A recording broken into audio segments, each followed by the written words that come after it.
Hello, everyone. I'm Insane Lane, and welcome to Erotica Book Club. Happy Saturday or Catter Day, whatever your take is. If you have kitties, please give them love from me. So, we are back with our wonderful book that we are moving through at quite a pace. It's not a long book, which is good. There are two more, which is bad. But we are getting through it at a good clip. We're up to like page 135. So, even though we have only made page count once since we started, we're getting through. It's only like 320 pages long. So that probably means I should order the next book soon. I got a couple weeks. Yeah, if I order it around like the first, then we'll be okay. Yeah. Oh, and the boats have been pouring in on the new wine glass. Every single vote has gone mirror. All of them. So I think we know what wins. So that will also be coming in the near future. I am ordering from like super cheap place, so it's going to take a few weeks to get here because if you want the lowest price, you end up paying for it by waiting, but that's fine. It'll get here. I love that it's plain so we can decorate because I can definitely paint on it and scrub it off later, or rhinestones or something because we got to bling it up a little, We got to have some fun. Oh, book smells wonderfully like burnt, and I mean in the best way. Like right after you put the fireplace out and the whole room just smells like char and wood, and it's so good. Never fails to make me think of my grandparents' fireplace in the fancy dining room. They had two. We mostly ate in the kitchen because they had like a kitchen with like an attached like seating area where you could fit like 6 people. But then they had a larger dining room for like Christmas and stuff where you could seat like 20 people. And then there was the fancy living room on the other side of the dining room because they had like a regular living room that was just inside the front door, but then they had the fancy living room that like nobody was allowed in, or mostly children were not allowed in because, breakable stuff, and also fireplace, which didn't have a grate on it until they had grandchildren, and my grandmother yelled at my grandfather and made him install a grate because, of course, I lived there, and being like 4, I had to insist on pushing my way into the room and watching every step of this because something was going on. And when you're little and somebody's doing something with tools and there's a shiny grate and what is it? And can I poke it? And I got in trouble for touching it because it had gold around it. And, apparently you're not supposed to touch that until it's been heated up a few times. So there were permanently my fingerprints on the gold surround because they didn't tell me not to touch it and I touched it and it turned purple. I think my grandfather was mad, but my grandmother was like, hey, you were supposed to watch her. This is before they learned never to leave grandpa in charge of watching the grandkids. It just never went well.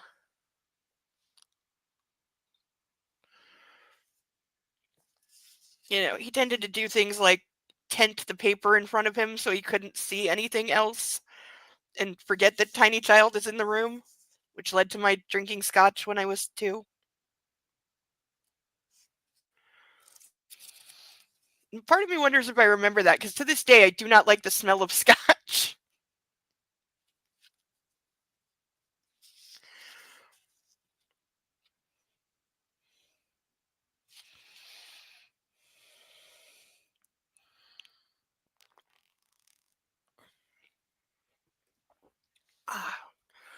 As for what happened last week, yeah, Cerebellum, you are entirely correct. Hello, Cerebellum. Yeah, we're on page 135 and it's day 2. Yeah. I really am wondering if the entire series, like all 3 books, take place over 1 year. But even that, like literally, we're almost halfway through this book. We're literally like 20, 30 pages away from being at the halfway mark. And in book time, as best I've been able to follow, because it jumps all over the place, it's only been like 2 weeks. And I like don't quote me because I'm not sure I remember correctly, but I'm pretty sure the next book is actually just called The Next 365 Days, implying that it is year 2 of them being together. So, meaning the first book should cover an entire year. How they're going to do that, I don't know. I mean, maybe it doesn't. maybe it just gets to whatever point this book stops at, and then in between, there like 8 months go by. Who knows? I don't know.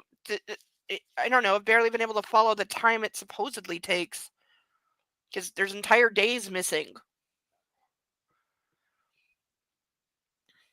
And it's been a while since he told us what day we're on. I'm actually hoping that he does that.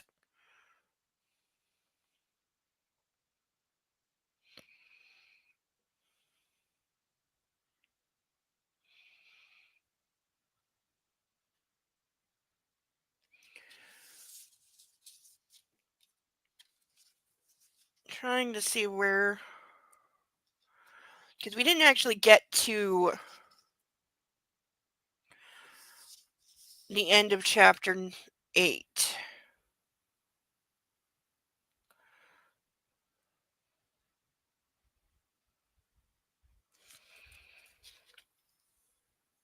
We stopped in the middle of 6 again, didn't we? Looks like we did. Yeah, because last week, it's just, like, nothing happened.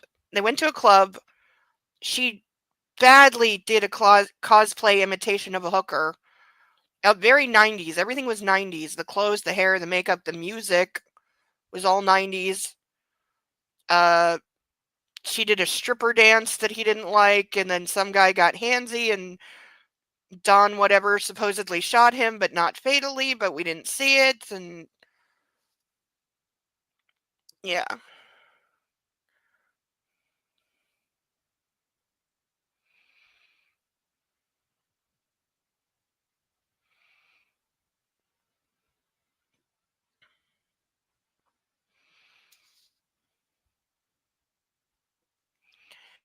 Oh god, we're starting with literally the worst, and I'm not drunk yet. This is not okay. How did I stop right here? I stopped at literally the worst possible... I may lower the cost of chugging tonight. But for now, let me get on with my warnings.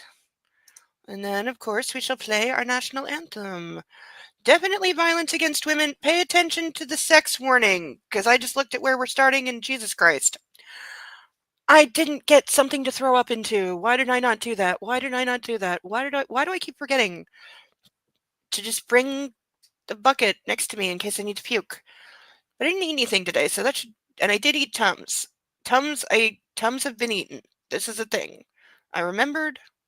Definitely, you know what? I'm gonna have another one. just as precaution.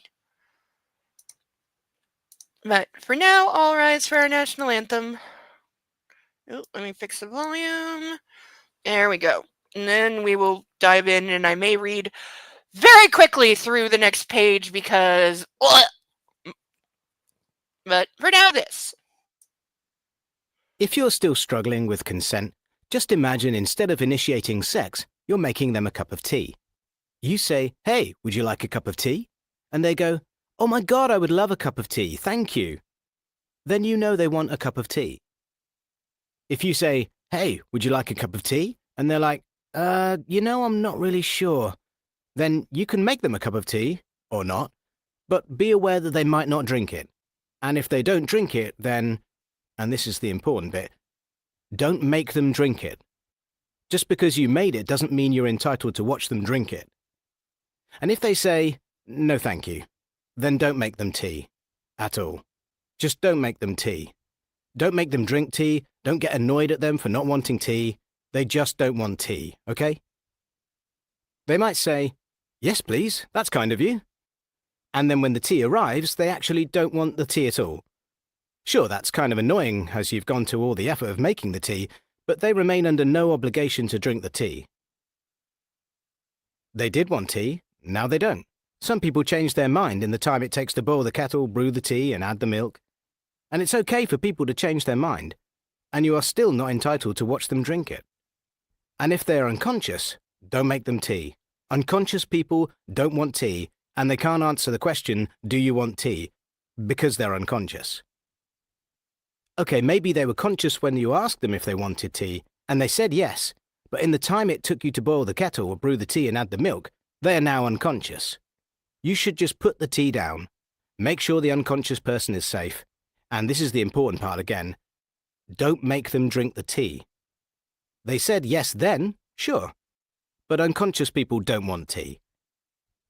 If someone said yes to tea, started drinking it, and then passed out before they'd finished it, don't keep on pouring it down their throat. Take the tea away. Make sure they are safe, because unconscious people don't want tea. Trust me on this. If someone said yes to tea around your house last Saturday, that doesn't mean they want you to make them tea all the time. They don't want you to come around to their place unexpectedly and make them tea and force them to drink it, going, "But you wanted tea last week," or to wake up to find you pouring tea down their throat going, "But you wanted tea last night." If you can understand how completely ludicrous it is to force people to have tea when they don't want tea, and you are able to understand when people don't want tea, then how hard is it to understand when it comes to sex? Whether it's tea or sex, consent is everything. And on that note, I'm going to make myself a cup of tea.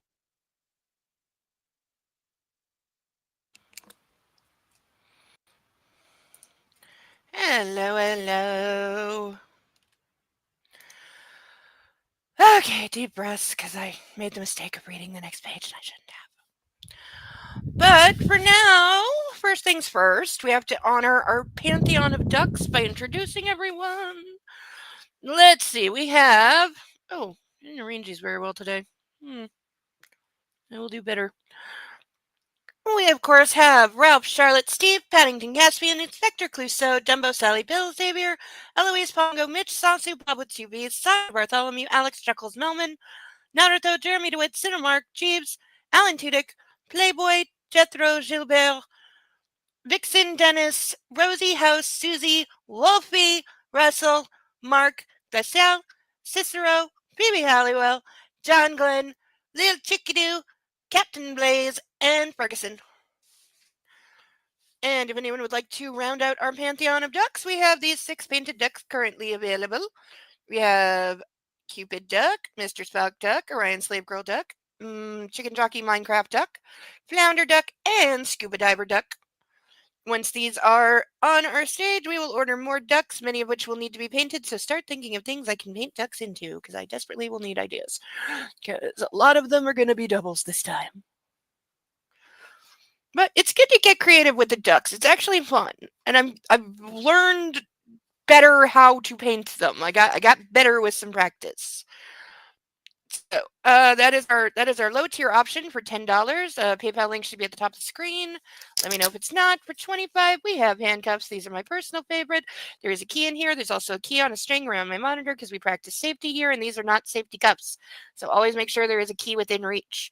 And I will put these on for 20 to 25 pages, roughly half the evening for $25. And again, personal favorite and good bargain as far as I'm concerned, because I've seen some other things. For $50, I will chug this glass of wine filled to this point. This can be done 3 times during stream because this book is that bad, with a half hour in between and water, and I do have water and tea right here. And for the low price of $100, I will put on this spiked bra for the rest of the evening. Yes, it really has spikes. No, they are not sharp enough to make me bleed, but they are sharp enough and long enough to be, shall we say, progressively uncomfortable. And that rounds our offerings for this evening. So keep that in mind as we toil through a terrible tale. I gotta stop stopping like right like mid sex scene. I gotta stop that. You gotta push through. Like the problem is like every other scene is a sex scene though. This is the problem. It really is. So it's kind of hard to avoid. But we are mid chapter 8. You got like 10 pages left of chapter 8 because it's longer than I thought. The next part of the next part of 365 days. I swear, because how are we getting like we're this far? How are we going to get through a whole year? Like, it doesn't make any sense. Not that anything in this does. Like, anytime I think about sending the first couple parts of my fanfic turn novel to publishers, which I do intend to do in the near future, I give myself hope and encouragement by reminding myself that this got published. This got published and this got kind of famous. This got movies. I mean, they're Netflix movies, but it got movies. So, and this doesn't even like properly translate, and it's got tons of errors and it makes no sense and it jumps all over the place and I don't know what's going on half the time. So I figure if this can get published, I am less embarrassed to send my stuff to a publisher because I'm better than this. I will say, like, with 50 Shades, I found it hard to say I'm better than that just because of how huge it got. Not that it was well written. But this I have absolutely no problem saying, I write better than this. So if this can get published, I should at least have a chance. And yes, I looked up where this was originally published. It was like Australia or something. So, hey, internet, I can definitely email international publishers. Thing is, a lot of publishers don't take unsolicited manuscripts, and that is in like big letters on their website, like, do not send us your manuscripts. We have too much to read already. But some places do. Some places will take anything from anyone and give it a read. So we'll see. You know, I mean, I'll definitely start with places here, but because there are actually quite a few publishing houses in Canada, mostly in Toronto and Vancouver, a couple in Quebec. Okay, so this is after they got back from the club. Maybe it's the next day, I'm not sure.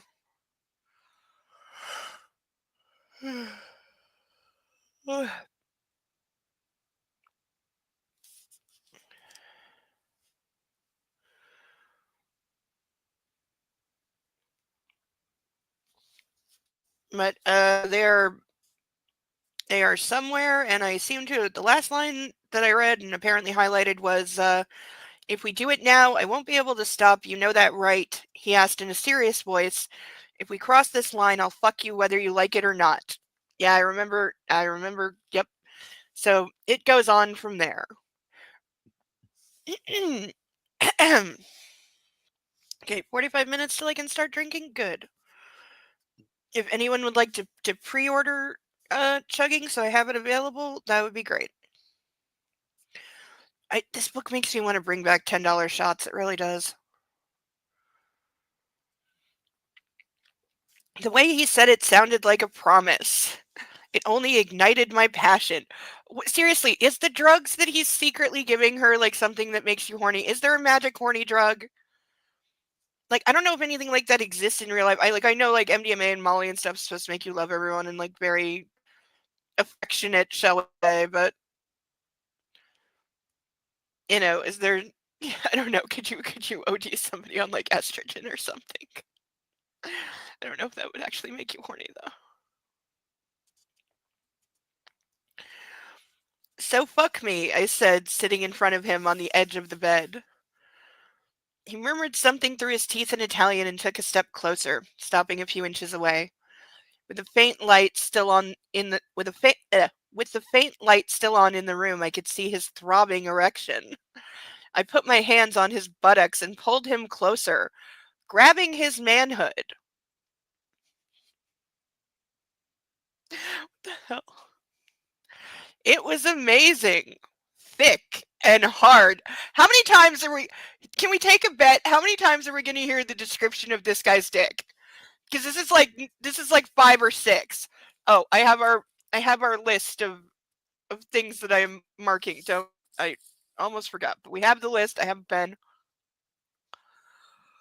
Yeah, we have the spelling of cum versus cum, times she fainted, times skips, and times book copies 50 Shades.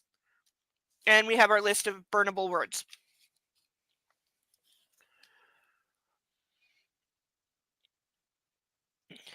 I trailed my fingers down its length, licking my lips. Put your hands on my head, I said. Okay, no woman ever says this. I said, looking him in the eyes. And punish me. Is this him having a wet dream? Because seriously? Massimo exhaled loudly and grabbed my hair hard. This is designed to make me puke. I did eat extra Tums while the video was playing. Why does it have to start like this? Like 2-3 glasses in, I can handle this, but... Are you asking me to treat you like a whore? Is that what you want? Okay, I will say, even though I am not a fan of blowjobs, if you enjoy that, good for you. And it is not being treated like a whore to give one. Not, not just whores do. Housewives do on your birthday, or so I've been told.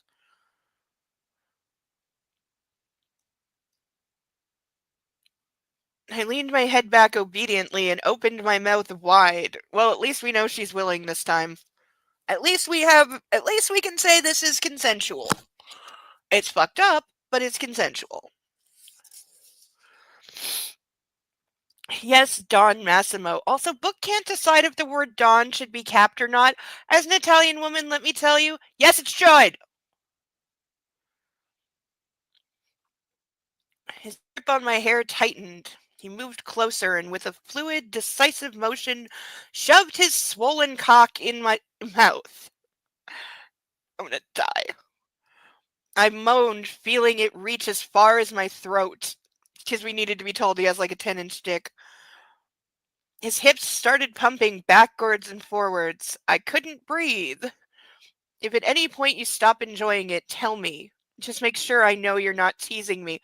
Okay, this is why you need to work out things like hand signals before you take away somebody's ability to speak. Because how is she supposed to tell you?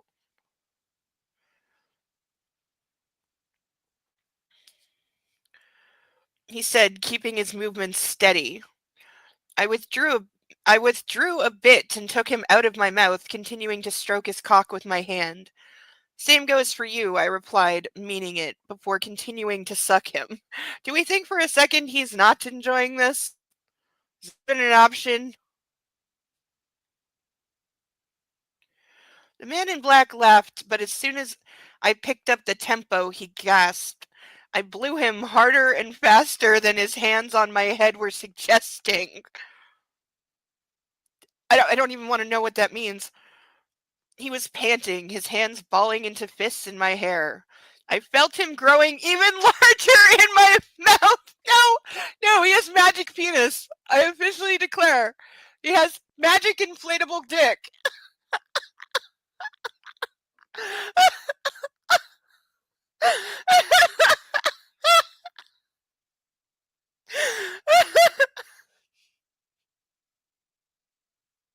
Like 5 minutes in and I'm already broken. Oh my god.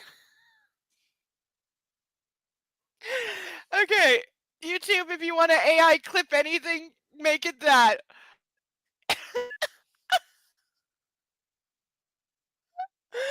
Why is it all the sex authors don't know anything about sex? Why? Why? Ah.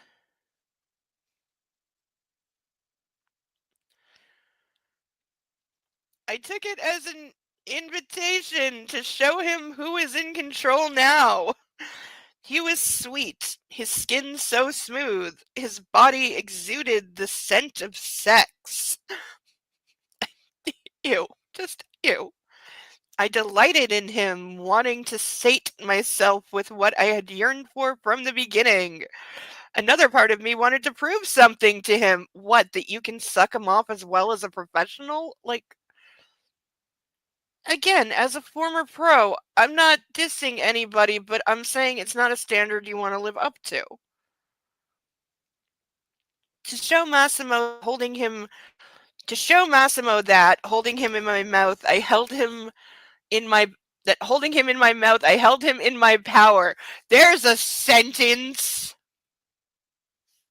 And I am all for power dynamics. It's a lot of fun. As long as the rules are clear and you have boundaries and everybody knows each other's no lists. I love playing with power dynamics. Lots of fun. This is not that. I picked up the pace. He wouldn't last long. I knew it and he did too. He tried slowing me down, but I didn't let him. Not so fast, he hissed, but I ignored him. Hey, maybe he doesn't like it fast. Didn't we just say, like, let me know if you're not liking it? And now he did, and she's not. They're both terrible. They're both terrible people. A moment later, when I didn't slow down even for an instant, he pulled out, pushing me away. I licked my lips lasciviously as he stood and stared at me, breathing heavily. He pushed me over on the bed and turned me on my belly. Oh, great. Somehow this is about to get worse, isn't it? But yeah, she's trying to do the power play of I can make you come whether you want to or not kind of thing, which is sussy and questionable, but now they're just arguing over, like, basically they're having an I'm in charge argument but with sex. What do you bet he, like, gets a phone call or something and leaves, like, mid-sex? I'm predicting this now. He pushed me over on the bed and turned me onto my belly, clinging to me with his whole body. Again, practice this with dolls before you write it. Are you trying to prove something to me? He asked, licking 2 fingers. Relax, baby girl, he purred, sliding them both inside me.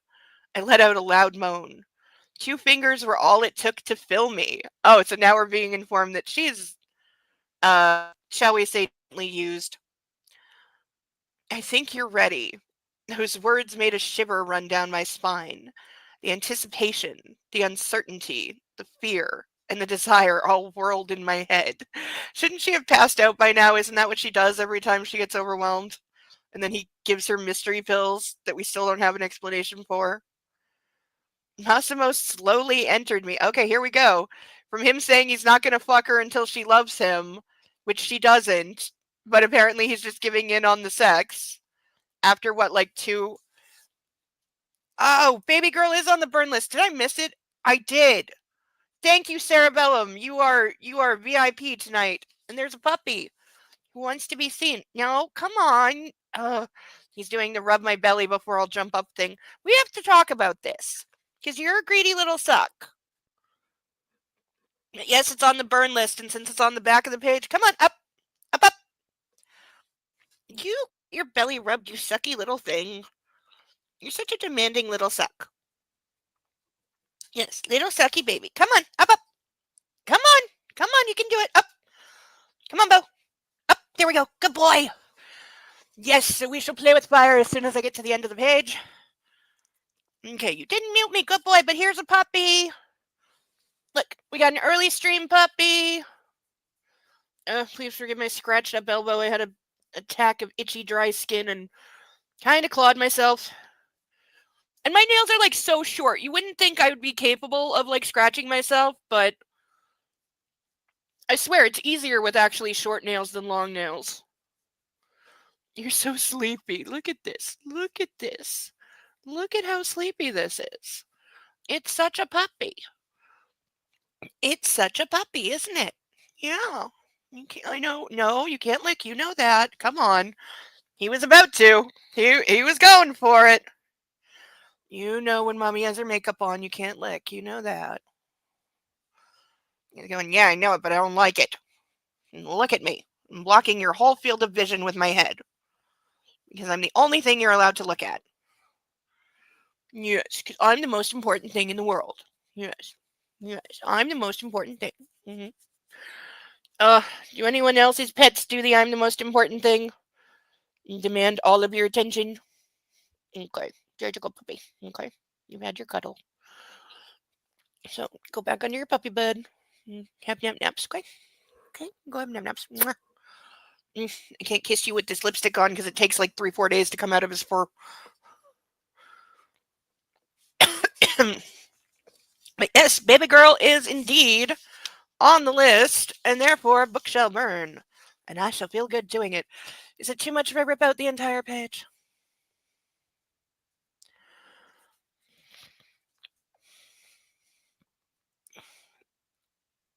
Massimo slowly entered me, and I could feel each and every inch of his thick phallus. Okay, note to authors, changing the word for cock every time it comes up from being cock to whatever the hell else thesaurus.com says doesn't make you sound like a better writer. It just makes you sound indecisive.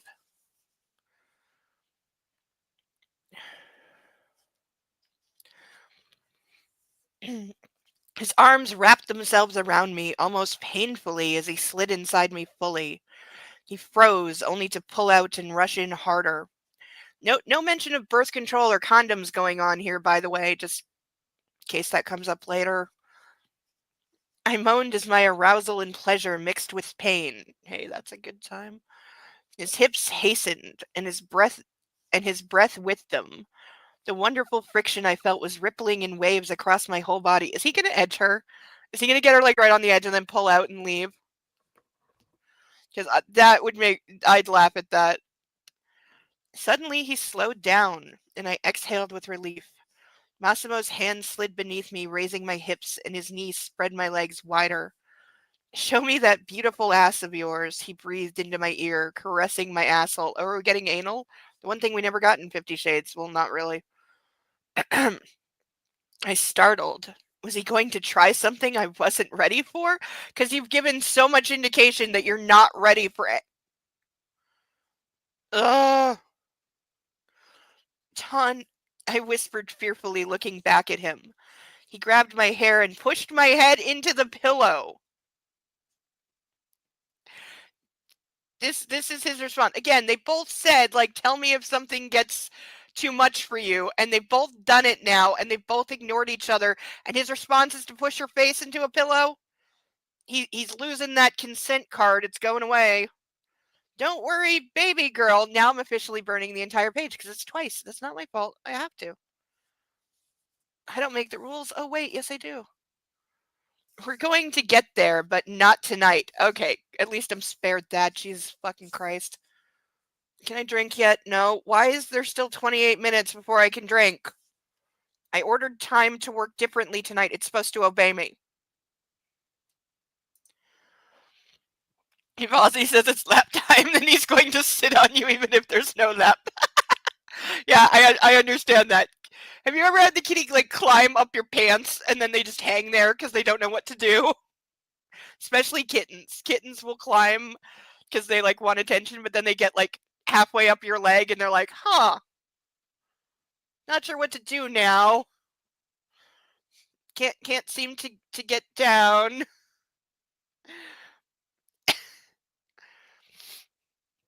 But kittens will climb right up to your chin because they don't care.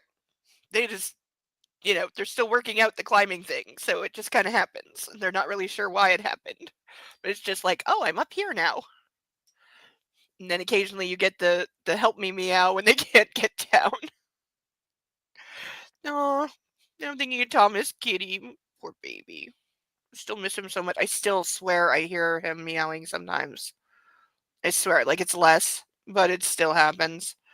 I was actually thinking of getting another kitty. I was doing the maths on what it would take and, when, if I can afford it. But I don't know. We'll see. If I get a job, then everything is fine. I have sent out a ton of resumes since the new year because, like, December's kind of a dead month for jobs. But in January, everyone's like, "Hey, remember those like 20 positions we didn't fill last year? Let's repost those." So January's been pretty good to me. I've got a lot of, what do they say? Poles in the water or some fishing metaphor here. Whatever the thing is, I'm trying to remember and failing to do so. But it is time to burn, baby girl, burn, because fuck the book. 1, 2, 3.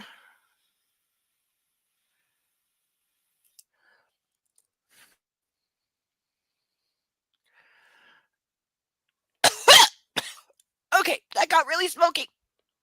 I don't know why. Why is it so smoky? I totally sucked that in. Okay, bad idea on my part. Don't inhale.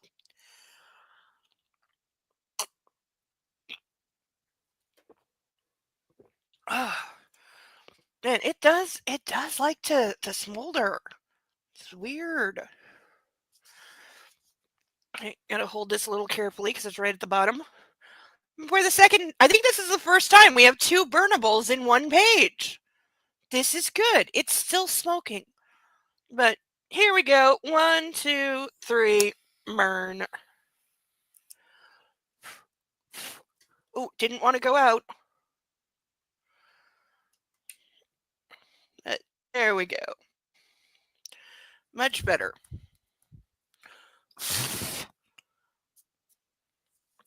I think I'm going to need some kind of an ash shield.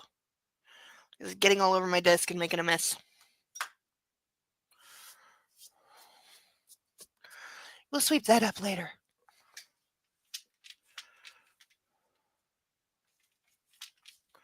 There we go. Okay, it's out.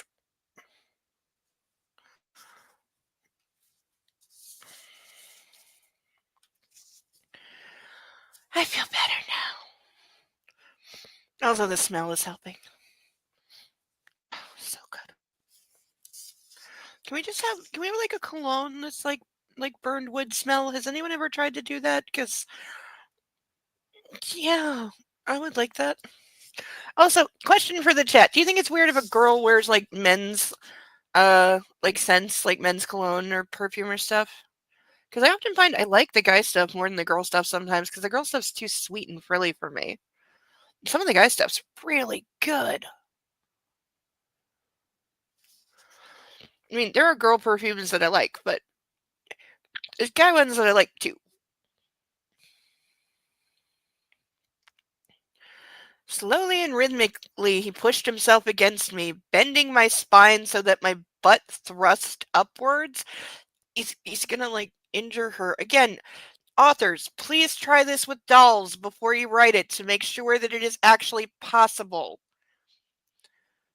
Oh, yes, he panted with excitement, holding my hips higher. How many arms does he have?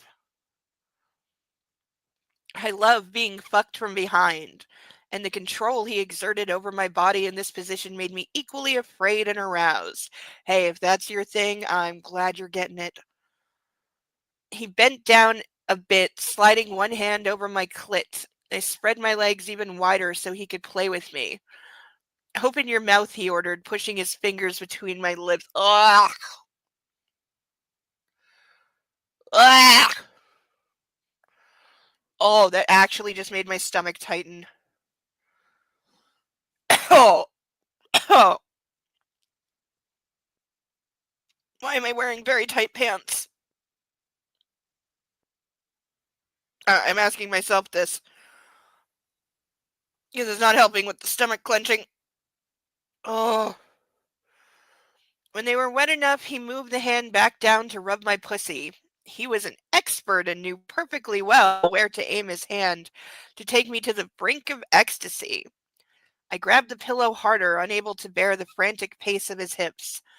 I moaned and writhed beneath him, calling out in Polish. Not yet, Laura, he said, and turned me over. Again, like, try it! I want to see you orgasm.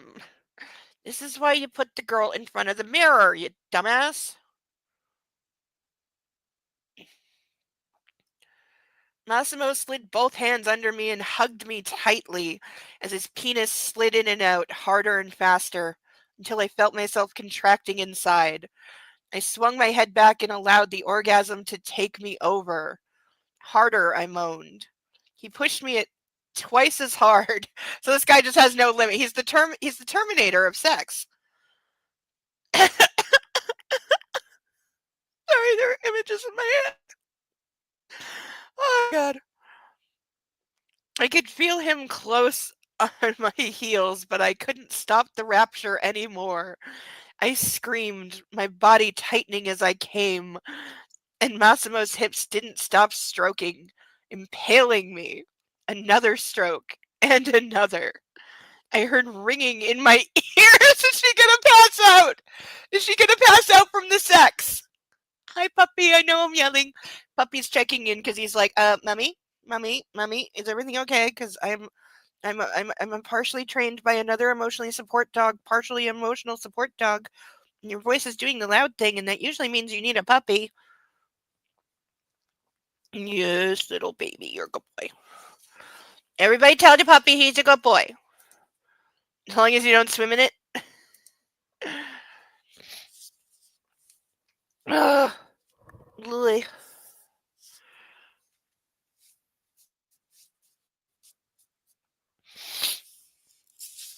Ugh. It was too much. With a wild howl, I came for a second time, and my sweaty body collapsed onto the mattress. I'm not saying this is impossible, but generally not how women work. The man in black slowed down, becoming almost lazy in his movements. You want to come up, don't you, pup? All right, come on. You're not going to leave me alone till I cuddle you. Yep. Oh, yep. We're being toddler puppy tonight. Mommy cuddle me. Mommy cuddle me, love me, pay attention to me, not the thing on the screen. Just me, because I'm the best. Yes, I'm the best puppy in the history of puppies. You didn't even have to bark at anything today. No. Since it's Saturday, no evil vacuum. No, on Thursday, he definitely made the evil vacuum go away. Yes, you only barked at it for like 10 minutes and it went away. Mm-hmm. Right? Yeah. Mm-hmm. Oh, I have to remember Tuesday the elevators won't be working. Damn. Do I have to do anything Tuesday? I don't think so. I think I'm okay, but I should remember that. They're doing generator testing, so they have to cycle it. So there's a notice saying the elevators will intermittently not be working.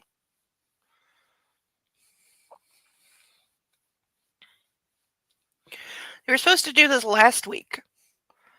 Don't know what delayed it. Probably the wiring sucking.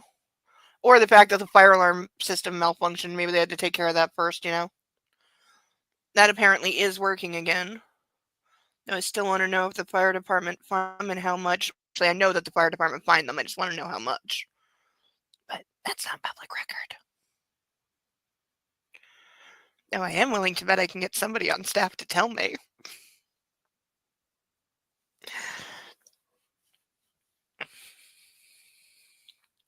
Because I'm willing to bet it's quite a substantial fine when your fire alarm goes off for a legit reason. There was a small fire. The problem was the fire department showed up. They have the master key to turn the alarm off. They're the only ones who can. So they tried to turn it off, and it didn't go off. They wound up having to turn the power off to the whole building for like 5 minutes to make it stop. And then day after next, it was intermittently being tested all day after repairs. How about that? But yeah, an actual fire and the fire department's here and your fire alarm system is in some way broken. Ha ha ha ha ha. Start adding zeros to a check.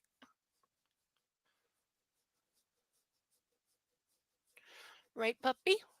Yeah. Yeah, that's how that works. See, he's pretending he can't hear me because then I can't put him down. He's staring directly at the ducks, by the way. That's what he's looking at right now.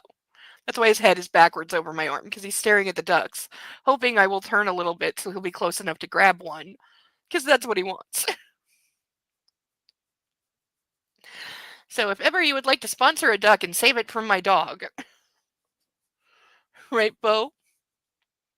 I should never have let him eat the one that I couldn't show on screen. Now he's got a taste for it.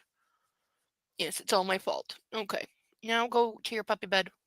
No ducks for you.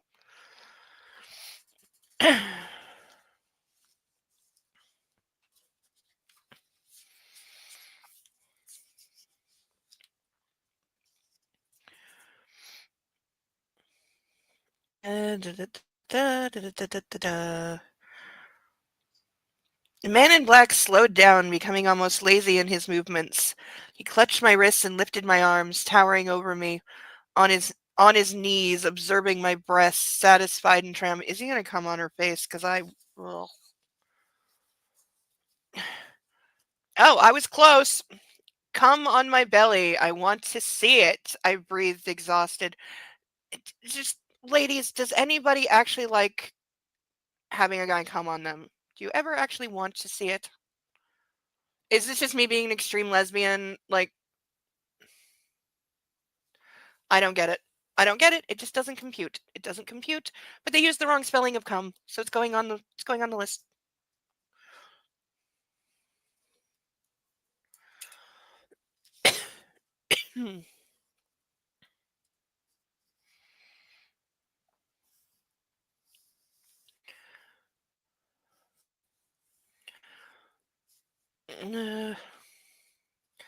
Massimo smiled and tightened his grip on my wrists.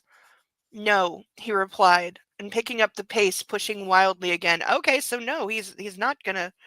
A while later. Please define a while later.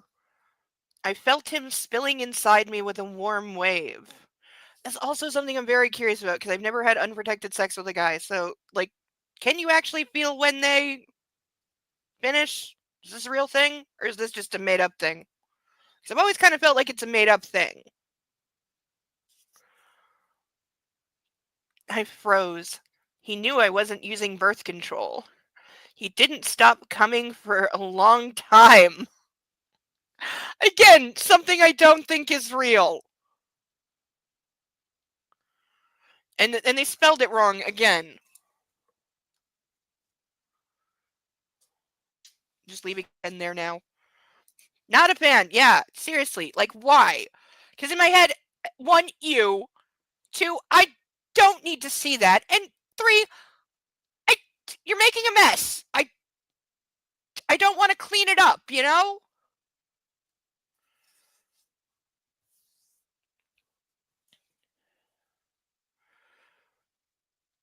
But at least Book is addressing the subject of birth control. So we'll see how this goes, because apparently she's not on any, and he's clearly not using a condom.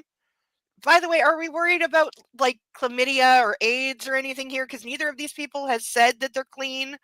I mean, she spent like 4 days unconscious before waking up, so he could have had her all the tested before that, but that doesn't mean he's.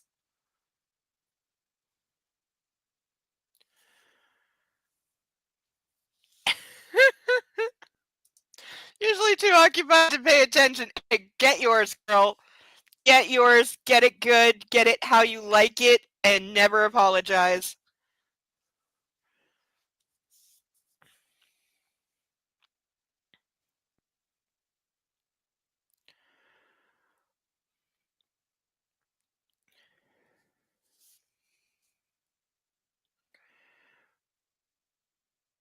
Ugh.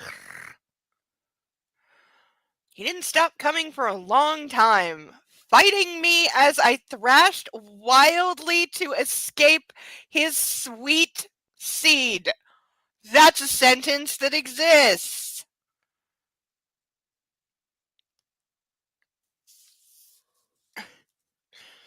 So we've gotten like consensual, not consensual, consensual, not consensual, really not consensual. I frantically tried to gather my thoughts. I wanted to wrest myself from under him, but his weight didn't let me move. I have to point out, she has like a ton of unsupervised time away from him. Pharmacies exist. Morning after pill exists. I'm sure she could swing it. Massimo, what the hell are you doing? I asked, furious. You know I don't use pills. There are other forms of birth control, by the way. He laughed and propped his head on his hands, staring at me as I jerked and fought. You're right. You can't trust those pills. But you have a contraceptive implant, see? Saying that, he touched inside my left bicep. There was a short tube barely visible under my skin. What? I know where this is about to go. I should have seen this. How we'll get there. Let me get there, and then I have issues, okay? We're gonna talk about this. He let me go, and I realized he wasn't joking. When you were asleep that first night, I ordered it implanted. I didn't want to risk anything. It'll work for 3 years, but you can remove it after the first. He explained with a smile. Okay, I have so many questions, and there's so much bullshit going on. I don't know what the exact process of putting those implants in is. True. I don't know exactly which one they're talking about. There's like 3 or 4 implantable options. But I know they all like leave a bit of a scar because they usually go like right here. I don't know if there's one that's just like in straight injectable, like they made them that small now. It's possible. But usually there's a bit of a scar, so there would be stitches at least. How do you not notice this? He had this done like on somewhere between 10 days and 2 weeks ago. How the fuck do you not notice? For several reasons. One, there's a foreign object in your body, and it's in a visible place. It's like right here. This is a visible place, and she never wears anything with sleeves. So how did she not see the thing in her arm? If it's, she just said, it's visible directly under her skin. She can see it. Looking in the mirror, how did you not see this? 2, how did you not feel it? Because I would imagine your arm's kind of sore for a little while. 3, it is hormone based. You're going to feel things with that. You're going to feel it. Like, it is impossible that he had this done, and until this moment, she doesn't know. Like, also, like, depending on history, you have to be very aware when you first do, like, things like that, because if you react badly to it, it goes very badly very quickly. And with an implant, obviously it's not that easy to take it out. It's not like the pill and you can just stop taking it. It's a little more complicated than that. And, like, he doesn't know her history. Because he said on the first, like, day, like, that he didn't know she had a heart condition. That's what the mystery pills are supposedly for. Even though he said it once, she never acknowledged it, and we don't know what the supposed heart condition is or what the meds are. Because, God forbid, you include important details like that. Local numbing, slight incision, could use a sterile strip. Also, she was asleep for God knows how long. This is true. This is true. We don't actually know how long she was asleep, so it could have been long enough to heal. Because, yeah, there would definitely be a point of entry of some kind, whether that's like 2, 3 stitches or 1, I don't know, but there would be a mark. And it would take a significant amount of time to heal, and it would probably be a little sore for a couple days. But, yeah, so if she slept long enough for that to fully heal, I mean, fully. I mean, God, I have a scar on the back of my hand right now. You can't really read it on camera, but there's a scar right there. That is like almost a year old, and it still hasn't faded. Now, I'm told that's because I'm old, but, you know, scars don't fade the way they did when you're little, but there's no way in hell. Ugh. But, hey, do we give props for at least admitting that birth control exists and using it? Like, I don't know. Couldn't have any form of birth control, any hormones made me manic. Yeah, I'm in that club. I didn't get manic, but I got the hysterical bawling your eyes out for literally no reason. And it got to the point where it's happening 30, 40 times a day.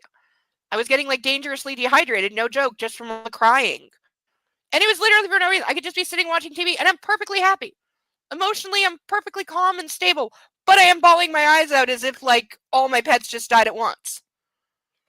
And the most embarrassing thing was it was happening in public because I hate crying, period. So anything that makes me cry, you are of the devil and you need to get out of my life. But B, crying in public is the absolute worst. My version of hell is crying in public. And I was going to school at the time, so I was spending 2-3 hours on the bus every day. And I would start bawling on the bus. And then people ask you what's wrong. And it's very weird to say nothing is wrong. But I'm bawling hysterically and I can't stop. But I'm fine, really.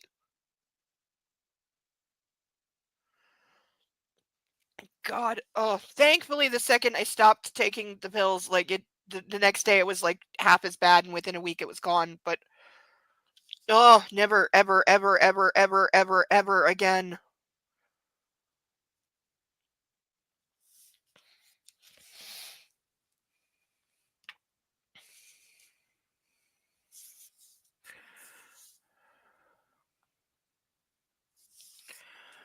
That was the first time I saw him smile like that.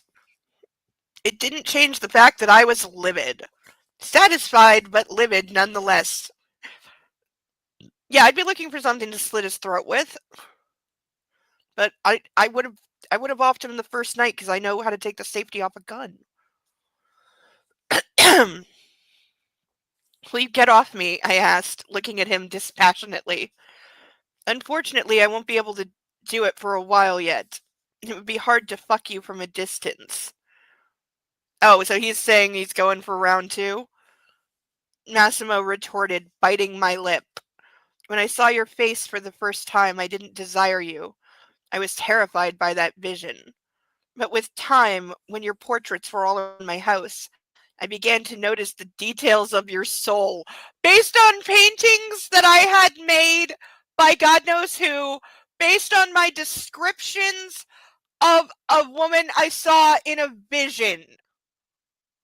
Just in case we need to be reminded, this guy is fucking insane, by the way. He's completely fucking cracked. So how much resemblance the woman that he has kidnapped actually bears to whatever he saw in his head? I mean, other people have said that the portraits apparently do bear more than a passing resemblance to her, but you and I are so alike, Laura, he said, kissing me softly. I kept still, looking into his eyes and feeling the anger leave me. Again, not how women work. I adored it when he was open with me. It didn't come easy to him, and I appreciated the effort. Does this not feel like several chapters were cut out? Like, again, we're not here yet. Nothing has happened to earn this moment of him not being an asshole for 1 second and her going, oh, see, when he acts like a real guy, even though he's refusing to get off me and still has his dick inside me and I don't want it, and I didn't want him to come inside me, and he put something in my body without my consent or knowledge somehow. But now they're supposed to have this cutesy moment of like, oh, when he smiles at me and I can't be angry and blah, oh, kill me. Like, CW TV in the late 90s was written better than this, and that sucked. Like, the only good thing on Smallville was Michael Rathbone, the guy who played Lex Luthor. Let's just say there's an episode in like season 1 where he's tied up and like shirtless, and let's just say, you know, good ideas came from that.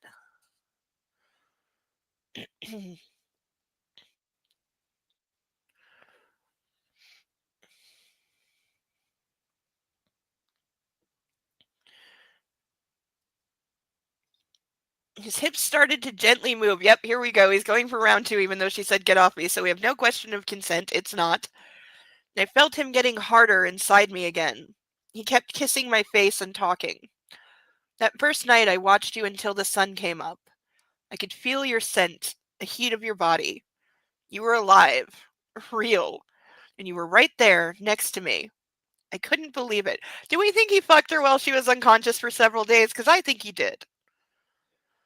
I had this irrational fear that when I came back, he wouldn't be there anymore. His voice grew sad and apologetic.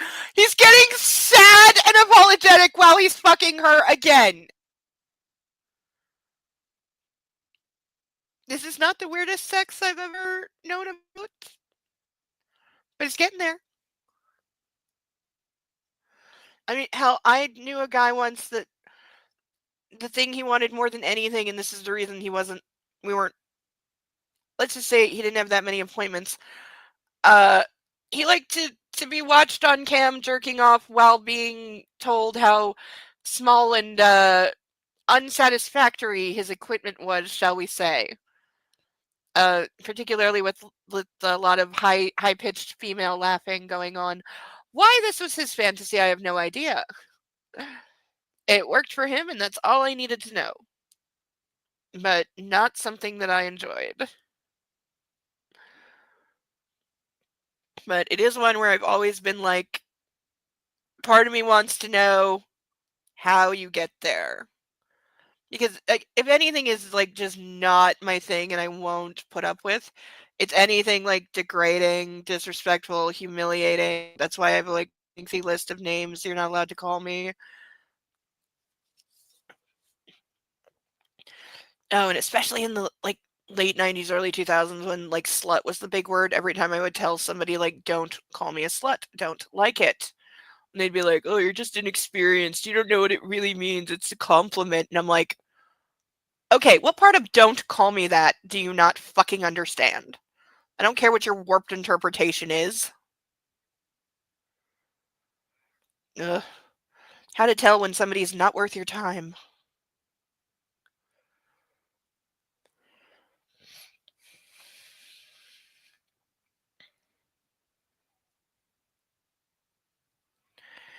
His voice grew sad and apologetic, as if he wanted me to know that keeping me here against my will didn't bring him any joy, because it's been so confining and restricting, and I'm sorry, you could easily like if they had like vaguely stated that he kidnapped her, you'd never know.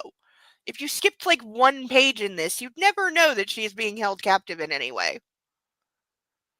But the truth was that if not for the fear, I would have slipped away at the first opportunity. No, you wouldn't, because you could have several times and made no attempt.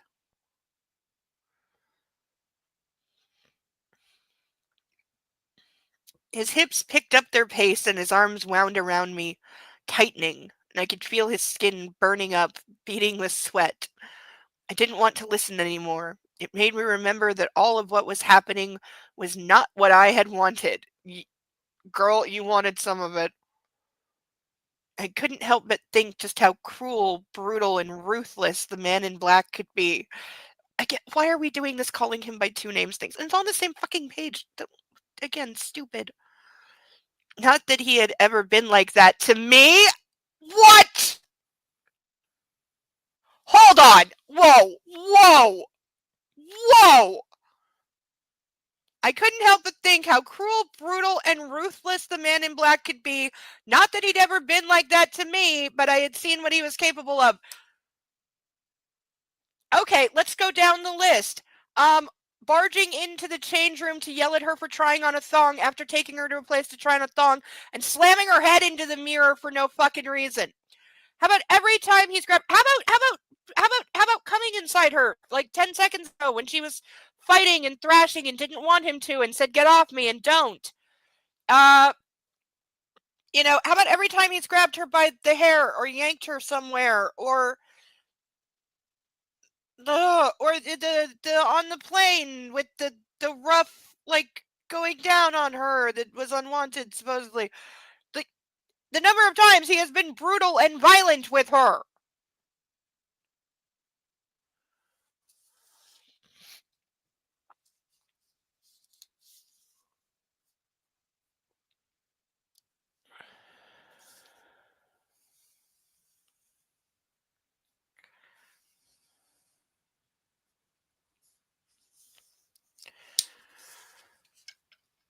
Like, are the mystery pills just roofies? Is she just really fucked up like constantly? Like, because we know she drinks like 2 bottles of champagne a day. I'm surprised they're not drinking right now. But is it just fucking roofies so she doesn't remember anything?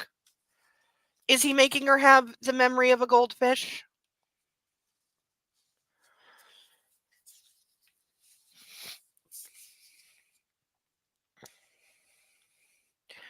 Those thoughts made my head flood with anger again. His moving body was getting on my nerves, causing the fury in me to rise. She's gone through like 10 emotions in like a paragraph and a half. Massimo pulled back for a second and looked me in the eyes. What he saw made him freeze. What's happening, Laura? He asked, his eyes searching for an answer in mine. You don't want to know. Now get off me already. I jerked, trying to escape his clutch, but he didn't budge. His eyes were cold again. The dawn had returned, and fighting him made no sense at all. Is this guy schizophrenic with a split personality? I want to be on top, I said through clenched teeth, grabbing his buttocks. Okay, so you went from get off me to I want to be on top. Girl, you cracked. The man in black watched my face for a while longer, finally wrapping his arms around my waist and turning us over, never slipping out of me. He reclined, lifting his arms, just like I had a while ago. I'm all yours, he whispered, closing his eyes. I don't know what made you so angry, but if you need some control over me to calm down, here you go. Added opening why. The gun is in the drawer on the left, the safety's off. There's no way this is a real gun, or it's not loaded. I'm telling, it's a plastic gun filled with tequila. It's not like we're supposed to take this seriously as real. How am I not supposed to think this is all fucking staged within the context of the book? He's giving her a loaded gun because, honey, I'm blowing your brains from here to there, and then I will shoot whoever else I have to get out of here.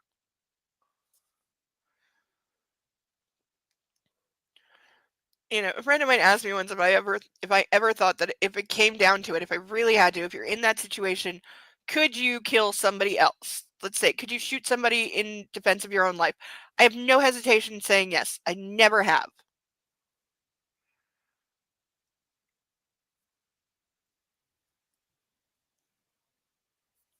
Do not understand people that are like, no, I could absolutely never kill anybody. And I'm like, yeah, given the right circumstances, you could.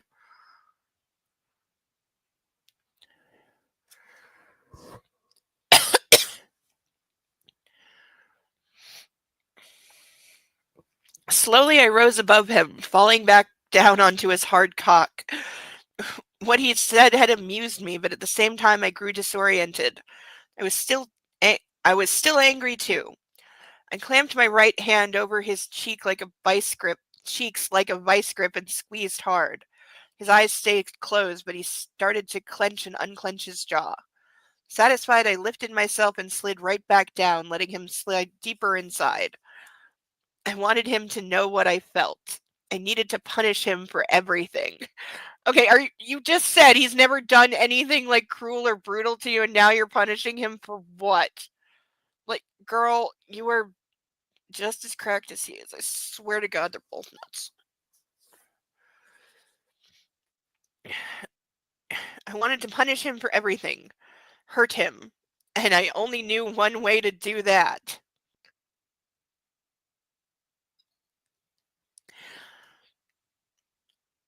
This is going to get really stupid. And again, just go for the gun. Pistol whip him. That'll work. I bet he likes it. A lot.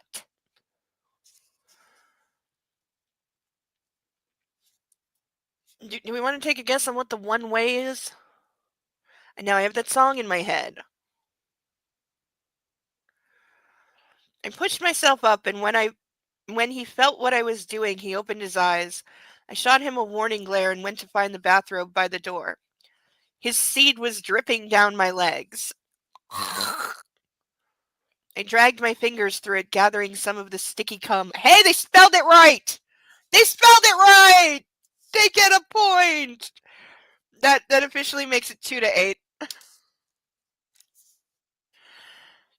And licked it off my finger. Genuinely gagging. Genuinely gagging. Not good. Keeping my eyes trained on the man in black, his prick started to throb. I'm really not okay. This is not okay. You're sweet. Ow, my stomach. I said, licking my lips. Want to try. I'm not a fan of my own taste, so I'm going to have to pass. He replied, disgusted. I'm with him on this one. Stood up, I ordered, sitting astride him. Calmly, Massimo did as he was told, crossing his arms behind his back, as if knowing what I was about to do. Are you sure about this? He asked me in a tone more serious than normal. Is it putting the gun in his mouth and blowing his brains out so I don't have to read any more of this, please? I chose to ignore his question and tied his hand so hard he hissed with pain. Okay, you're not getting a tie that tight out of a fucking terry cloth bathrobe. Then I pushed him on the bed and reached out to the drawer to the left, pulling out the gun. Shoot him, shoot him, shoot him, shoot him, shoot him. The man in black didn't even flinch because it's not loaded. He pinned me with a stare that said, I know you wouldn't dare. Also, again, there's no way in fucking hell this is a real loaded gun. No fucking way. He was right, of course. I wasn't brave enough to do it, but I also didn't want it. I rummaged through the drawer again, but didn't find what I was looking for. I reached for another one, and bingo.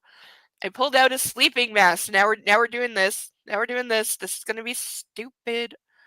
Now we're going to have some fun, Don Massimo, I purred, putting the mask over his eyes.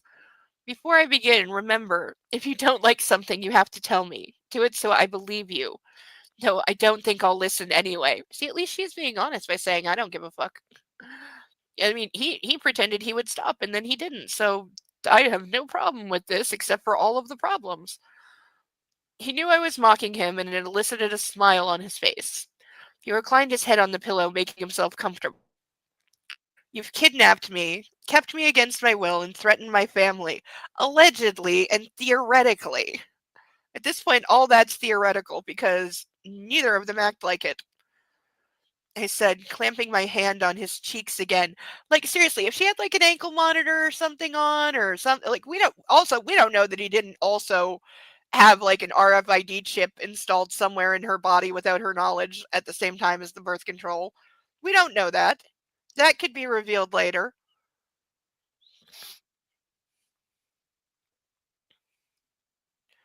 You've taken from me everything I had. No, he brought all your stuff. It's all here. And even though I find you irresistible, I still hate you, Don Massimo. Was somebody watching 10 Things I Hate About You while writing this?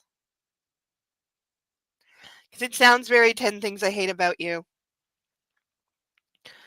I want you to know how it feels to do things you don't want to do. Well, I can't deny that that has happened to her. It's been very not the way she's making it sound. I pulled my hand away, but only to strike him with an open palm. His head jerked to the side, and I heard him swallowing loudly. You know he loves this. You absolutely know he loves this. Yep. Again, he hissed through clenched teeth. Oh yeah, yeah, yeah. Who remembers season 2 of Rome? Augustus.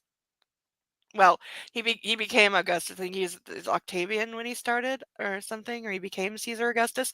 They had to recast him for season 2 because he started having like sex scenes, and the actor playing him as a child was a child. He was only like 14, so they had to recast with an adult.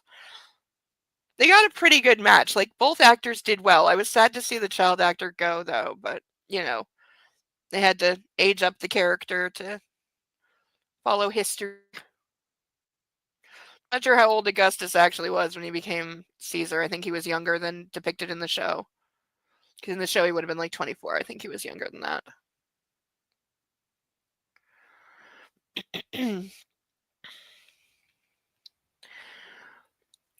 What I did and the reaction I got were working me up. I grabbed his chin. I decide when I do that, I replied. Then I slid up, my wet clit hovering above his head. Suck it, I said, brushing it against his lips. And now she's sitting on his face, which again, I'm sure he's very happy. I knew he wouldn't be happy about having to taste himself, but that was the only reason I decided to do this in the first place. When he didn't react, I lowered my moist pussy to his mouth, making him feel the taste that so disgusted him. This is gross on so very, very, very, very many levels. Hey, why didn't somebody tell me it's 13 after 9? I should be halfway to drunk by now.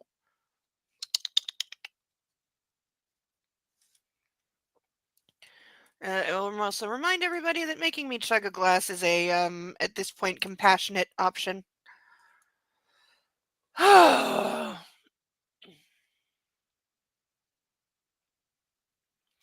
should we toast to tonight? I got it. 2 kitties.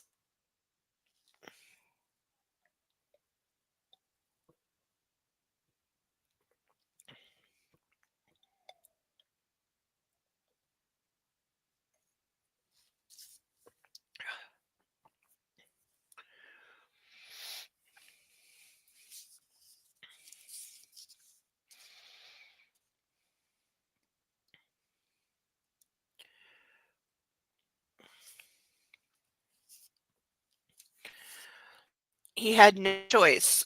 A couple of seconds passed and I felt his tongue caressing inside me. How long is this guy's tongue? He lifted his chin and moved towards my clit. I moaned and propped my forehead against the wall behind the bed. He was too good at this. It only took him a while to take me to the brink of orgasm. I lifted myself on my knees and glanced down. He was licking me off his lips, purring quietly. That part of the punishment was clearly to his liking. Madden like 5 for copying 50 Shades, by the way. I slid down over his torso and abdomen, finally feeling him entering my snatch. That's on the burn list. Burn list. Dripping with his saliva, his cock hard and thick. By the way, we've read like 8 or 9. Hey, we read this is page 10, and it's been one long sex scene. Like, I've written a couple of sex scenes for my novel now, which I've shopped around because they're vanilla and straight, so I need help. But none of them are 10 pages long. Should I extend mine, or is this just way too much?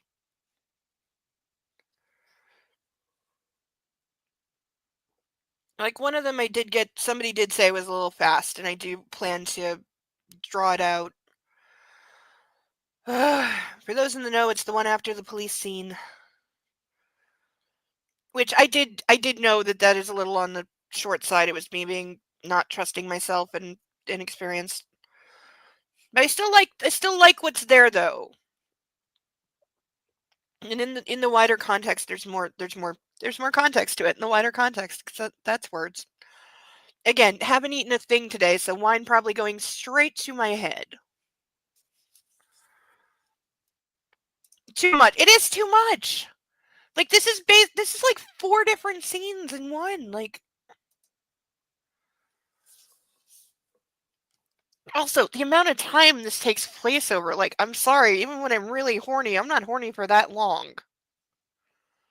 Like, one of my favorite Dennis Leary quotes, I love both his books, especially the audiobooks, because it's him reading it, and they're really great. If anyone wants free copies, I will send to you. But one of the things he says is he's talking about how a singer, Sting, who's in whatever band, talked about, like, having tantric sex with his wife for, like, 8 hours. And Dennis Leary correctly said, like, the only way my wife would be interested in my expressing love for her physically for 8 hours is if we had sex for 30 minutes and the other 7 hours and 30 minutes involved me cleaning the house very, very quietly. Like, yep, yep, yep, yep, accurate.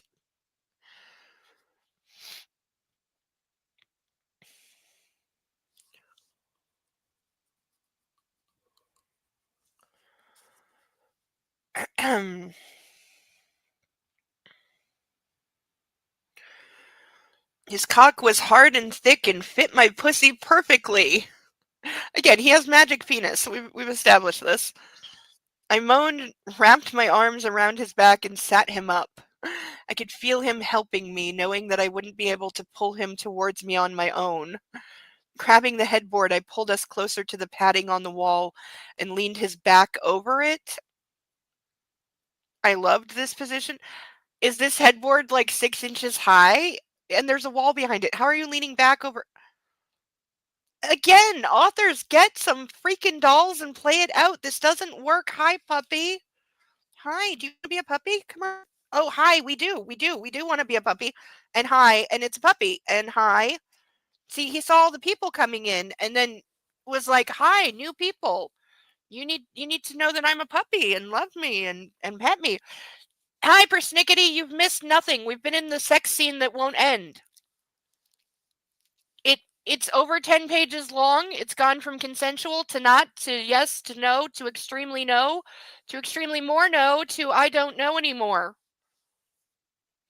But it's a 10-page sex scene that is still going.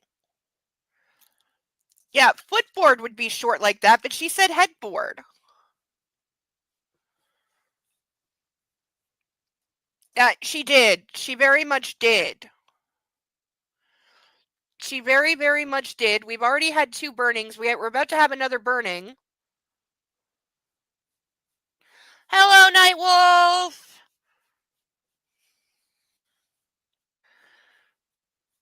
Oh, look at the puppy. Look at the puppy. Look at him.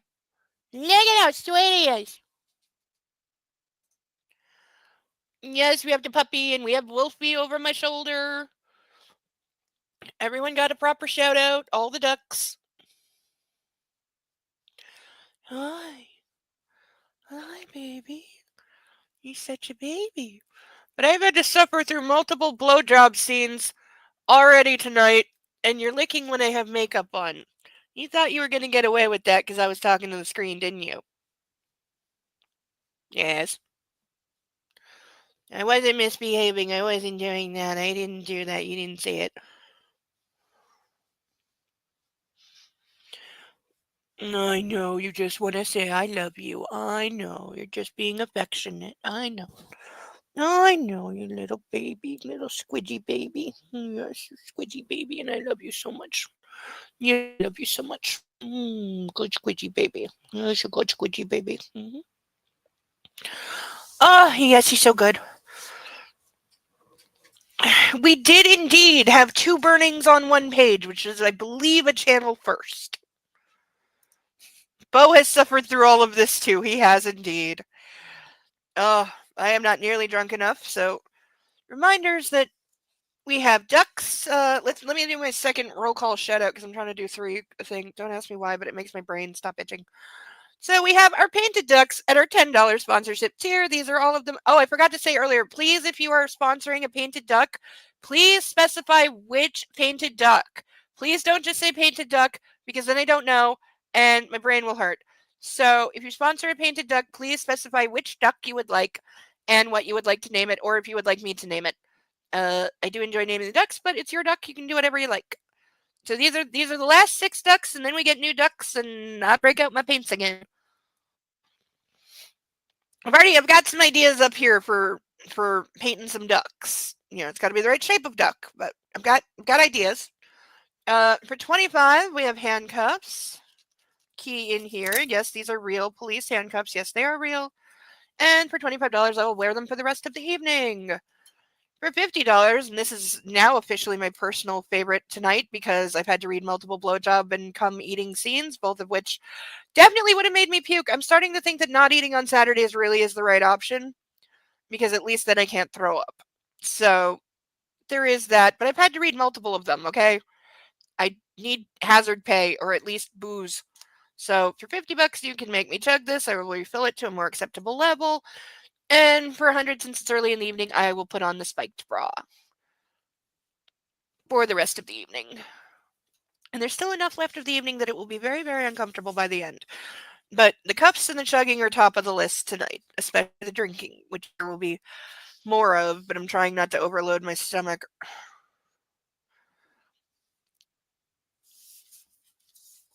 Oh, we've also had entries on the cum versus cum tally because it's still getting it wrong more than it's getting it right.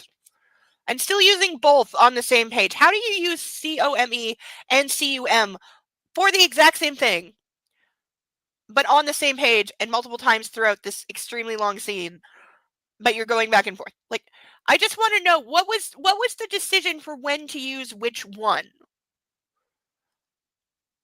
Because there doesn't seem to be any kind of rhyme or reason to it.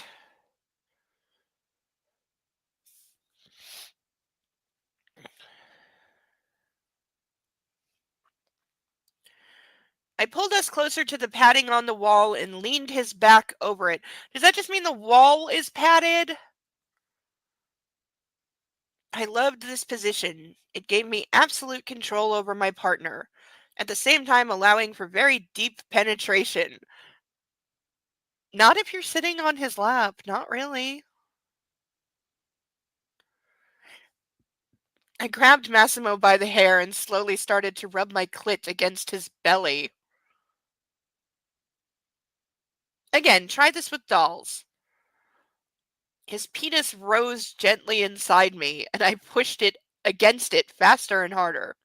I fucked him, holding him by the hair with one hand and by the throat with the other. Massimo was breathing heavily. I could feel him edging closer to the end.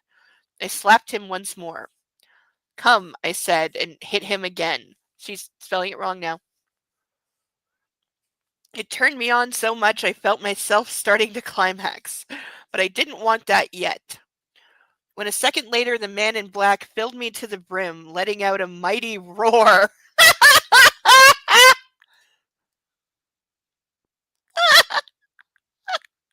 Oh, also to everyone in the chat, we also discovered that during the indeterminate length of time when she was unconscious when he first kidnapped her, he had a birth control implant put into her arm that 2 weeks later she only became aware of when he literally showed it to her. She somehow didn't notice that an implant that she says can be seen just under her skin had been put in her arm. She never noticed for 2 weeks.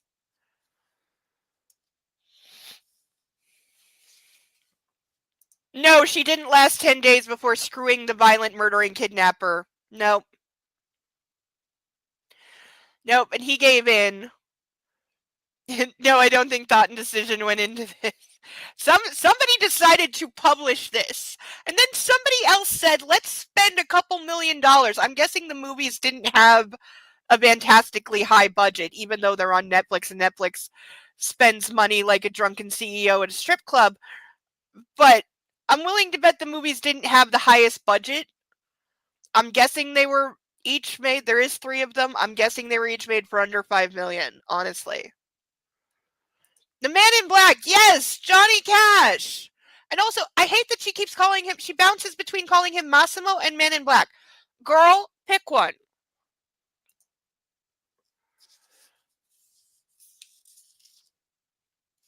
Yes, I don't care that he's dead. Also, have you seen Johnny Cash's appearances in Dr. Quinn Medicine Woman? He's awesome. And June Carter Cash is in that too. The kid who played Brian, Sean Tooby, has talked a lot about meeting Johnny Cash and how cool he was, and he was great to all the kids on set and was like teaching them how to play the guitar and was just like completely down to earth and and he's like, I learned things from that guy and I still use it. And this is 20 years later. This is the kid's all grown up. He's an adult now and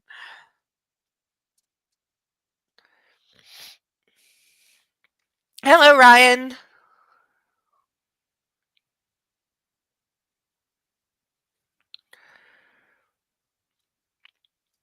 Uh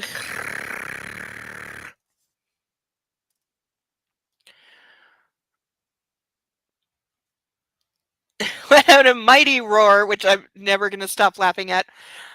I felt his arms wrapping themselves around me, pressing me against him. He tore off the sleeping mask and kissed me greedily. Is this their actual first kiss? It might be. He moved his hands over my ass and rocked my hips gently.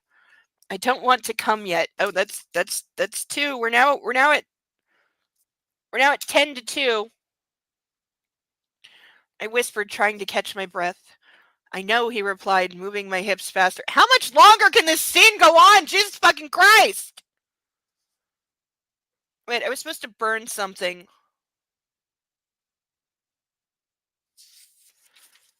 Okay, it ends on the next page, then I will go back and... What were we supposed to burn? There was a burn me word. What was it? Oh, it was snatch. That's what it was.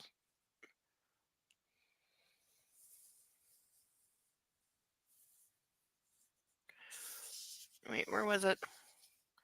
Still not sure why she didn't go for the gun and just blow his brains out, because that's what I would have done, but that's me.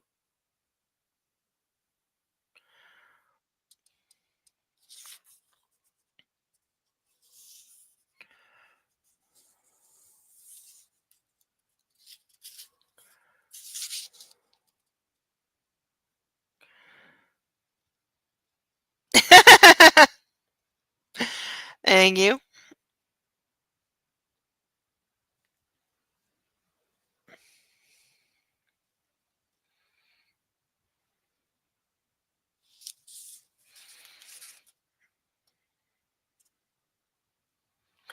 Okay, where did it go? Why do I keep losing things I need to burn? The hell?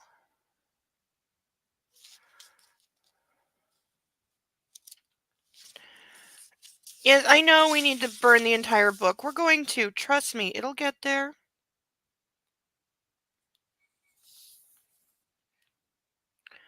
I swear I'm gonna pull up like a PDA copy so I can just search it when I lose my place for something that I need to burn.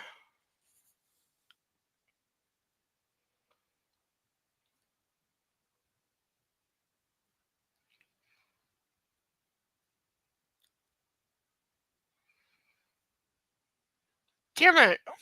I can't find it.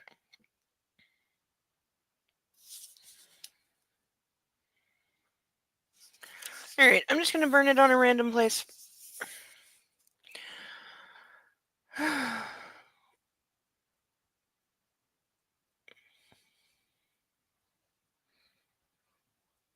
But it pisses me off that I lost that.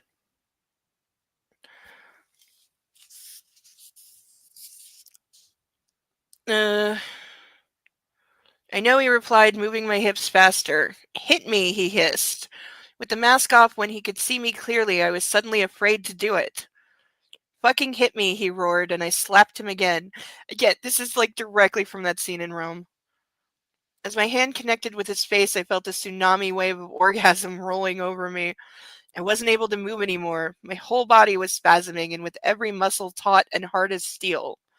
Massimo was impaling me on himself, hard and fast, until I grew limp and collapsed into his arms in a heap. As we sat in silence, he stroked my back very gently. When did you free your hands? I asked, sitting, my face resting on his shoulder. As soon as you were done with the tying, he replied. Well, duh, you tied him up with a terry club like, bath tie. Like, it's gonna fall off on its own. You're not particularly good at this, Laura.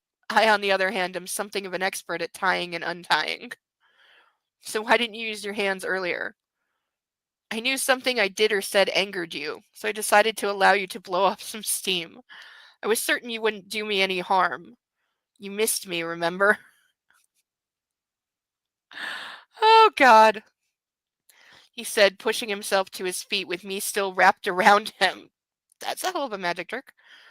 Kissing me on the lips, cheeks, and hair, he carried me to the bathroom. He put me down in the shower and turned the water on. We should go lie down, he said, spreading soap over my skin. We have a long day ahead of us tomorrow. I can't deny I'd rather keep fucking you until the morning, but evidently you haven't used that sweet pussy for some time, and I think it's had enough for now. So confirm that the prior relationship was dead, he said, delicately washing me, trailing his hand between my legs. You're very aggressive.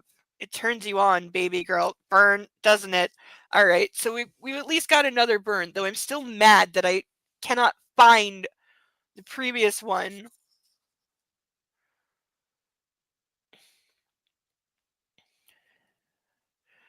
His hand stopped and his eyes pierced me.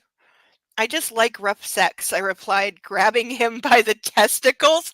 Okay, this I approve of, but girl, I am all for rough sex. You just don't know what you're doing. What you do in bed is a kind of game. You can be whoever you want and do whatever you want. Within reason, of course. I continued fondling his balls, but only a bit of fun, not a matter of life and death. We'll be happy together, Laura. You'll see, he said, kissing me on the forehead. I know. Girl, persnickety, you missed so much. So much. All right, I'm having one last speed look for the other offensive word because it annoys me.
Nope.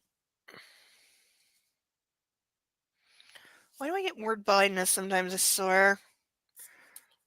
You see me when I'm trying to do connections on New York Times website. Doesn't always go so well.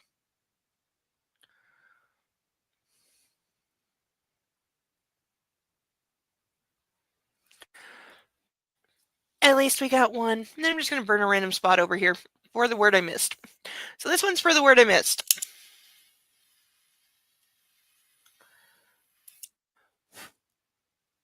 It does like to catch. Okay, I think I'm going to probably hold this more from the top because it's on the very bottom. It's on the very bottom line over here. Wow, that feels warm. All right, this one's Baby Girl.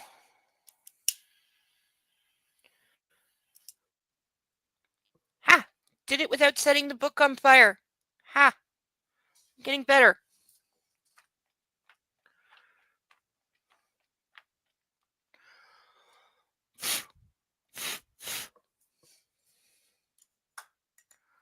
Oh, got ashes in my eye.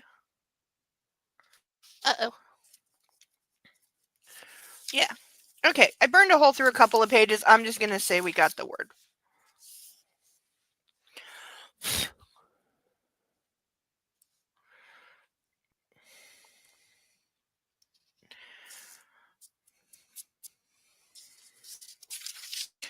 Now to the chapter. So we're obliged to stretch. We are like 40 minutes behind. This is why we never make page count on this book. Because it is so awful and must be reminded that it is so awful all of the time. Oh, but also for everyone that came in late, the votes are overwhelmingly for the mirrored wine glass, so that is what we shall soon acquire. It'll take a couple weeks to get here, but it's in the works. It's in the process of arriving, and then we will date.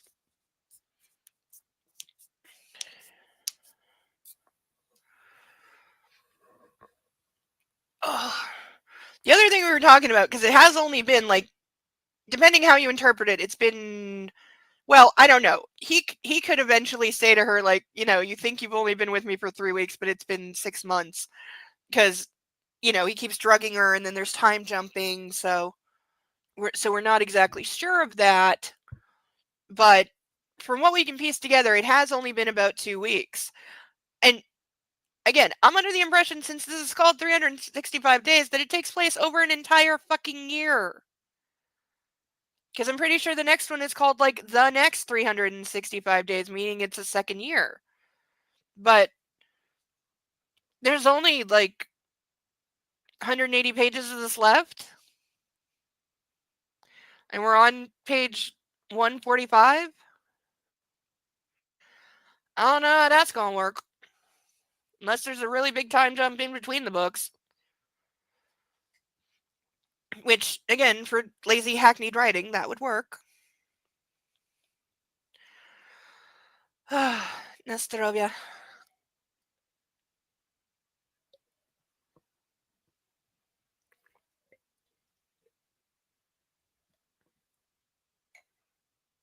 Mm. Mm, mm, mm.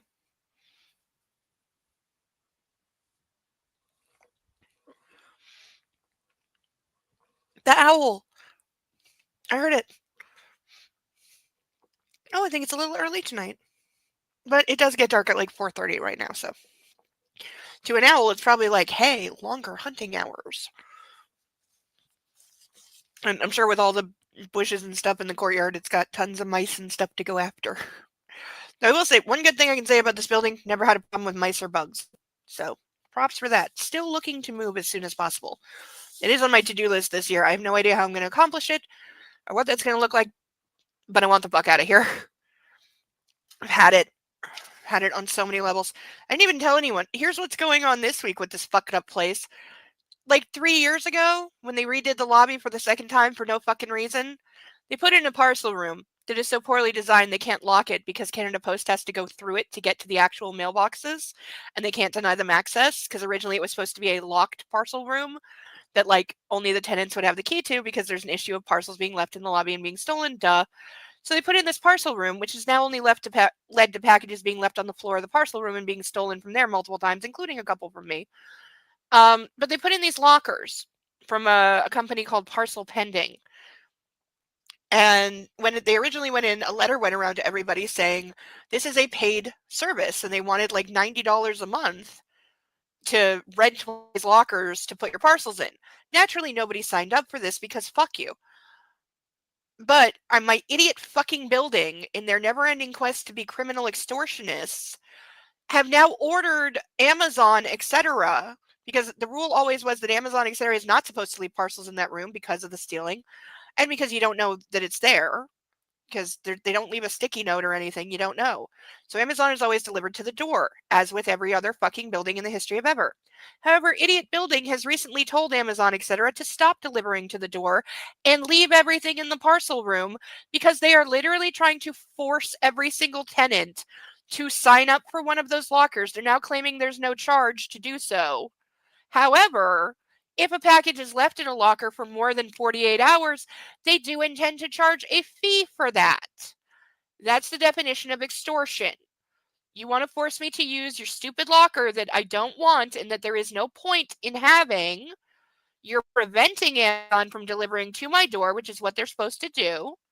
And then you want to charge me money to get my fucking mail out of a locker that you're demanding that I use? And who do we think owns Parcel Pending? Oh yeah, the company that manages this building.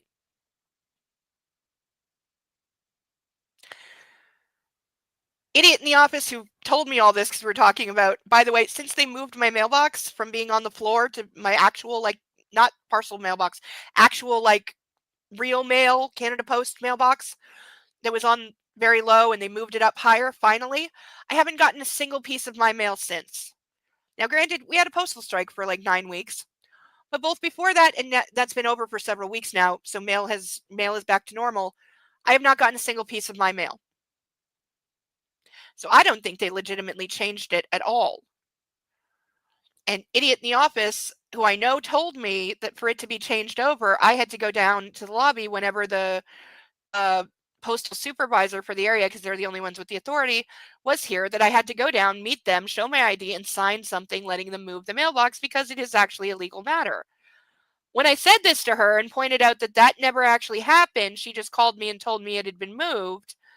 She's all of a sudden going, "Oh, I never told you that. I didn't say that." Yes, you fucking did. How would that even be in my head unless you told it to me?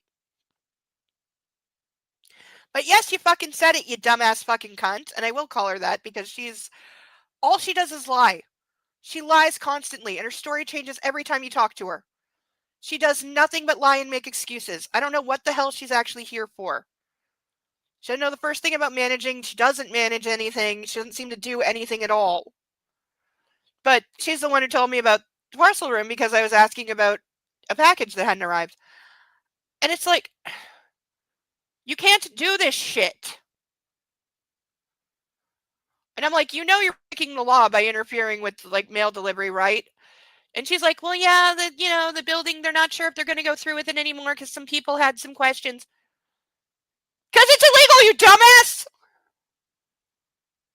And then when I said that to her, she's like, well, do you know which law? Do you know what law that's under? Go fuck yourself. How about that? Like, I did send them an email saying stop immediately, and if you prevent Amazon from delivering to my door, I'm informing Canada Post on you because you are breaking the law. Because I have no way of knowing if a package for me gets left in the parcel room. The odds of it being stolen are really high, and the only place to leave it is on the floor. So if my back is mad at me that day, I can't bend down to the floor. And what if it's something heavy?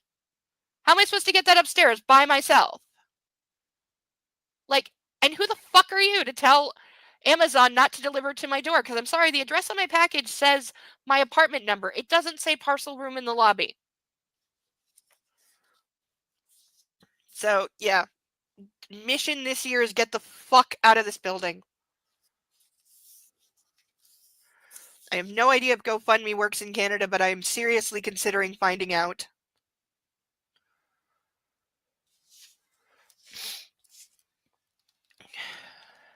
See, this This is why I need all of the alcohol tonight.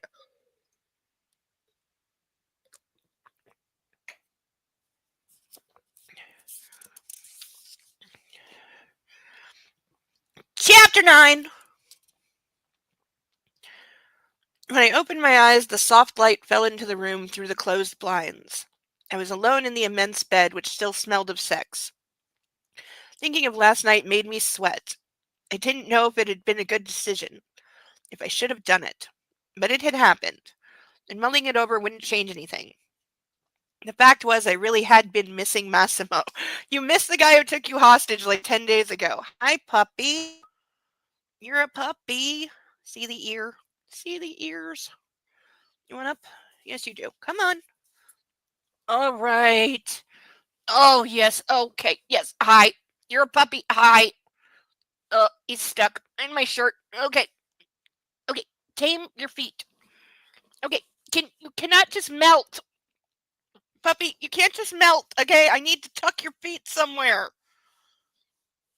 He's just going, nope, I've melted.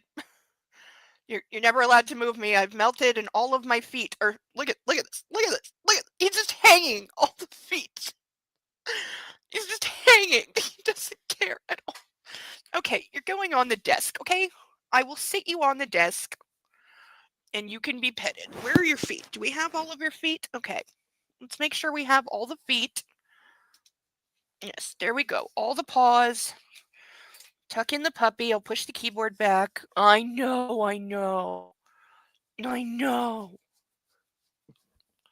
Yes, I'm just a terrible mommy for not just dropping everything and just cuddling for like the 5th time. Ugh. Sup, wolf? Yeah, he thinks he's a wolf. He really does. Sometimes, right? Sometimes. Sometimes you think you're very impressive.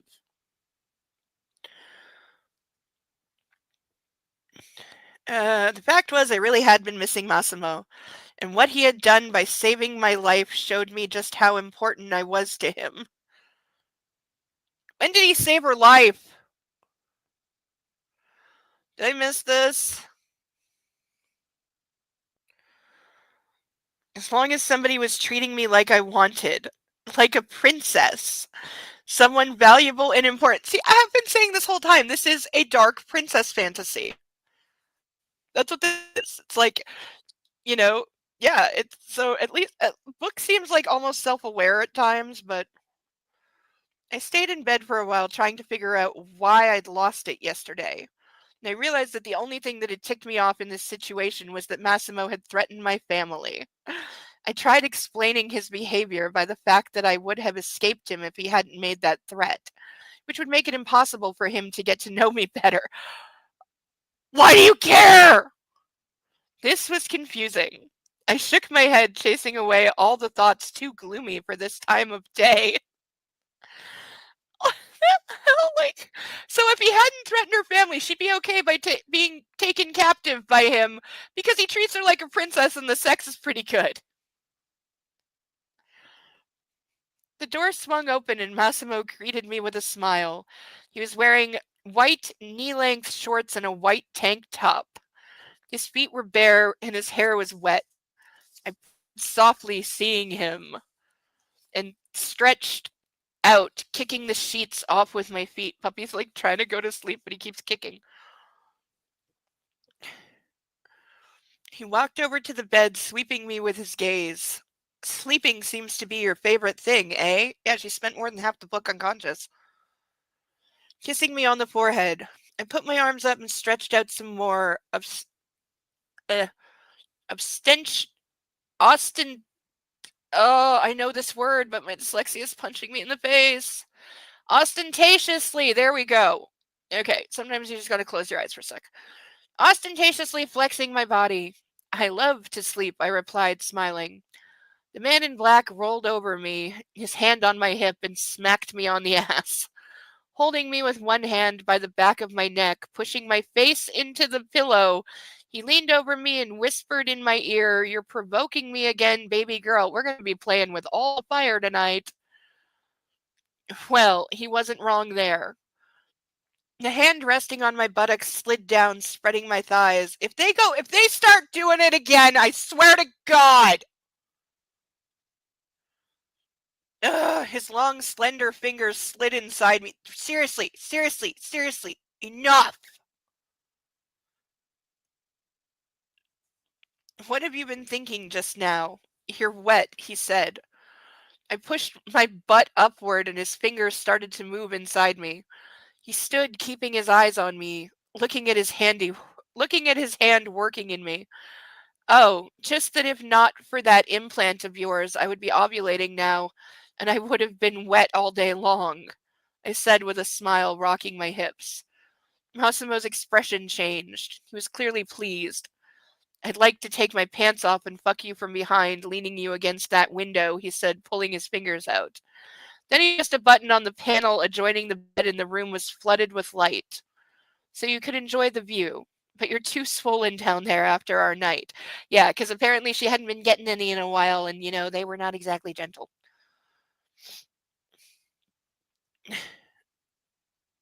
And, would any guy ever, I'm sorry, would he even know that she's, still recovering or care?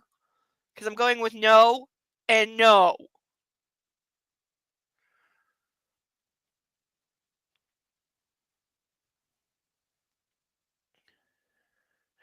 Besides, the guy that's supposed to teach us scuba diving is already here, so we don't have as much time as I would have wanted. He licked his fingers clean. Ew. Fabio brought him in too early. Come on. I guess we're learning scuba diving today because that's a thing. Oh, but we get to play with fire. Oh, oops. Puppy. This is why you're not allowed on the desk. You knock stuff down. Okay, puppy, I'm sorry, but this isn't working. You have ashes on you. Okay, come on. You're going back to your puppy bed. I know I'm the worst mommy. He's like, but I was sleepy. But mommy, I don't want to go to my bed. No, I don't want to.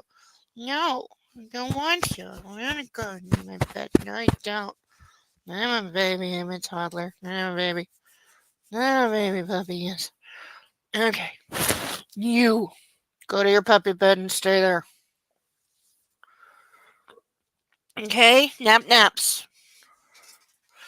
Now, what did you do? Ugh. There we go. Knocked my puffball off. Nothing in this book seems aware of anything. Yeah, this is true. This is extremely true. Oh. Need to wear a higher cut top. At least for the ashes. We're going to pour another glass, then we're going to play with fire.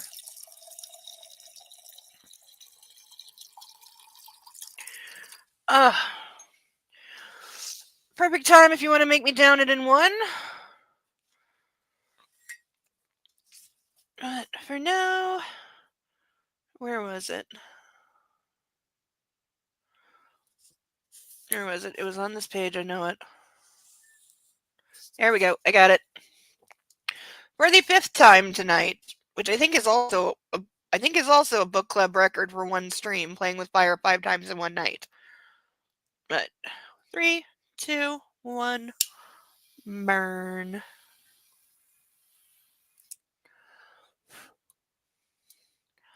Much better.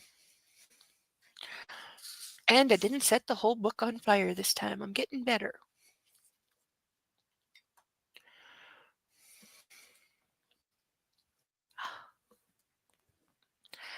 Someone's under his puppy bed. I know he's exhausted.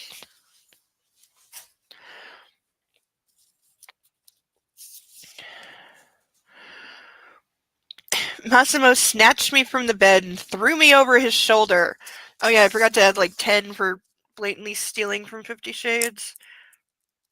Not that that's a crime, but it does need to be kept track of. I'm amazed we've gotten this. We're 12 pages in and she hasn't fainted yet.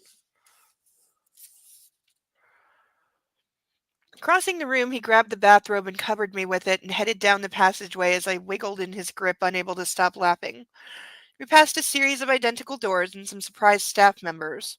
I don't know what Massimo's expression must have been as I dangled from his back, but I suspect it was as serious as it got. After a while, we reached my berth. Massimo put me down and tossed the bathrobe onto the bed. I think it, I think I'll give the staff a day off just so you can go around naked, he said, slapping my butt. There was a tray laden with food on the table, and next to it jugs of tea, cocoa, milk, and a bottle of Moet Rosé, because it's never too early in this book to start drinking champagne. Interesting choice for breakfast, I said, pouring myself some cocoa. I think champagne should become a staple of my everyday menu. Like it hasn't been? I already know you like champagne, and I suspect you'll like some of the other things here. I sent him a questioning look, and Massimo leaned against the window and grimaced. When my people were packing your things back in Warsaw, there were 2 cups in the sink. One had some cocoa in it, and the second filled with tea with milk. Somehow I don't think your ex liked either of those beverages. But who knows, he shrugged. Why did you go away for vacation and leave that in the sink? Ew!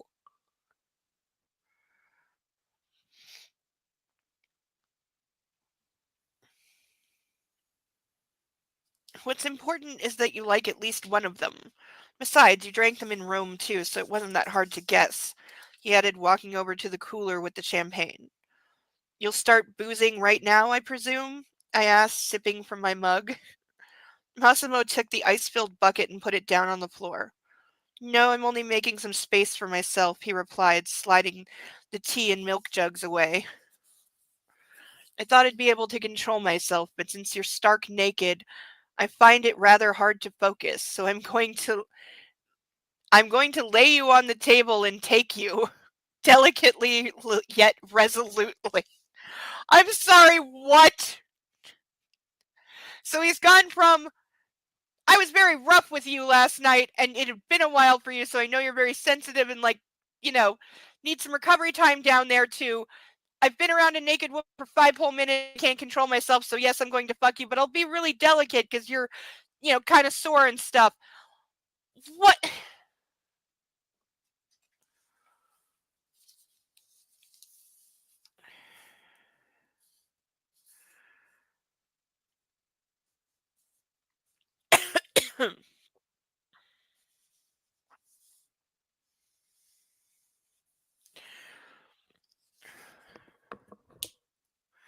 Also, I think you have to be American to use the word resolute. I'm pretty sure there was, some kind of treaty.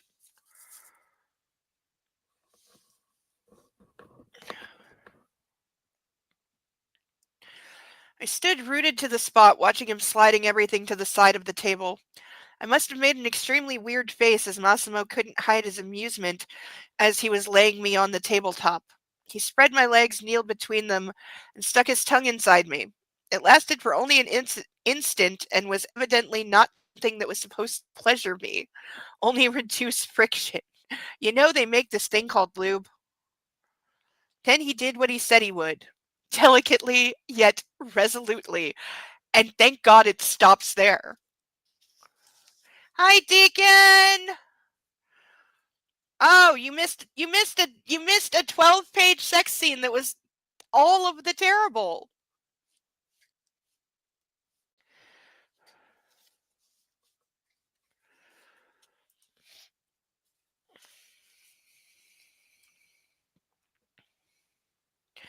I went outside to the deck with only my sunglasses and a wonderful white Victoria's Secret bikini on. There was scuba diving equipment on the stern. Oh, I forgot they're on a boat. I completely forgot they're on a. Oh yeah, I remember him saving her life now because she somehow mysteriously fell overboard in a way that she shouldn't. That is not possible, and she drowned. And he gave her the mouth, and then she didn't drown because that's how that works.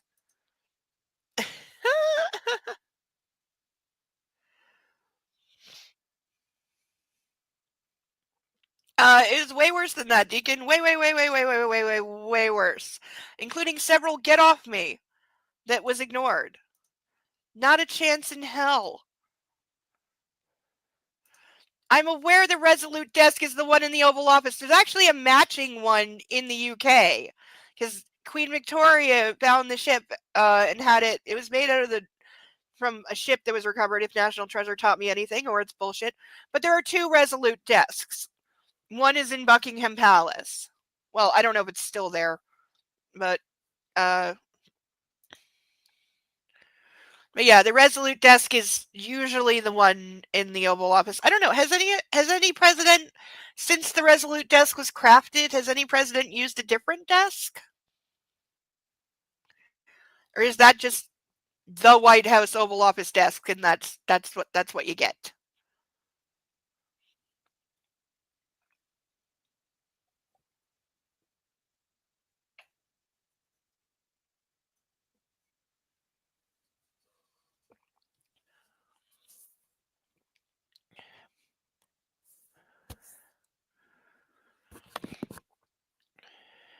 Uh, Sorry for the itching bug bite. Itchy, itchy, itchy, itchy, itchy.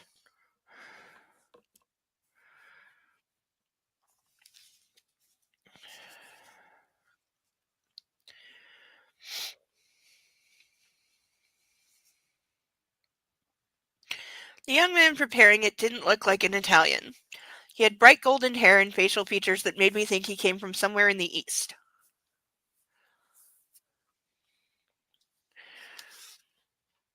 Yeah, accidentally, maliciously fell overboard. Yeah, because it made no goddamn fucking sense whatsoever. And again, it was a time jump. It just went from her walking down stairs that apparently were outside and had no railings whatsoever, and somehow she fell from the top deck and didn't break any bones from hitting the water at that height. And he was somehow able to jump in, and even though she drowned to the point where she wasn't breathing and her heart had stopped, he was able to magic them back up onto the deck and then revive her with CPR, and she was fine. Because that's how that works. I swear, there's like a hair on my lip. It's a dog hair. I know it's going to be a dog hair.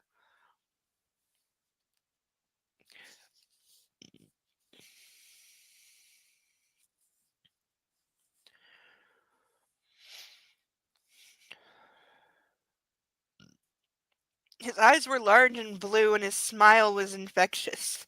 I have to remember the world is backwards this time, because when she says East, she's not. I'm assuming she doesn't mean Middle East, because she's describing a blonde white guy.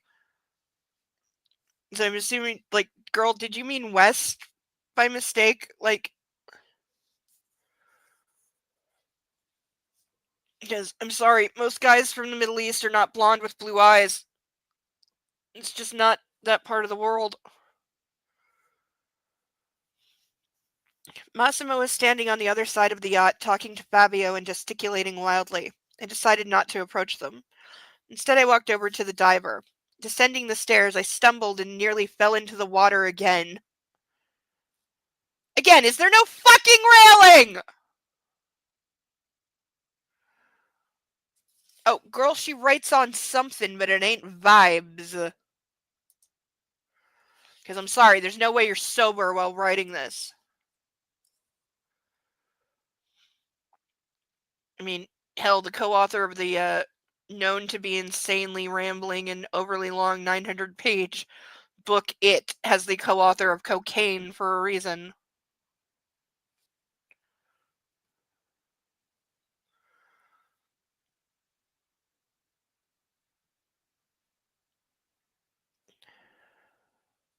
It probably doesn't have robots and railings, yes.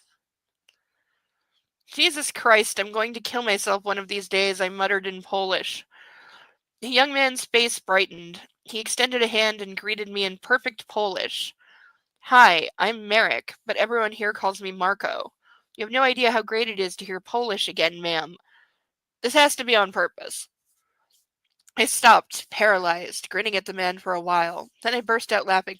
Hey, how about, since you know Massimo doesn't speak or understand Polish, or at least so far he hasn't, how about you tell the guy, I'm being held hostage, here's my mother's name and number in Warsaw. Call her and tell her I'm being held captive and where we are.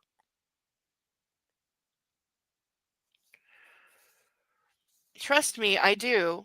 Thinking in English makes my brain hurt. I'm Laura, and please call me by my name. Can we ask for that to be today, so the book is over? Yeah. So how do you like your Italian vacation? He asked, turning back to his equipment. I took a moment to think about the answer.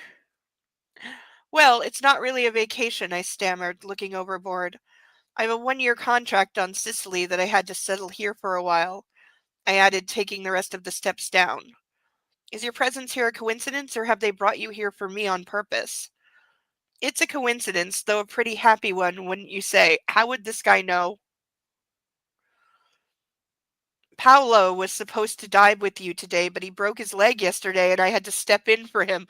Do we want to know how the guy broke his leg?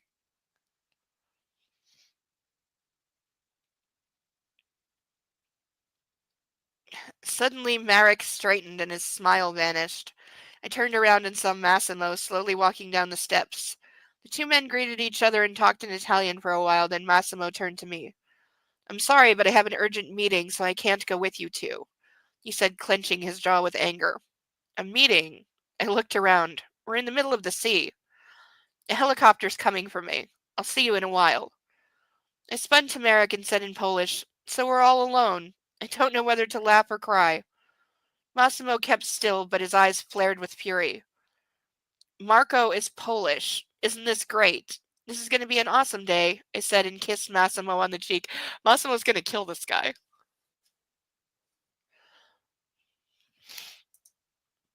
I don't think there are orcas in the Mediterranean. Say I'm a hostage here. Yes, Deacon, we are so. Yes. She had the opportunity to shoot him. Again, she didn't take it. Ow. Okay, don't scratch. Ugh. No, I just want to claw my skin off. Orcas are everywhere now. I can't wait to get to the yacht. They are great.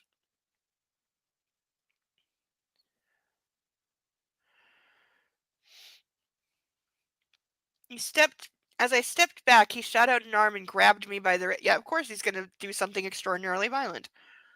Whispering so only I could hear. I don't want you to speak Polish when I'm around. I can't understand anything. His hand clamped painfully around my arm. Saw this coming, and dude, how about you learn? How about you put Google Translate on your phone? I jerked away and hissed angrily. Well, I'd like you to stop speaking Italian. Can you do that? And hey, fair point, she doesn't speak Italian. I shot him an admonishing glance and headed in the direction of the motorboat where Merrick was packing the diving equipment. I closed the distance between us, patted him on the back, and asked him in Polish if he needed any help and if we had everything we needed. And then I waved happily at Massimo and turned to go to the boat. Honestly, I didn't know if Massimo could teleport or something like that, but I hadn't managed even one step when he had me in his arms again, kissing me. I was going to say strangling. Yes, you don't learn to scuba dive in the ocean. You start in a pool. Yeah, no. Not how anything works and very dangerous.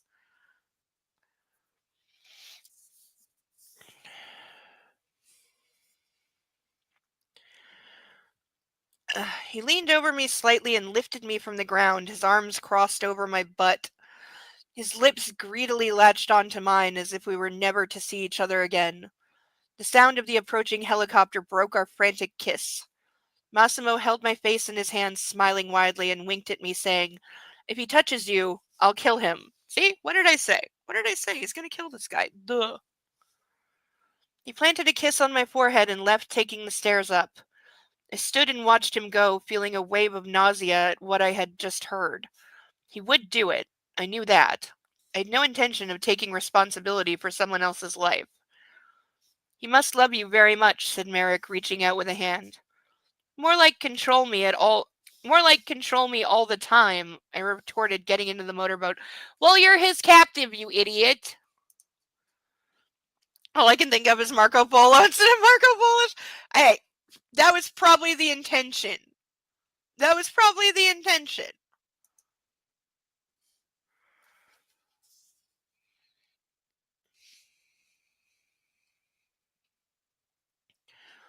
We headed out.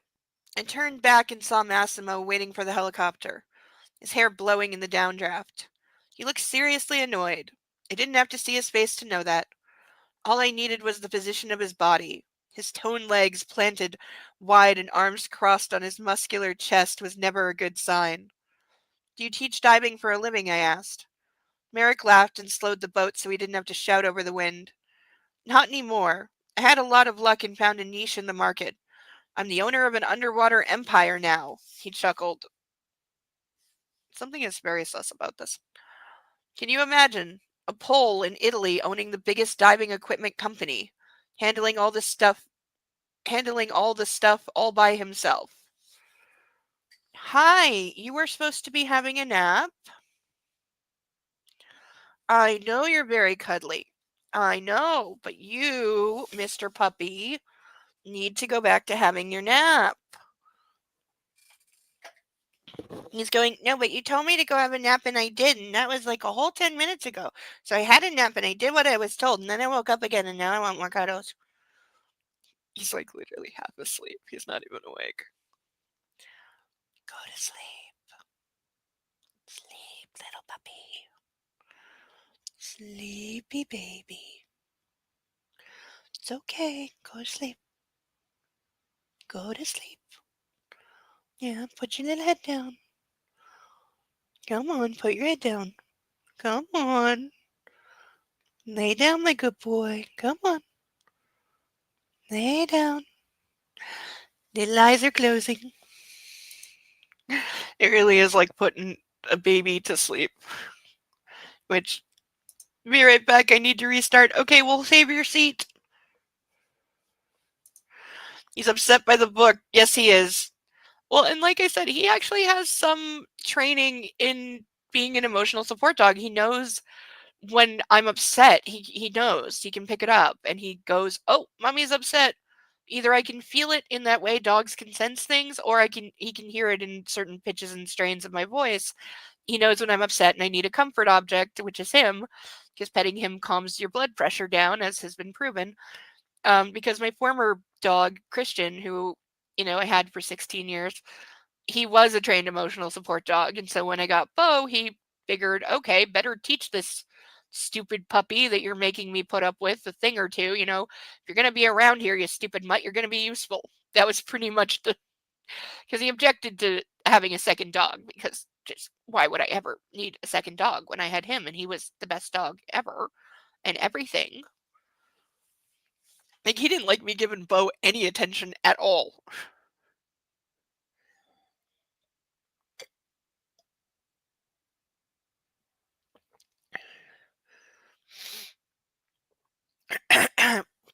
But he did teach Bo, like, hey, if you hear this or if mommy's doing this, that means you go be a thing to be cuddled and you make it better and you lick her face and you let her cuddle you and you be a very good boy and and that's what you do.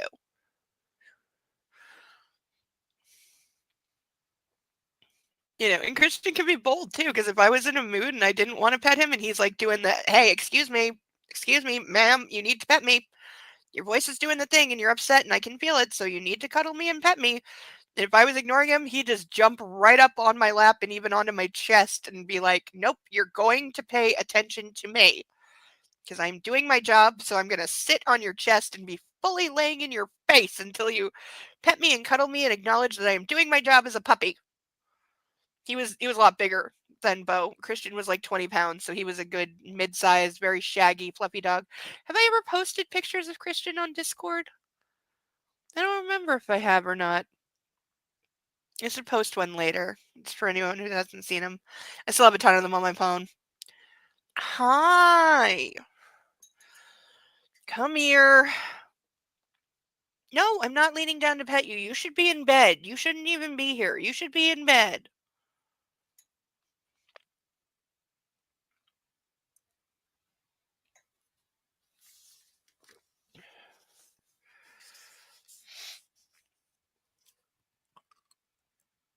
Ugh.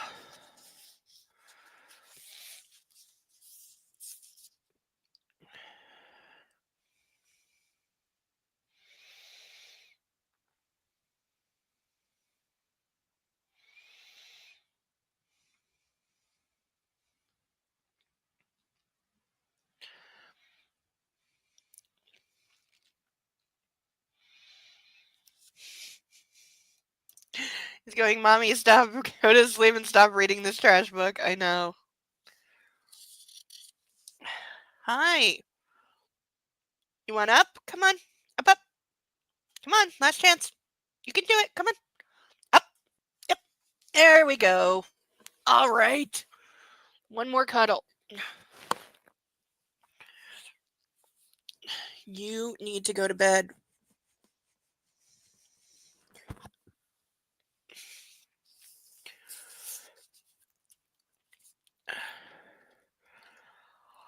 So, what are you doing here with me then? I asked with a laugh.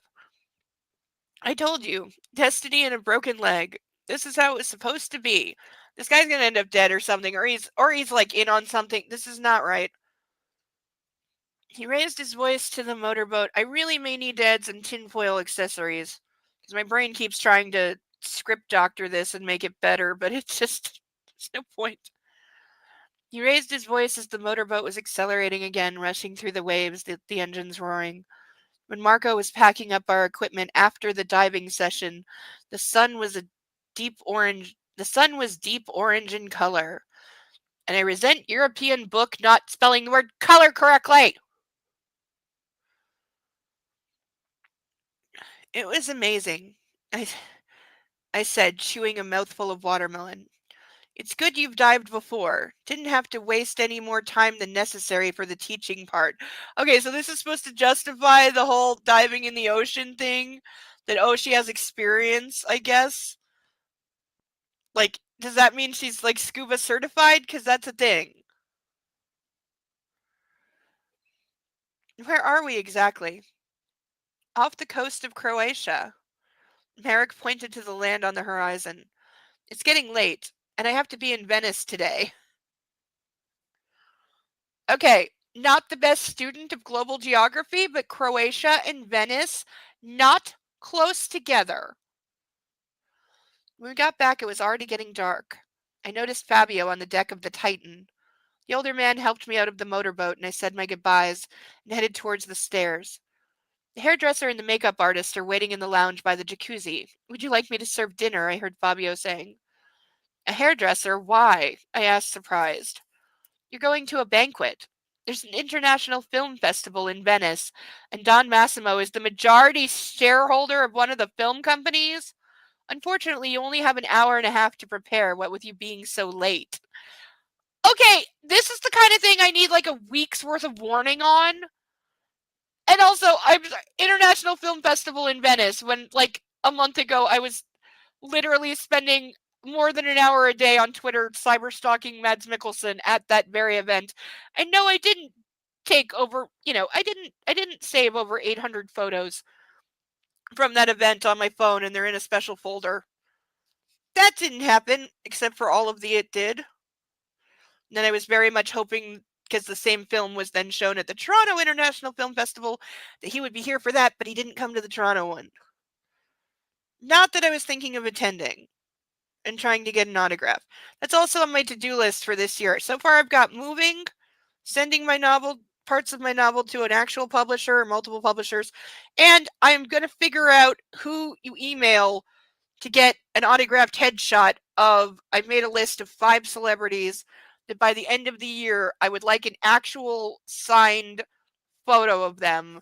So I need to figure out who do you contact nowadays to ask for, as a fan, to ask for a photo.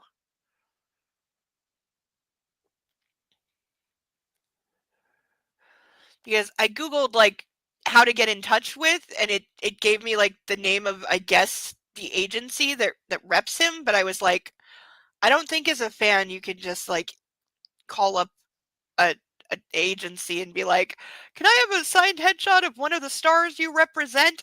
I think that's how you sound crazy.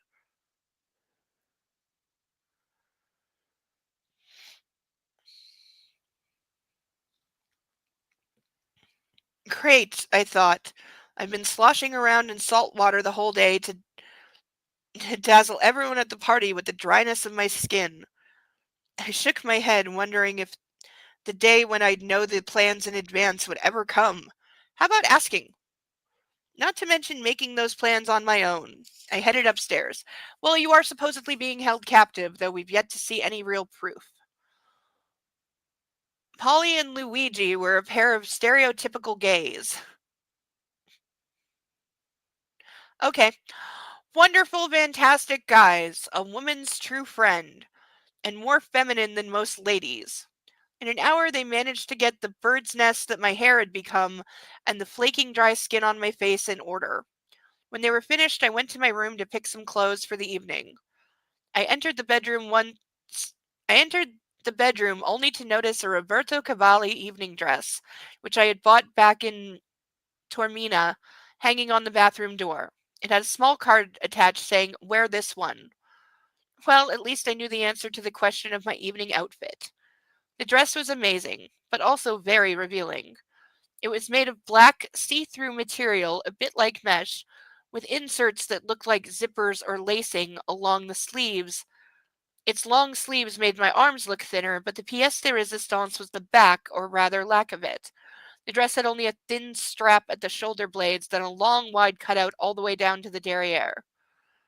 I can't wear underwear with this, I thought, grimacing, looking at myself in the mirror. It's see-through, you better be wearing fucking underwear. Also, this dress is what Rene Russo wears in the Thomas Crown Affair. Why do all bad eroticas have to steal from that? But that's literally the dress she wears, is a see-through black dress with nothing underneath.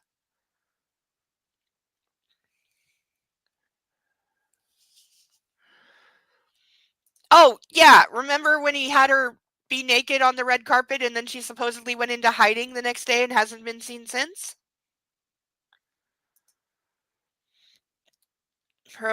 Croatian port to Venice ferry can take over 3 hours, but if she takes the helicopter, it's doable. Who is messaging me at a time when I don't need messages? Okay.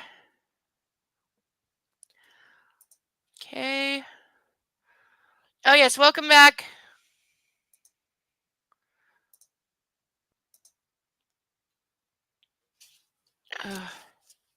Deacon, what were you saying? Wait, what at the dress? It's okay. You're okay. You're okay, little baby. You're okay. Yes, you are. Yes, you are. You're okay. But like, how do you not? Roberto Cavalli had foreseen this, though. In strategic places, the dress lost its translucence. It didn't change the fact that I simply would have felt better with at least a G-string on.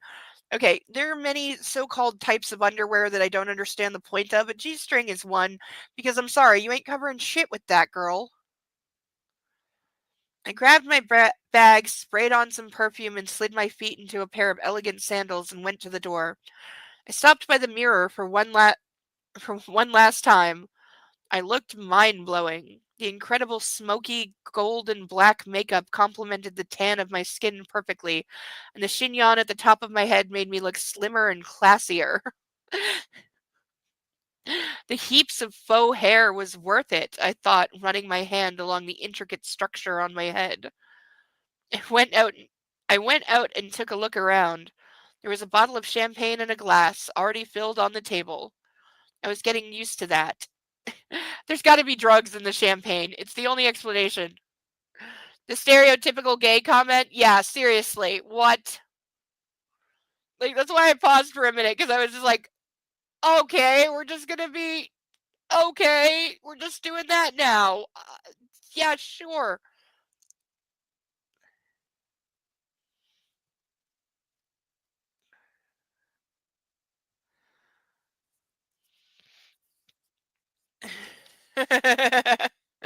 Ma'am, you mean a wave? Yes. It's probably just clipped in, but.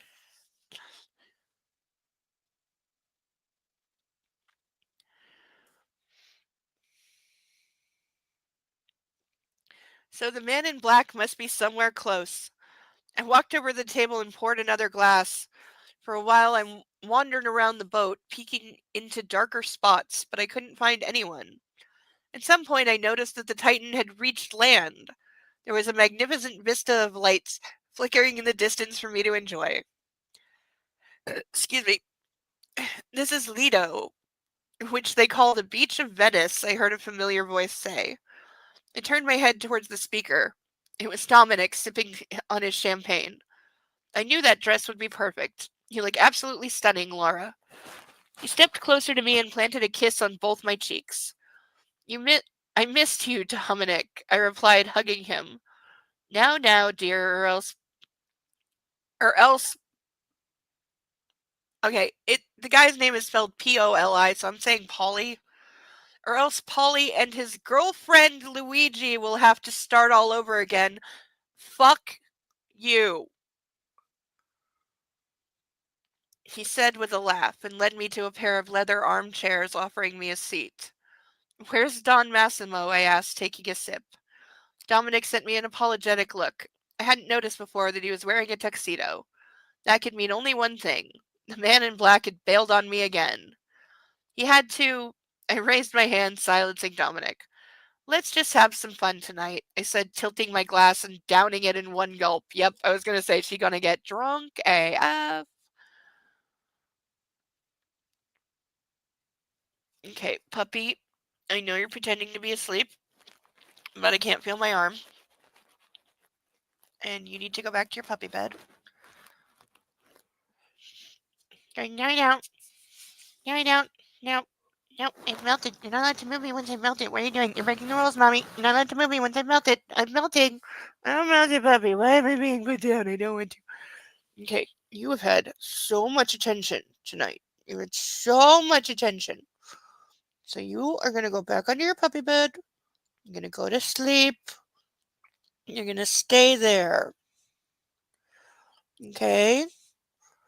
So go back under your puppy bed for some naps and you stay there. Okay? This time, puppy stay. Okay? Go into your puppy bed and go naps. Yes. Do as you're told. Do as you're told. At least Dolly Parton's honest about the wigs.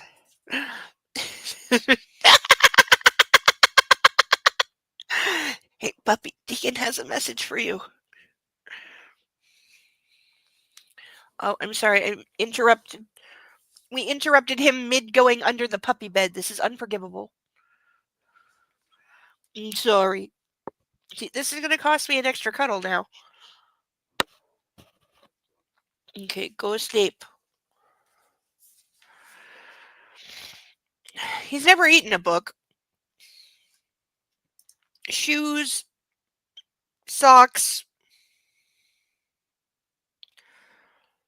He chewed a cane of mine that I was not impressed with, but in his defense, to him it was just a big stick. Maybe some peanut butter should accidentally get on the book.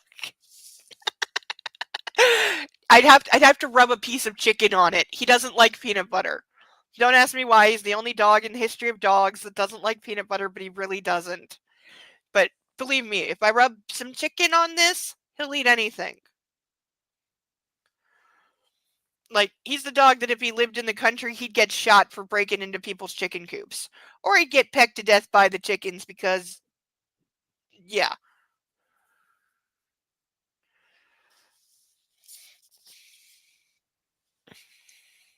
But yeah, you put a piece of chicken on a string, he will go anywhere.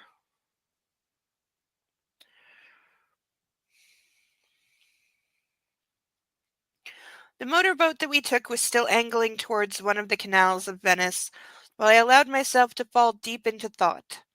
Did I want this year to last, all of a sudden? Or maybe even more? Or was that too much? Maybe if Massimo got what he wanted, he'd let me go now. But did I want to go back to my old life? Okay, I predicted that this would happen. I just thought it would be at the end, not the literal halfway point. Why did I keep yearning for him so? Dominic woke me up from this reverie. We're nearly there. Are you okay? He asked, offering me a hand. I stood up, but the sight of all those people, lights, and the pomp and splendor suddenly terrified me. Yeah, I'd be there too.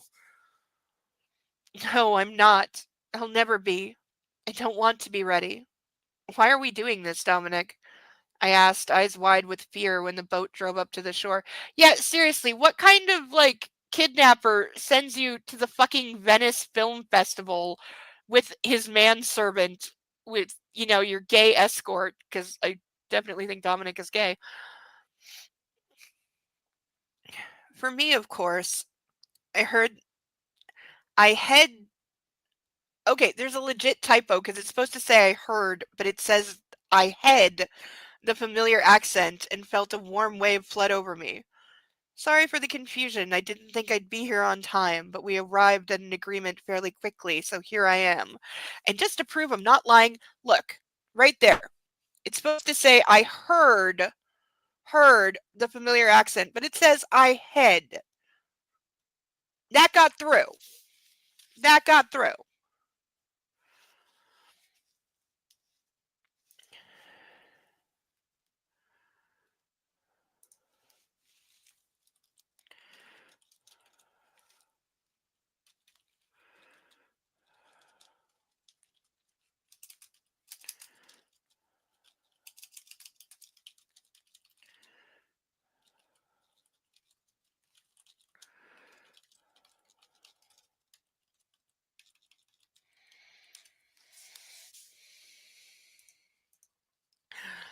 Do I want to not be kidnapped and held hostage? Yeah. Well, she admitted like 4 pages ago that she is basically being treated like a princess. And the only thing that bothers her is that he threatened her family. Which, again, we don't even know if that's a real threat or if he's capable of carrying it out. You know what? I'm just going to say that was on purpose. You might well be right. Tradwife influencer smut is something else. Oh god, don't bring up the tradwife crap. I can't stand that shit. And it's just a new name for the same bullshit. You know, it's all it is. How is my hair this long again? I still can't do a decent braid. Ugh.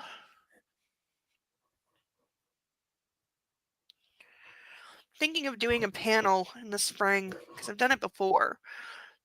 Do a panel and have a fake tattoo and, you know, do edgy, but I only ever shave it to like here so I can still flip it over and like have like normal looking hair when I want to. I don't know. I'm gonna be 39. Is that too old to do like trendy half shaved panel head? She writes like that. Yeah, probably.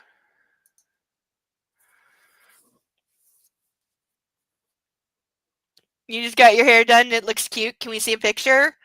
Put like an emoji over your face if you don't want to show your face. Just show the hair.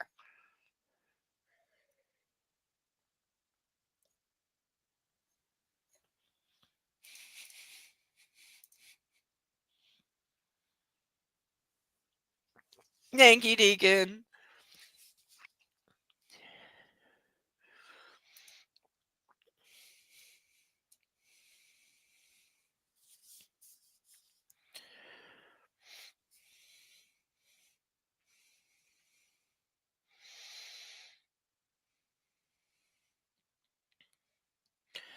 I raised my eyes, seeing my resplendent captor waiting on the quay. He was wearing a double-breasted black tuxedo and looked straight out of a fairy tale. I was overawed. His white shirt brought out the color of his skin, and the elegant bow tie was so classy. He looked so dignified. Come, Massimo offered me a hand, and a moment later I was standing next to him on solid ground. I smoothed down my dress and lifted my eyes, meeting his gaze. He held me tightly by the hand, looking as dazed as I was. Again, what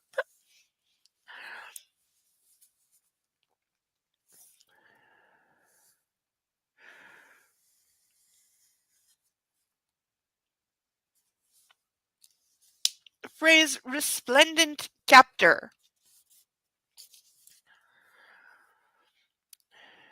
Lara, he said, and then trailed off, frowning. You look so ravishing tonight. I don't know if I want anyone else but me to see you like this. I smiled at those words in mock modesty. Don Massimo, It was Dominic. We have to go. They've seen us already. Please, your masks. Who saw us? Why did we have to go all of a sudden? I took the beautiful lace mask offered to me. Literally, the fucking. Like, I swear, bitch just literally downloaded a PDF of 50 Shades, randomly cut half of it out, and then used, like, the Control F function to find and replace, and that's how this got written. What is somebody. What do we mean somebody saw them? Who cares? And putting a lace mask on your face doesn't mean nobody knows who you are! Massimo turned to me, tied it over my face, and purred, brushing his nose against its rim. What is it about you and lace? I love it, he whispered, placing a gentle kiss on my lips. Before he managed to pull away, the flashing lights of the paparazzi illuminated the night. Excuse me. I started to panic. Massimo slowly took a step back and turned towards the photographers with his arm around my waist. Okay, so were they hiding their face from paparazzi? What? As far as we know, she hasn't been reported missing, even though she should have been. He did not smile, instead just waiting until they were done. The crowd of paparazzi reverberated with calls in Italian while I just tried to look as dignified as I could, though my legs were shaking. The man in black waved a hand as if signaling this was enough, and we headed towards the entrance along the red carpet. Having crossed the halls, we reached the ballroom lined with monumental pillars. There were candles and white flowers on round tables. Most guests wore masks, which suited me. My own mask gave me the illusion of anonymity. Well, nobody would know who you are here anyway. We sat down at one of the tables. We were the last people to join that particular table. Waiters arrived moments later, serving appetizers, followed by other dishes. Okay, seriously, you're going to a fucking Venice film premiere. I could fill at least 2, if not 3 chapters very easily, detailing that out and having a lavish, like, Cinderella evening. Purred, yes, Deacon, in case you missed it, he purrs now a lot. They both do, but mostly him. End of chapter, by the way. That was a short one. We'd possibly get to chapter 11 tonight. I don't think that's happening, but. Because, yeah, let me see how many pages is chapter 10. Yeah, it's 20 pages. We're not getting through that before the end of the evening. No way. I gotta start limiting. But end of the chapter does mean we need a stretch break. These are the rules. Yeah, bringing his kidnap victim to a red carpet at the Venice Film Festival. He's the dumbest kidnapper ever. Yeah. Because now there's internationally viewed pictures of the two of them together. So let's say he does let her go at some point, and she runs to the FBI or Homeland or Interpol or whoever and says, noted world criminal Don Massimo, whatever the hell his last name is, kept me hostage for a year and raped me repeatedly and threatened to kill my family, and he executed a guy in front of me, and he shot another guy in front of me, kind of, and by the way, I can prove it because here's us at the Venice Film Festival. And roars, apparently. Yes, he roars. Deacon, did you miss him roaring? No, he roars because they had sex, and when he came, he let out a mighty roar, as we were told. It would be Interpol, you're correct. I'm just used to everything being American in these books. Not that it is said that they're not, but yes, he roars. Oh, thank God, we're almost at the end of this chapter. I saw it. Yeah, we're at the end of the chapter. But there's more. There's always more, darling. There's more. We're only halfway through the book. Good thing tabloids are terrible at identifying people, especially new love interests of the rich and famous. Yeah, seriously. Meow. Yes, he roars during maximum pleasure. Yes, a mighty roar. I don't even remember. There was some stupid word in front of it, but it was like, yeah, he roars. Puppy, I'm sorry we interrupted your ritual, but you need to go under the puppy bed, okay? He's sitting there looking at me because he's confused now because he was going to bed and doing as he was told, and then he got interrupted, so now he doesn't know what to do, and he doesn't want to be, BAD, because that's the worst thing ever. You want to cuddle? Come here. Come here. I know I broke your routine. Come here. It's okay. You can do it. Come on. Come on. The tail is wagging, but he's unsure. Come here, baby. Come on. You can do it. Come on. Come on. I see your tail. Come on. He will in like 2 minutes. He's doing puppy math. I can see the hamster trying to turn. So she's fucking the cowardly lion crossed with the scarecrow. He roars and purrs and is completely stupid. That's a good one. That's a good one. I'm gonna remember that. I might steal that. I might steal that from you. But yeah, basically, yeah. My mind just went to this cat meme how kittens think they're lions. Yes! Yes! I love those memes. They're great. Because, yeah, kittens, they got no fear. And they think they are the biggest, toughest thing ever.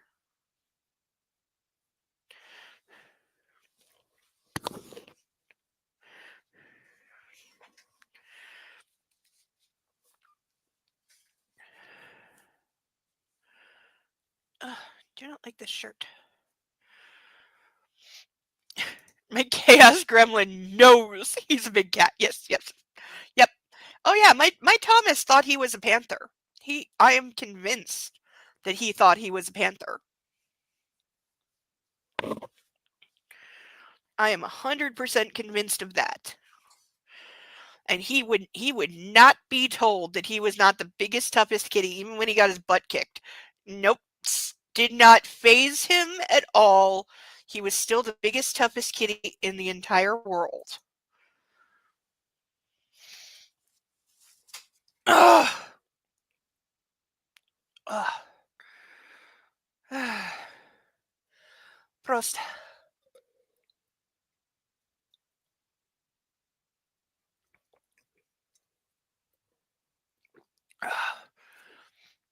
How is that only my second glass tonight and it's not even a full one?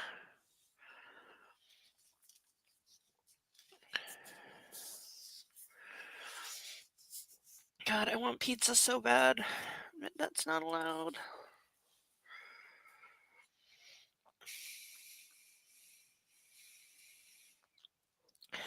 Chapter 10.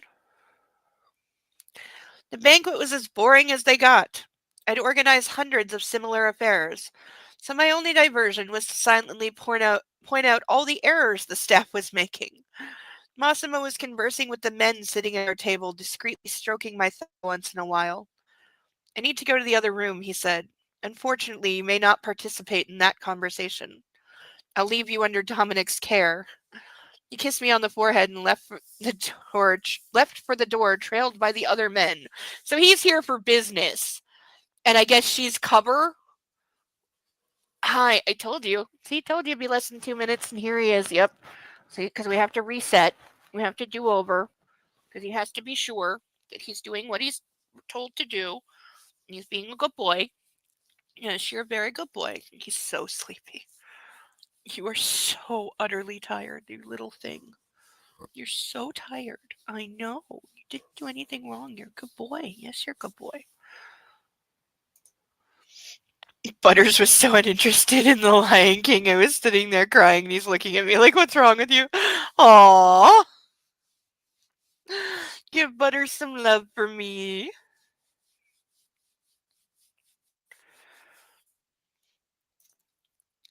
The way he loves watching National Geographic's National Park series, he wants to be wild. I know they all think they are. They all think they are. They think they're wild. Except for maybe Sasha, right, persnickety? I don't think she fancies herself any kind of wild animal. I think Sasha is quite content to be a domestic pet.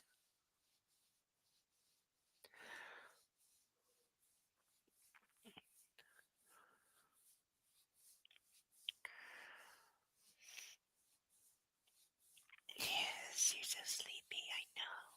You're so sleepy. Little baby. so sleepy. Yes, you are. Yes, you are.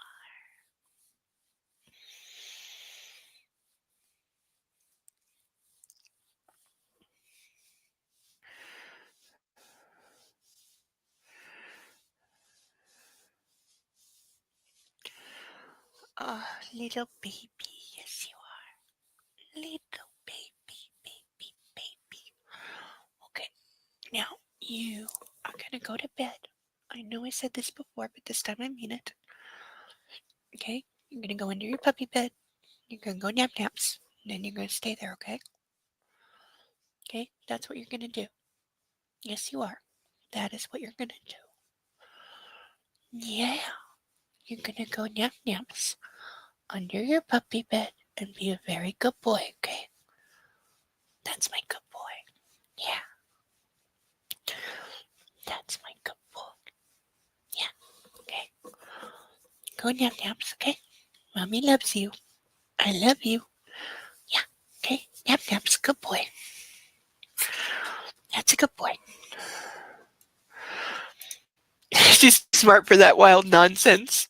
There's 0 down comforters in the wild. Yeah, see? She's a smart girl. She knows. She's like, I got it good. I got a warm place to live. I got comforters. I got a couch. I got mommy to lay on top of. I get treats and whatever I can steal. I'm fed regularly. I got a yard to run around and patrol and be king of the block. I got bunnies to chase. And occasionally she gets taken to the vet's office where everybody loves on her and rubs her belly and gives her treats and thinks she's the best. Butters will fight a dragon though. I was playing Skyrim and he was like, I can get that dragon. Was he smacking at the screen trying to act up? Also, fewer people. Yeah, there's not as many people to love on her in the wild. And who is she? Who is she gonna sit at the door and show her toys to? Really? And The Sims. He wants to eat the little people that can't cook. Oh, I used to play Sims, but I never downloaded it on this computer. Oh, I should, because I still own it, right? I'm sure I still have the emails with the links somewhere. I think it was Sims, I want to say 4. Uh, but I didn't. They added the witch stuff in it later, and I was like, damn it, I want the witch stuff. But I was doing really good. I had a number of designs that actually got really popular, like had thousands of downloads, which surprised me. But I love design games. I love games where you can design stuff. So yeah, I may have spent like 4 hours designing the ultimate kid playroom in The Sims, and it got I don't know, my computer crapped out and died, and I had to switch to this after maybe 3 weeks after I posted it. But it had like 40,000 downloads because you can upload your designs and other people can download them for like quick go-to rooms. So I was grateful that I guess people liked my design enough. I don't know if 40,000 is a lot on Sims. I have no idea for like downloads of stuff. Puppy to the book while she sleeps. He jumped on the TV. Nice. Didn't know that you could upload designs and download. Yeah. Like I said, I think I was playing. Yeah, I was definitely Sims 4. I had some of the expansion packs because like over Christmas they made a lot of the old expansion packs like $5. So I bought a bunch of the ones that I thought I would like. I didn't buy all of them because some of them I knew I wouldn't like, but I think I bought like 4 of them. I know I bought like there was a plant one because I was very big into getting all the plants, and the vampire one. I know I had that because I played a number of vampire characters, and then I think there was like a theatrical one, maybe. I don't remember. It's been too long. I made some videos of it, but they may have been on my channel that got taken down. My brother-in-law is a character in The Sims. His girlfriend, now wife, designed a character based on nice. Very nice.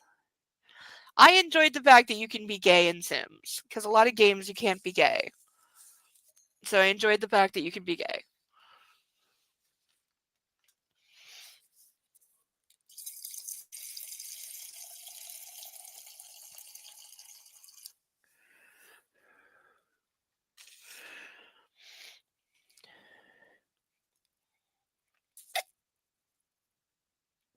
Ah, Again, perfect time if anybody would like to make me chug this glass and have mercy on my soul. Because you are doing the work of the angels if you make me chug while I am reading this book. You have not had any chugging tonight, which is always disappointing.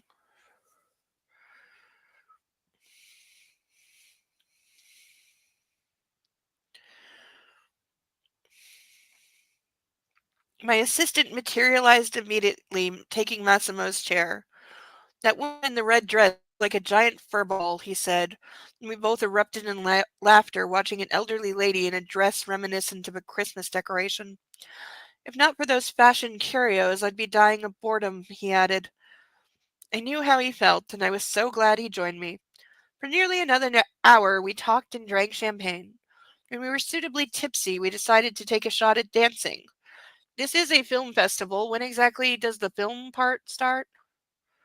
The dance floor was crowded, but this was a formal party. Can't go too crazy here, I thought, glancing at the string quartet. After a couple of ballroom dances, I'd had enough. As opposed to Dominic, I was an exquisite dancer. My dearest mother had always made me go to dance lessons until I finished high school.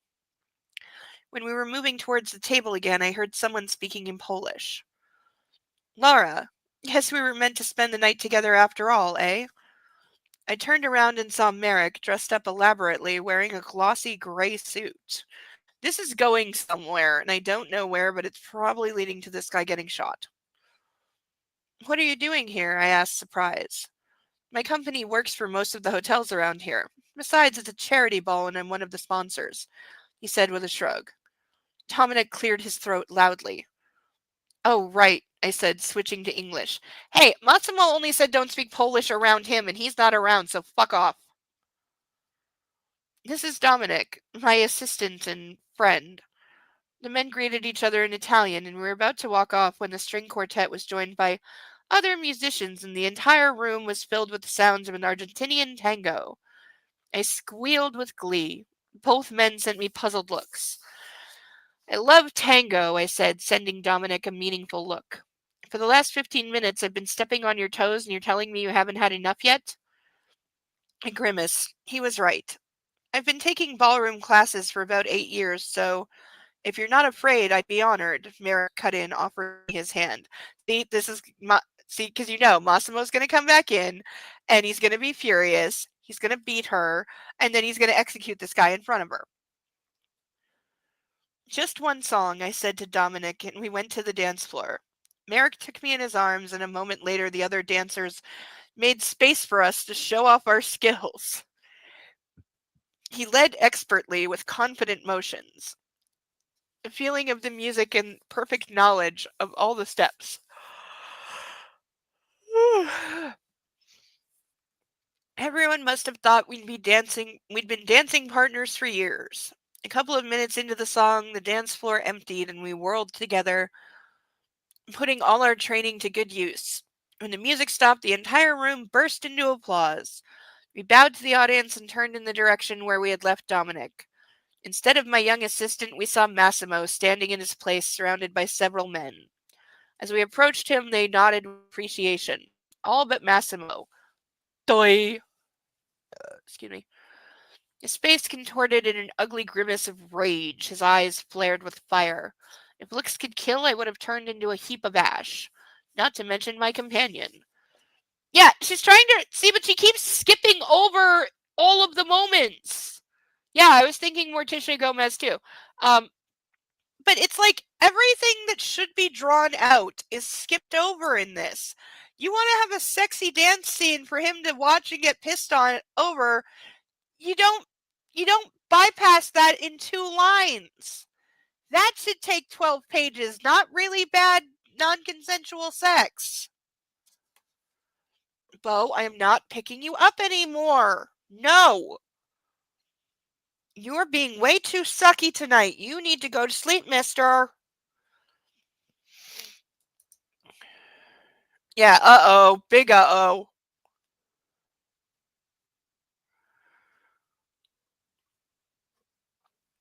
Somebody quietly sulking back to his puppy bed.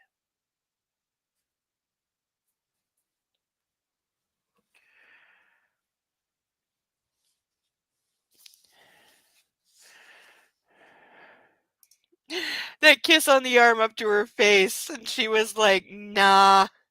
Yes, I know, I completely that's one of my favorite moves of theirs, yeah. No, I absolutely love that, I would love to actually do that in real life. Never gonna happen, but yep, puppy finally took the hint. I'm sorry I had to be, a little harsh with him, but he needs to go to sleep.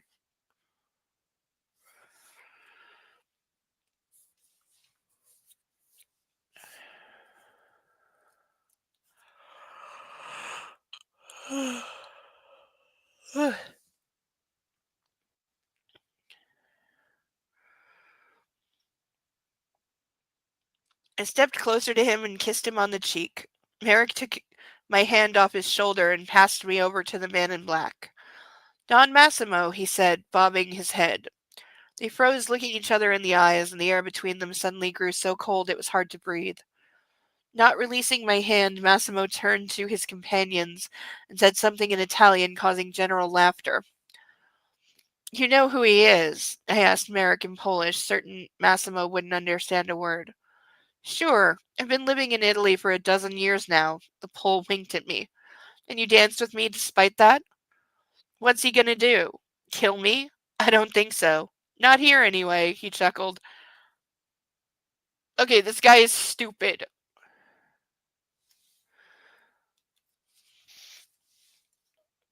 Now I demand that if I get married. There is a YouTube couple, Sophia Tegard and her partner, when they got married, they did the Gomez and Morticia tango because she's a huge goth fan and a huge Morticia fan. So they actually did that at their wedding as their dance. And yeah, there's video online.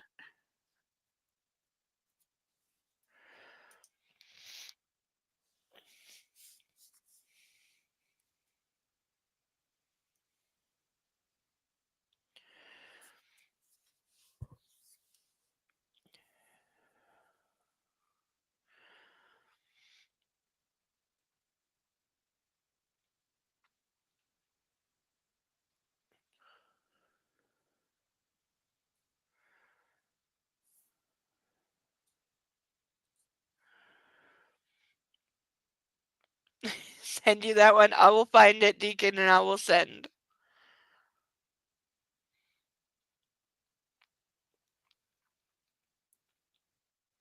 Besides, he can't really do that for a whole lot of reasons.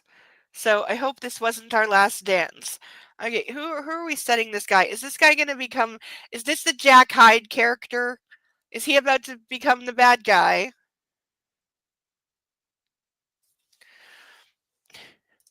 He doesn't know I played in metal bands or I was a cop. Yeah, like seriously.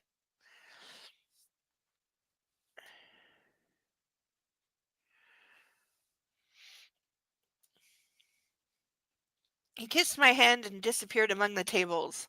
Massimo followed him with his eyes before turning back to me. You're a great dancer. That explains the range of movements in those hips in different situations. I was bored, and Dominic isn't that much of a dancer, I said, shrugging by way of an apology. I'm not apologizing for shit. You weren't fucking here. I'll do whatever the hell I want. A rhythmic passo doble reverberated through the hall. Show you how to dance, Massimo said, throwing off his tux jacket and passing it to Dominic. Of course! Now I must show I am the more important, better male by dancing with you harder and sexier than that guy just did. He grabbed me by the hand and led me back to the dance floor.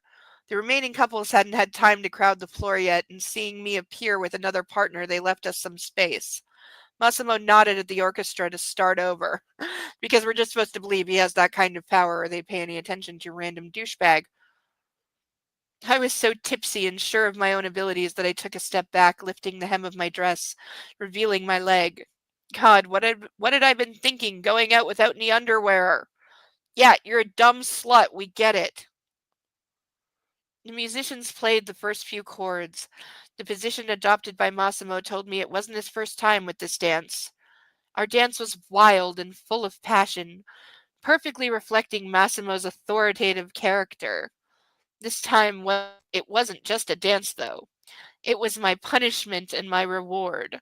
the portent of what was to happen after we left the banquet and the promise of a surprise waiting for me later. I was spellbound. I wanted the music to never stop and our dance to last forever. Okay, that was like 5 lines. That should have been like 5 pages. Show, don't tell. I have no idea where the book is going. It reads like a fever dream I had in the hospital after I ate kangaroo. Who writes like this? Yeah, seriously. It's such a disjointed fucking mess. Like, it's just a mess.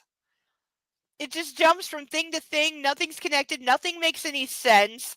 Nothing is remotely realistic at all. I'm all for high fantasy. I really am. Also, being high in fantasy. I'll take either. But it just doesn't. I think Persnickety's onto something. Yeah, ChatGPT. I think Persnickety is onto something here. Because, yeah, this sounds like how AI writes, because it tends to be very disconnected. Even when it's writing the whole thing itself. And I have made a hobby the last 6 months out of fucking with ChatGPT. I also found shall we say, uncensored version of ChatGPT, and I managed to break that thing that will write rape scenes for me, and I mean violent, graphic, detailed rape scenes, but I managed to break it 4 times already. ChatGPT I can break in about 5 minutes because it's really fucked up on the programming. Also, I can get ChatGPT because it'll say, you'll prompt it and it'll be like, sorry, I can't write that because it violates the rules of this, this, and this. But if you know what keywords it's homing in on and you change it, you can definitely get it to violate its own rules. And I have proof of that. Because I have gotten regular ChatGPT to write things it should not write, including non-consensual content. It ain't that hard. Only took me like a week to break it. But that's me being a 90s hacker and being bored. And I don't mean I hacked it. I mean I used it the exact same way anyone else would, just with words and input. But if you figure out the keywords and how it thinks, you can absolutely own it. The uncensored one I should stay off because it triggers me, but you know, it triggers me and then I have a whole day of bad daydreams that I can't stop.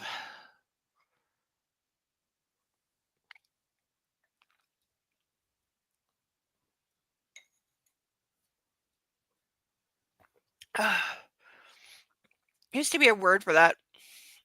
One of my therapists told me once, because I asked them, I'm like, what's the word for, when you try to have a daydream about something, but it always, no matter what you start out as, like you start out with like something really flowery and princessy and really happy and or intending to be happy, and then it just twists and turns like dark and evil and leaves you like crying and screaming, and you just have this, nightmare fantasy in your head instead of the happy one you wanted. What's the word for that? And I forget what it is. Like I know dystopian daydream is one, but I don't remember if there's an actual word or if I just got called crazy. Might have just gotten called crazy.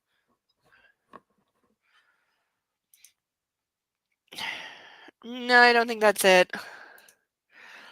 Because it's like, you try to imagine yourself. Let's go with one of the cliches. It's your wedding day. You're in the dress. You're about to, you're in the bridal suite, getting all pretty, and everyone's running around, and your bridesmaids are there, and friends, etc. I have to remember to add these things because in real life I don't have these things. It would just be me. So I'd be alone, getting ready by myself, which suits me just fine. But there wouldn't be any bridesmaids or friends or certainly not family or anybody.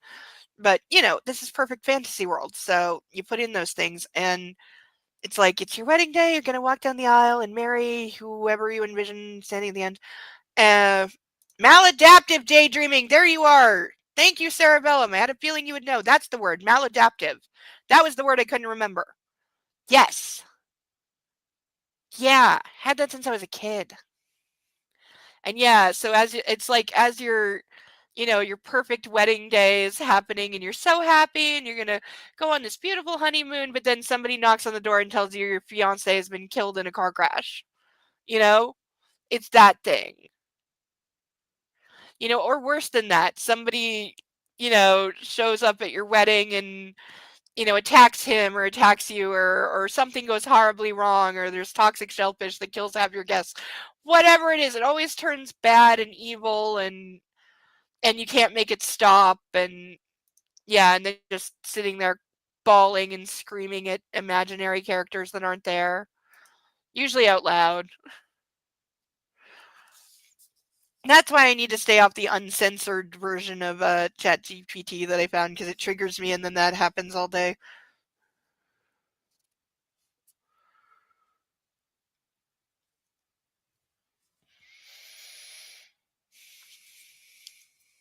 Never did figure out how to make those stop.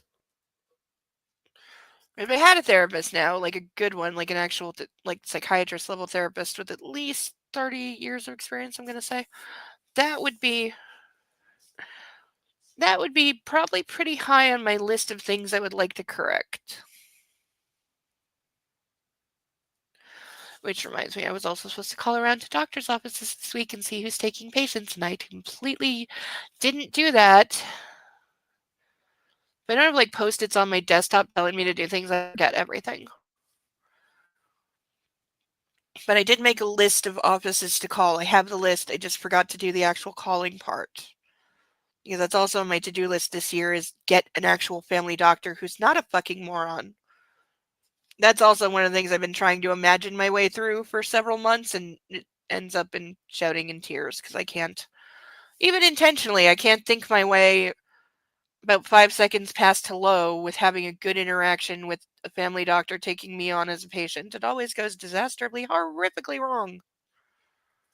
In very short order and in very weird ways. They're not as bad as my fantasies of like being in the ER for some reason. Those go much worse. And they're not fantasies, they're what if. They're like, what if I put myself in this situation, or what if I try to do this, and then it just goes horrifically, horrifically, horrifically wrong. Though in some ways very true to life and very much what I expect, which I think is kind of part of the problem. But let's just say I don't have good experiences, so it's hard to imagine having a good experience when all you've ever had is bad, and when the realities of some things are what they are and they're not going to change, and you know that. So it's like, why would I not expect to get horrifically abused and traumatized doing a thing that, that's always how it goes and it's not going to change because the people doing it don't realize that they're horrifically abusive and traumatizing. So there's kind of that question, which nobody can ever answer. I probably have stopped making sense at this point.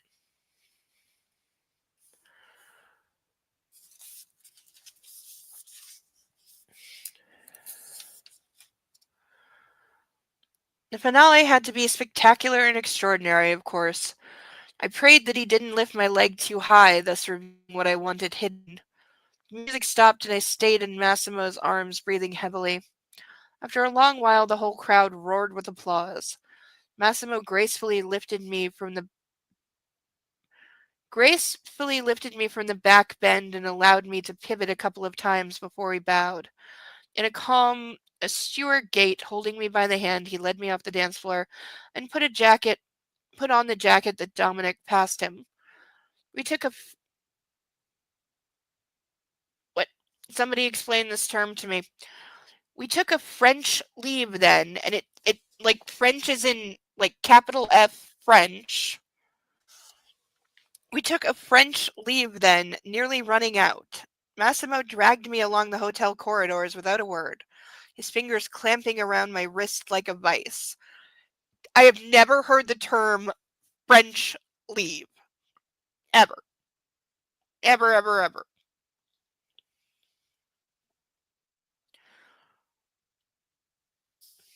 Like, are they referencing, like, is this a World War II reference?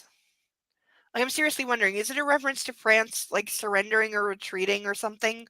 That's why it's called a French leave, because you're running away? Because I said before, this bitch is racist. That's the only thing I can think of. I hope I'm wrong.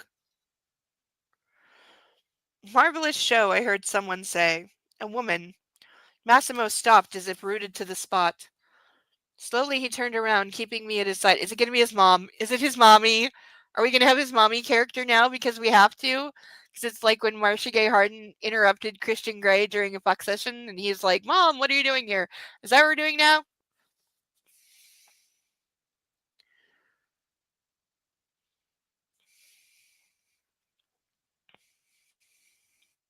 In the center of the hall, there was a beautiful woman with blonde hair, wearing a short gold dress. Her long legs ended around the level of my first ribs, so she's tall. She had gorgeous fake breasts and an angelic face. She approached us, kissing the man in black. This is Mrs. Robinson! This is the Mrs. Robinson character! She's the she's gonna be the past girlfriend who's still hung up on him, and she's gonna, oh my god, she's Mrs. Robinson! Ah! Like, oh my god. Oh my god.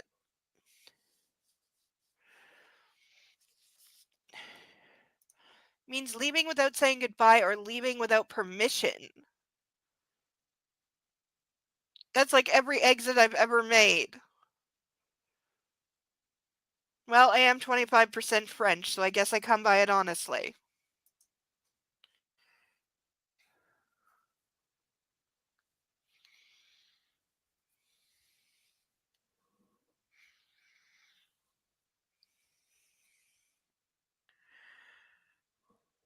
Yeah, because my grandmother.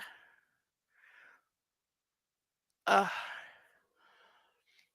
well, my grandmother was born in Canada. Her parents most certainly were not. They emigrated after World War One, and then changed their last name from LeBlanc to White, which I didn't know for a long time because, you know, when you're a kid, you don't get the concept of like maiden name versus married name, so I never knew that there was such a thing as a maiden name, and for me, it doesn't matter because I still have my maiden name.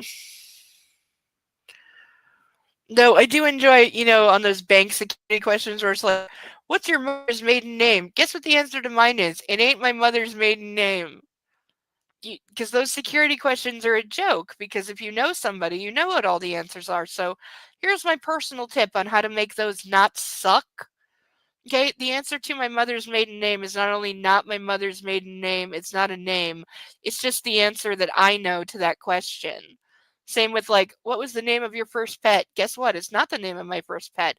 It's whatever I decided the answer to that question is. Because just because the question says X doesn't mean the answer you give has to answer the question. You can make the password whatever you want. So make it something that has nothing to do with the question. That's security. Because I'm the only one who's going to know what the actual answer is because it has nothing to do with the question. But it is the answer.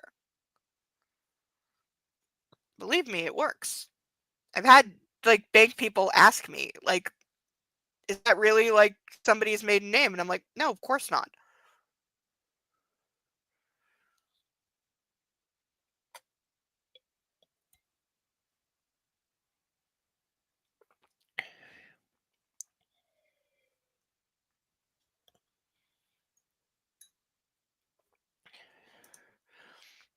As opposed to the Midwest goodbye where it takes over half an hour to say goodbye. That is my grandparents. That is my grandparents. Every time they had people over, I remember as a child spying. Every time they had people over for dinner, they'd all be stood in the foyer, like putting on coats and saying goodbye for like half a fucking hour. There's like 4 people. Even as a kid, I was going like, what is going on? I don't understand adults. Like, I stayed up late to spy on this because I was an insomniac as a child, so I spied, you know, all the time. Because what are you going to do after, you know, the adults put you in bed and expect you to stay there and you know you're not going to sleep for 6 hours? You're a little kid. The only thing you can do is spy. Also, it's required. It is in the charter of tiny children that you must spy on adults. Like,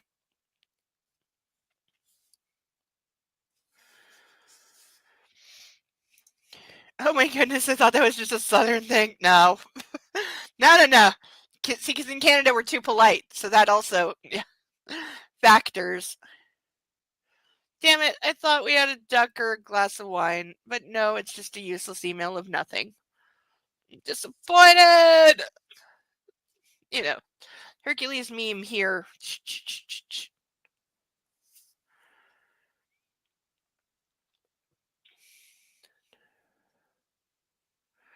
So you found her, she said, her eyes trained on me. Her accent told me she was British. Oh, also, okay, so this is going to be somebody that he knows, probably from went to boarding school in Britain, which we haven't been told yet, but I bet I'm right, because she said he speaks English with a British accent, but he speaks Italian with an Italian accent, and, so I'm guessing Italian-born but educated in Britain, and that's going to be where he knows this bitch from.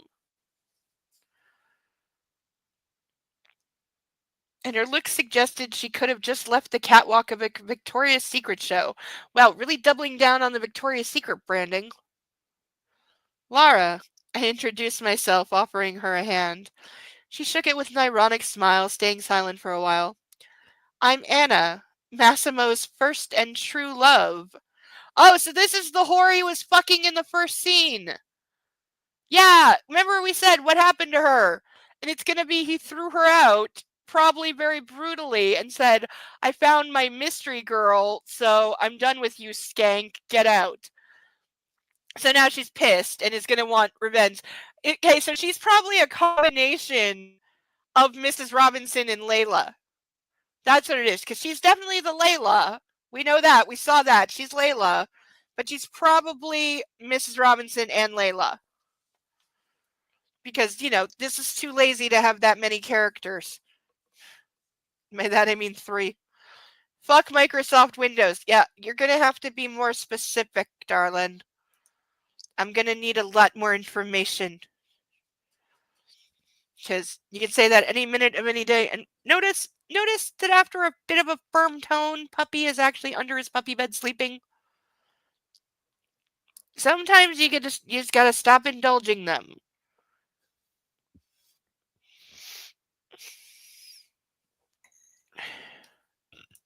You ruined everything, you stupid bitch. Is that an actual song?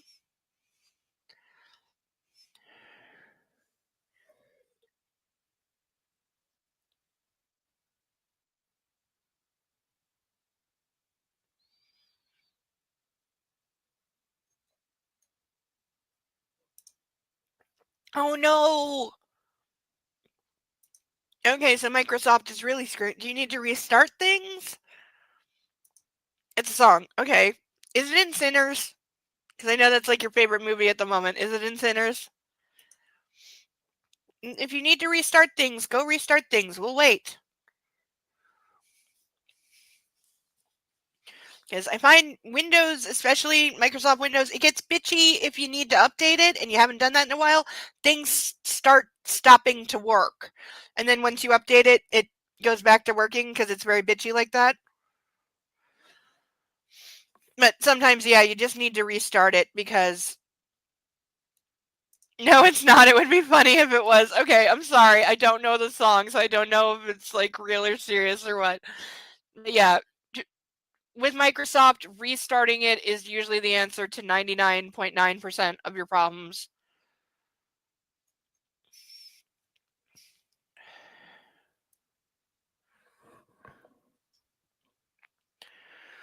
As long as you're sure that it's not your email that's crashed, because sometimes email servers do go down.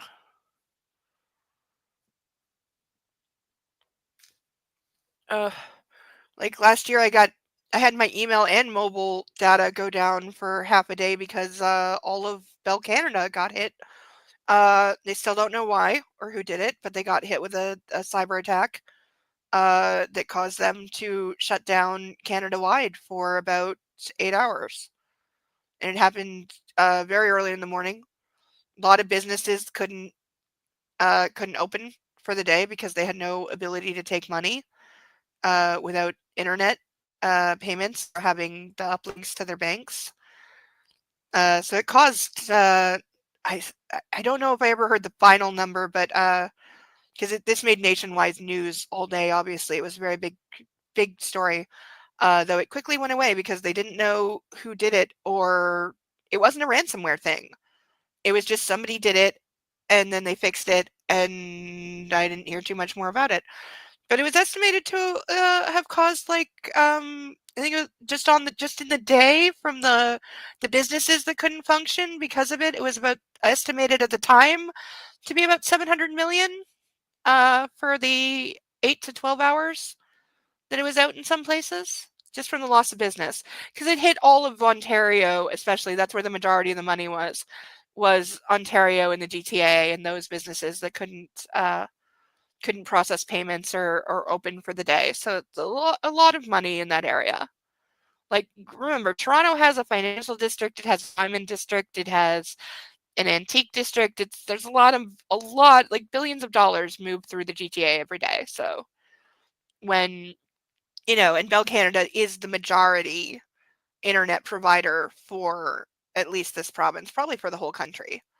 It definitely has an above 40% market share. So when it goes down, it's a big deal, and a lot of big companies got, they couldn't run a lot of things without it. Like, a lot of people had GPS problems, which was surprising.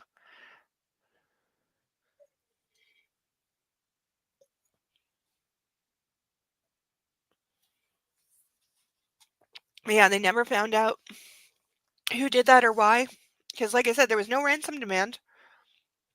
Wasn't ransomware. Just honestly, it seemed like somebody doing it just to see if they could, kind of thing, you know?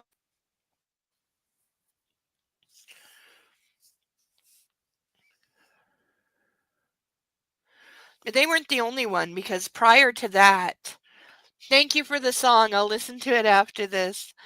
Prior to that, Rogers, who's a very small provider here, they had been hit only about 4 weeks earlier. Also having a day-long outage, but it affected way less people because they're a very small percentage of internet provider here. They're less than 5%. So in hindsight, some people said the Rogers outage may have been a test run, because there was some speculation that it was an actual cyber attack against Canada. Though who did it, no idea, and no country took credit, but a lot of people were saying this had to be, for the level of complication that it would have taken and the amount of power it would have taken, this had to be backed by a government somewhere. So the thoughts were that it was Russia at the time, because of Canada supporting Ukraine. Because again, this was over a year ago now, so things were hotter then. So yeah, the consensus was that it was probably Russia, just basically screwing with Canada because we were supporting Ukraine and sending them weapons, etc.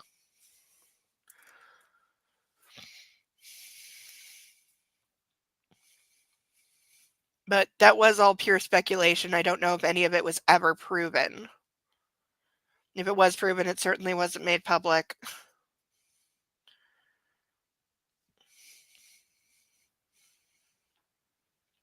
But it was at the same time, you know what else was happening at that exact same time? The mystery drones and balloons getting shot down over Canada and the US, couple in the US, couple in Canada. Those had happened like the week before, and those were believed to be like Russian and Chinese spy drones. So, mostly Russian. So that was happening at like the same time. Yeah. Wasn't going to say it, but yeah. That, like I said, that's the speculation. It was never confirmed, but let's just say it was never disproven either.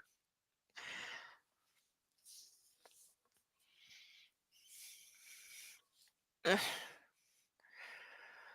Half-hour left, and I still need a lot more to drink. A lot more.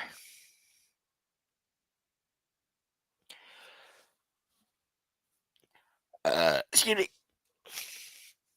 Okay, so what do you do when Crazy X comes up and introduces herself as somebody's first and true love? What do you do? she replied, finally, not releasing my hand. Massimo's hand, still clamped around my wrist, grew sweaty. We're in a hurry, forgive us, he hissed through clenched teeth, pulling me with him down the corridor. Taking a look back, I saw the blonde still standing in her place, speaking words in Italian. Massimo gritted his teeth. He carefully released my hand and stomped back in her direction. Okay, I actually wish they would put the Italian in the book because I could translate that. Not easily, but I could manage. And I would like to know what is being said. He released my hand and stomped back in her direction, keeping his face carefully impassive. He replied something in Italian, a couple sentences maybe, and returned to me. He grabbed my hand again and we walked away, getting into an elevator and ascending to the top floor. Quickly, Massimo pulled out his key card and opened the door. You could this is copy-pasted from 50 Shades. That is copy-pasted. Minus points for copy pasta.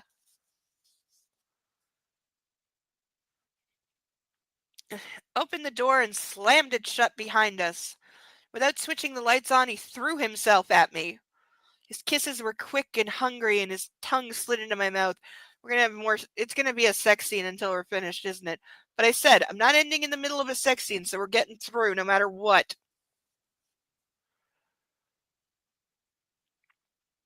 After what happened downstairs, I was in no mood for that.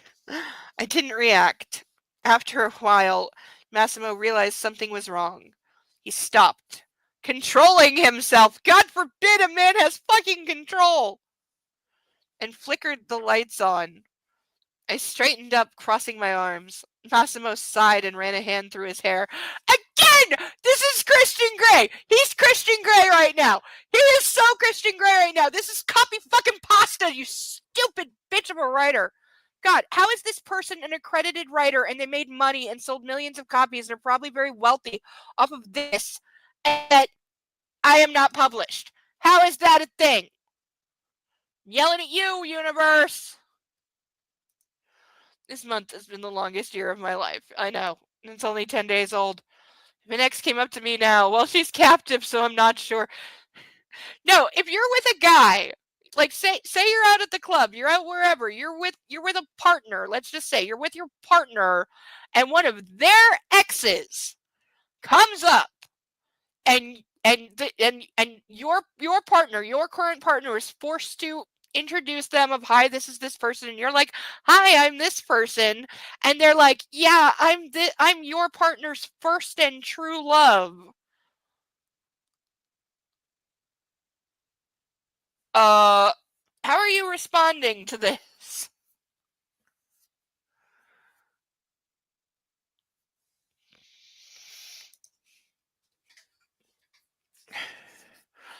I mean, I would what I'd do if an ex came up to me, but I don't have any real life exes. I only have online exes.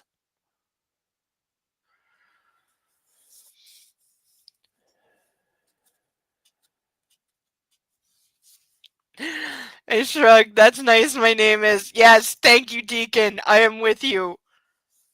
Yes, that is exactly.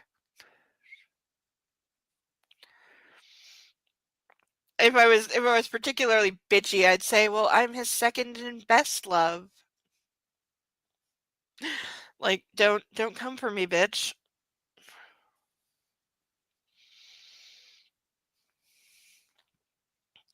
Jesus Christ, Laura, he said, collapsing into a great armchair behind him. She's the past. By that he means 11 days ago I was fucking her up the ass right before I kidnapped you.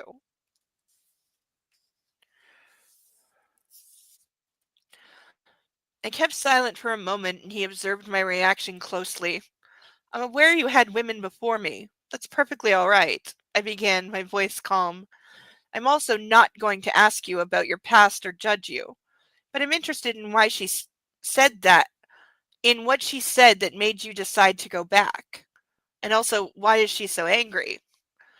The man in black didn't respond, instead glaring at me.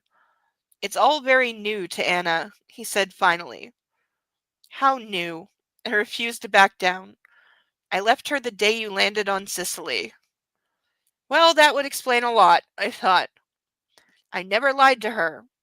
Paintings of you hung in the house for years, and nobody but me had ever believed that I would find you. Her least of all. But the day I saw you, I told her to leave. Okay, so we're getting an explanation, and yep, he threw her out like garbage. Yep. He watched me awaiting a reaction. Is there anything else you'd like to know? Oh, baby, I'm just getting started. I am just getting started. I'm putting on that bathrobe that seems to ever be present to hide the naked dress, and we are having a long conversation about this. Also, I need some background on the paintings and the all the other. Right now, I really need the ladies' room, so I will be back in 2 shakes of a lamb's tail. Okay, I'm really hoping the puppy doesn't wake up while I get up, because sometimes he does. I'll be back in 1 second. Final shout out for the evening before I go. Our remaining options, because time is short. For $10, you can sponsor a painted duck. Please be specific. Or for $50, you know what? I'll make it 40 tonight because time is short. I'll cut it to 40. You can make me refill this glass and chug it in one, hopefully. Those are the options. Please consider while I run to the ladies' room. I'll be back in just a minute. Talk amongst yourselves about puppies.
When you think something has stopped, and then it decides to start again.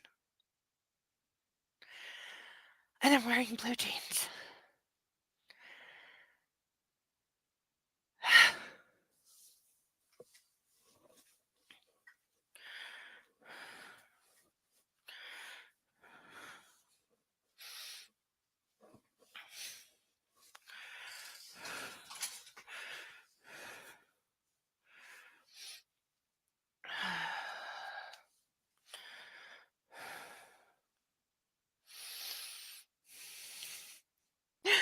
Bobby, while she's gone through the book, I got your back. It was an accident. Yeah.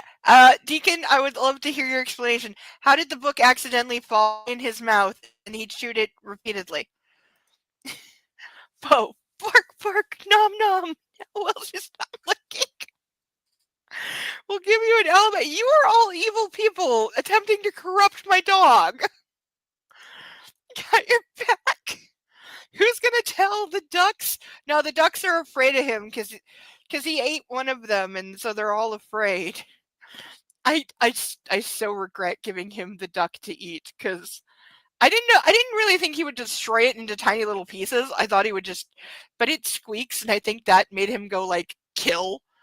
Because one of the ducks that came with the last batch was holding an AR-15, and so we can't show that on YouTube. And I didn't want to repaint it into something else. And even if I had, you could still tell. So I gave it to the dog. Rogers, shh, I don't have Rogers. Everything's fine. Does he want to be a service dog? Now's his chance.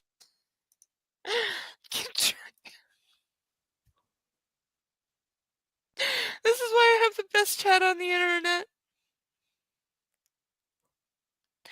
I undeniably have the best chat on the internet.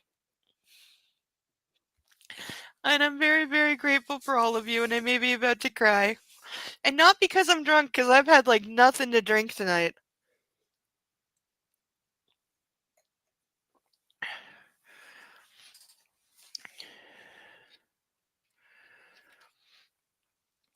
I'm actually very surprised at how sober I am, which is disturbing. I need to keep her away longer next time. We can work on that. Hey, get me to chug 2 of these in a row. Believe me, I'll be in the bathroom a moment longer. Probably a lot longer. So we try to remember how to stand up.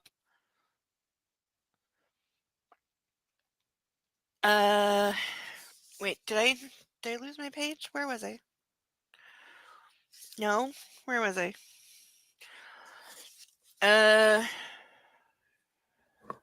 Ow. I said nothing, staring at him and thinking about my feelings. Jealousy is weakness, and throughout the years I'd learned to eliminate weakness of character. Besides, I didn't feel threatened because I didn't care about Massimo. Or at least that's what I was telling myself. Okay, so we're already getting into Stockholm. Say something, Lara, he hissed. I'm tired, I replied, sitting in the other armchair. Besides, it's none of my business. I'm here because I have to be. And each day brings me closer to my birthday and my freedom. So she's getting the claws out, which he deserves. I knew that what I said wasn't the whole truth, but I was in no mood to talk about it. The man in black kept his eyes on me for a long while, his jaw working rhythmically. What is with all the references to his jaw? Is he doing that jaw training, like make your chin line stronger crap? Because it doesn't work. Oh, Deacon, this is not the first time that he hisses. No, he hisses, he purrs, he roars. I don't know if she's trying to do some like manticore thing where he's part lion or something, but yeah, he hisses, he purrs, he roars. Yeah.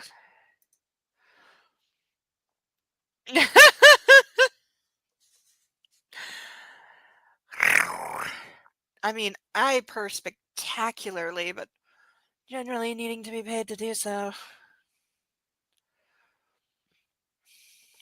No, so if you do have to go down and you do on the underside of the cock, that will usually end things. Most guys can't take it. In the next chapter, he has retractable claws. Girl, don't give them ideas. Don't, don't be giving ideas because it could. You don't know. It could happen. Okay, you know what? And one of those autistic questions is bugging me. So I'm gonna cheat and use my calendar to tell me. Oh, thank God. Okay. My brain was telling me that my birthday, which even though it's not for a couple of months, my brain was telling me my birthday fell on a Saturday, and it doesn't. It falls on a Sunday. Which also means, hey, if we're here, hey, that means on Saturday night, once we hit midnight, it is my birthday. So we can have a little mini birthday celebration. Okay, the goal this year, cupcakes. I want cupcakes for my birthday this year. So if we can swing it and it's in the budget, cupcakes for my birthday. That is the goal.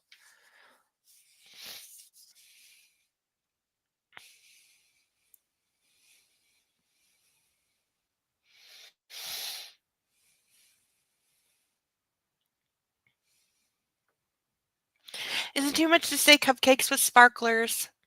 Yeah, it is. I take it back. I'm gonna cry now because I said stupid shit about my birthday, and that was on my. I also, as much as I have things on my do list this year, I have things on my don't list, and I just broke one of them. It's hard to break bad habits.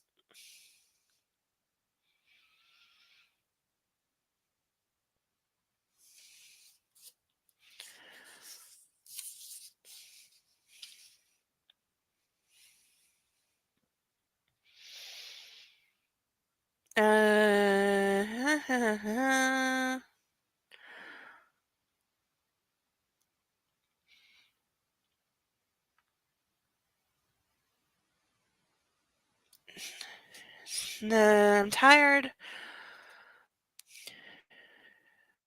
I knew that my words had hurt and angered him. I just didn't care. He got up and headed to the door, grabbing the handle. He turned his head, sent me a cold look, and said impassively, "She told me she'll kill you and take away the thing that I cherish the most, just as I've taken it away from her." Okay, so confirmed. And we're not even going for like subtle in any way or background evil. No. This woman just openly threatened to kill Lara to a guy that we're supposed to believe has shot multiple people. Is there a reason he's not just going to have Anna executed or disappeared halfway around the world? Like,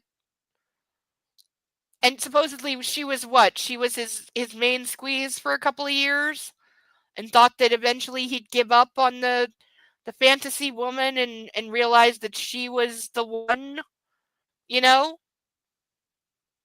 And so she must know what he's capable of and probably saw about 1,000 times more of it than we have so far. And yet she just walked up to him and said, "I'm going to kill the fantasy girl that you finally found after 5 years." And we're supposed to believe she has the ability to do this, by the way? Like, who the hell is she? She's a whore.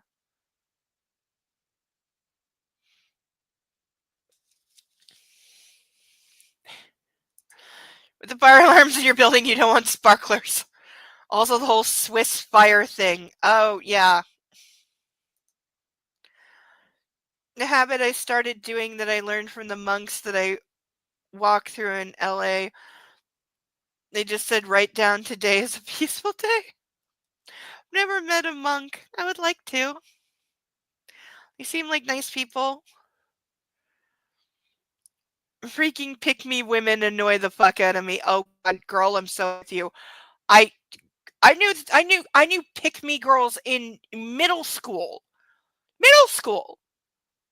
Like fucking slutting their way up at like 12 years old, and it's like, you know, like I went to a middle school that where a sex room was found.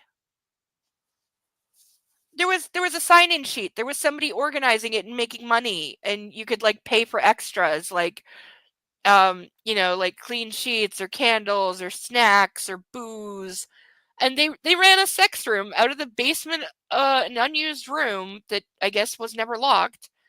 Uh oh, Deacon, girl, that ain't nothing. There was also a sex room in 3 of the high schools I went to, at least that I knew about. And I was one to never use them, so it got so far, and I was the most outcast of outcasts, social pariah. I had teachers where I'd show up after 3 weeks and they'd be like, "Oh, I heard you died." And they would say this in front of the entire class.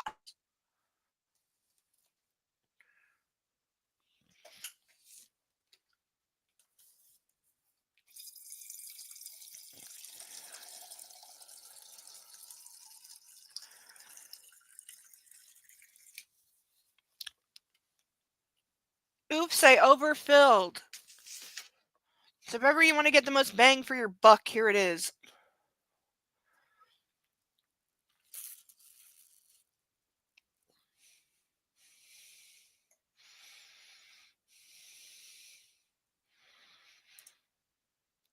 We have to dish at some point. Yes, we do. Oh, yeah, I will tell you all of the everything. Like I went to some crazy ass schools. And I went to a lot of schools. I haven't done the count in a while and I don't remember, but yeah, I went to a lot of schools. Like, I change schools pretty much every year, sometimes 2-3 times a year. And no, I'm not a military brat.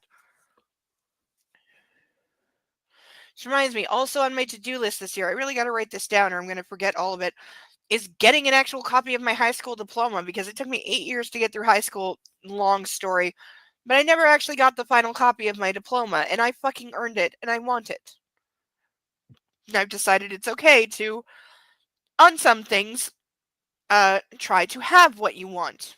No, I'm still debating on wanting, which is why I said I broke my rules about the cupcakes, because saying it means I want it, and that means it's something someone can use against me, because knowledge is power, and people knowing what you want gives them power over you, etc., etc., and saying it out loud makes it evil, and, you know,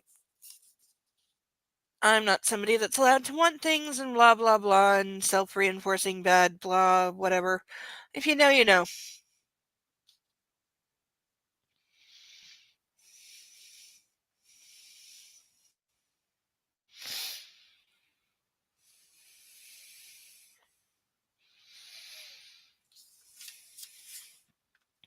Excuse me? I called out, shocked. And you're just going to leave after telling me that. I stormed in his direction. You damned egomaniac. See, there's a word that should have come up in 50 Shades a lot more.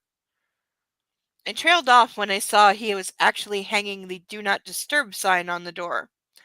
I stopped, my hands hanging limply at my sides, staring at him.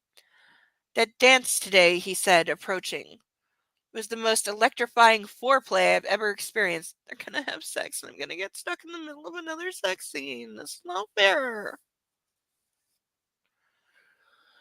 That does not change the fact that I really wanted to kill that annoying little Polak when I saw him touching you. He knows who I am. I heard you can't actually kill him, I said, raising an eyebrow. Unfortunately, you're right. He replied, taking the last step towards me. Okay, so I'm guessing Polish guy is from he's from like a Polish crime family, so he's like protected, and it would mean like, mafioso war if he got taken out. That's gonna be the thing. That's gonna be a thing.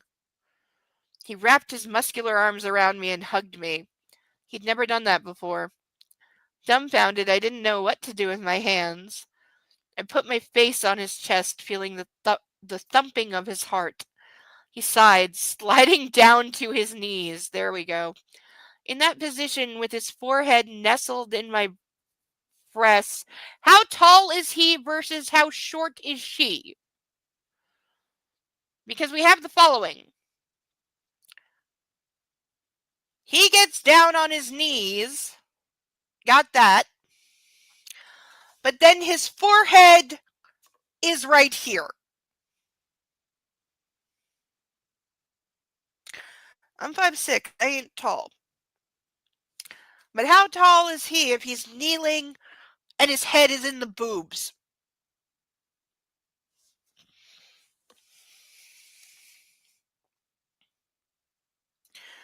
We can skip what? Oh, if there's another sex scene we can skip, I really might. I genuinely might.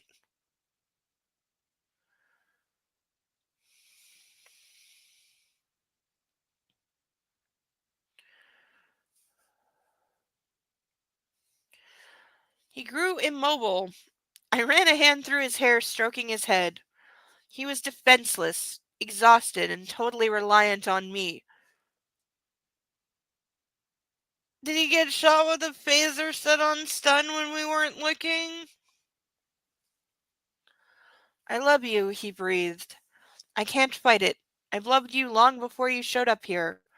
I've dreamed about you. I knew what kind of person you were. I felt it. Keep in mind, he doesn't know anything about her because he's not asked her anything about herself or like what she likes or doesn't like. He's learning by observation, but without talking to her. That's why he didn't know if she liked cocoa, tea, or champagne for breakfast. Ask her, you dumbass.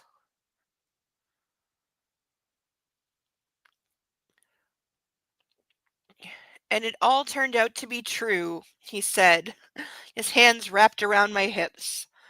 Alcohol buzzed in my head, where fear was warring with a strange calmness. Desktop spiked drinks? Yeah, no, the guy. Yeah, no, he's an abusive fuck who does the brutal smashing your head into the mirror, and then while you're still bleeding, says, I only do it because I love you and I can't live without you. Yeah. No, I was watching a stream on Only Cops. Great channel, by the way. Yes, it's called Only Cops, and it's former cops. Tuesday and Thursday nights, 8:30 Eastern. Shout out to them. Tell them Lisa Rowe sent you. They'll know, and Josh will laugh. Uh, but tell them Lisa Rowe sent you, and yeah, they're former cops. They react to body cams, and last was it Thursday? Either last Thursday or last Tuesday. So one of the two streams from this week, there was the most textbook example of a guy love bombing a girl as he's being arrested for beating the shit out of her, and her actively like trying to stop the cops from arresting him while saying nothing. And everyone was found in a crack house, so that's also a thing. Send you the link, I shall do so. I will do so. What was the other? I gotta write it down so I don't forget. Uh,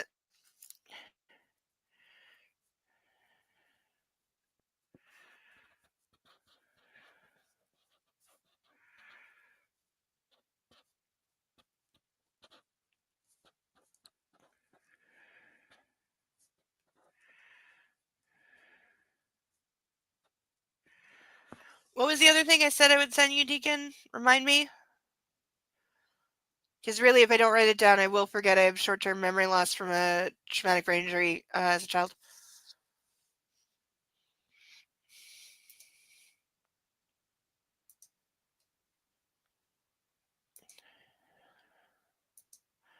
I know it was like 10 minutes ago, and it bugs me that I can't remember. Something silly.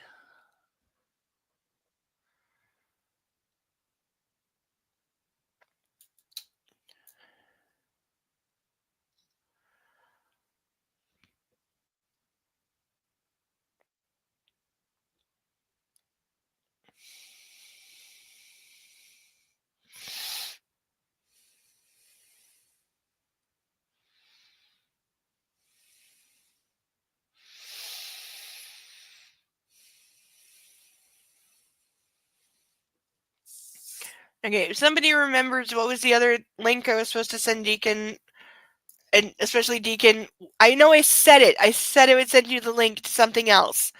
What was it? Uh, yeah, I'll scroll back.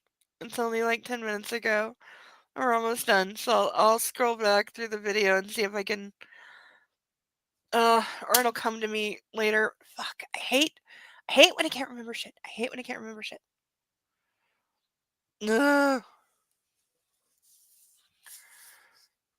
Okay, we're not even close to the end of this. We're actually not that far up page count, which is really weird. All right, we got like maybe 10 minutes left, so last chance if you want to make me chug an oversized glass of wine. And with that size, I may not get through it in one, so it could be really entertaining if you want to watch some entertainment. So there it is. PayPal link at the top. As I said, for this evening, I will lower it to 40 instead of 50. Oh, I love him. Mammy just went to me. Oh, girl, I've been there. Girl, not me, but I've been around those that, because thankfully the one thing my mother did right was raise me to never tolerate anyone raising their hand to me. But, she didn't know I was gay because I didn't come out to her. But, she taught me very well. You never let a man raise a hand to you. And she showed me by example because she had two different boyfriends that they raised a hand in one time, and literally one of them we were living with like part-time. They both still had their own apartments, but we were living with him like half the time, and they'd been dating for about a year and a half. And I remember because I was still awake because, again, insomniac child, and I heard them fighting. I heard him hit her, and she came out of the bedroom, literally just put her arm out, grabbed my hand, grabbed me, literally grabbed me, walked out of his apartment at 3:30 in the morning in the dead of winter, and went home, and I could see the mark on her face, And I never saw him again. I know she went back the next day when she knew he would be working and got our stuff. And I never heard his name ever again. She never spoke to him again, never saw him again. Nope, he hit her one time and then that was that. Done. He effectively did not exist on planet Earth anymore. Second guy, same thing. Hit her, changed the locks in that case. Never talked to him again, and we were walking down the street a couple weeks later and he happened to be there and started following behind us and literally begging, going like, baby, please take me back, I'm so sorry, I swear I'll never do it again, we were so good together, I love you so much. And he's like, and we're walking down the street and my mom is just looking dead forward, she didn't look at him, didn't acknowledge him, didn't say a word, had a vice grip on my hand and just kept walking while he followed us for more than 3 blocks saying all the, baby, I love you, please take me back, like literally begging, I'll do anything, baby, please forgive me. Went on and on until eventually, like other people basically intervened and told him like, hey, stop following the woman and child, like enough. She doesn't want to be with you. She's not talking to you. Let it go. Yeah, I learned after being off Ellie how to ask questions. It's not so much you feel asked. Yeah, you know what might be a good study for, I'm sure the US has their own version of this, or at least I hope some states do. Look up in the UK, they have something called, it may be different than this now, but at the time I heard about it, it was called 27 questions. And it is something that the police force there, when they even suspect domestic violence or they have confirmed domestic violence, they're required to ask the victim 27 questions to determine like the extent of the problem and try to get them help and try to get them out of the situation. And all those questions came from um, either survivors of extreme domestic abuse or came from family of people that were killed during domestic violence that could have been prevented if the police had asked the right questions, because they realized, okay, the police aren't asking the right questions, so let's go to the victims. And they asked victims who've been out of domestic violence relationships, like, okay, you called the police like 8, 9 times. What do what do you wish they had asked? What should they have asked? What are the right questions? What's the way in? And they asked the victims and they got really good information that apparently works very well. But yeah, look up the UK version because they've been using it a long time and it's been, I gotta say, the most successful for them. I'm not saying it has like an over 50% rate of success, but I'm saying to date it's the best thing people have come up with. So yeah, look up in the UK the 27 questions on domestic violence because I'm sure you can find it listed publicly somewhere. I'm sure a copy has gotten out at some point.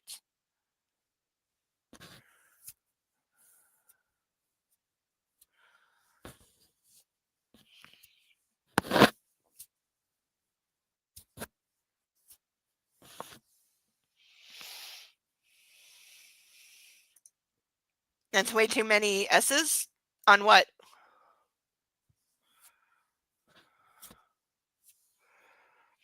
Am I slurring again? Okay, I'm looking for a place to stop. Again, not finding one because nothing takes a break. There isn't a break for 8 pages. I'm not getting through 8 pages. Fuck it. We're over time.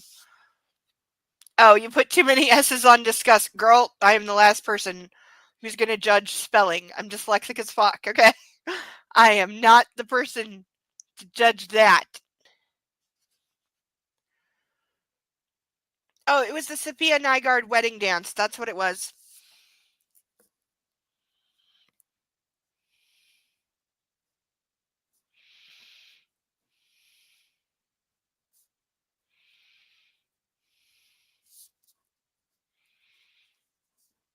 Alright, so I will do that in next half hour. But yeah, we can totally like voice chat. Like let me know when you have a couple hours.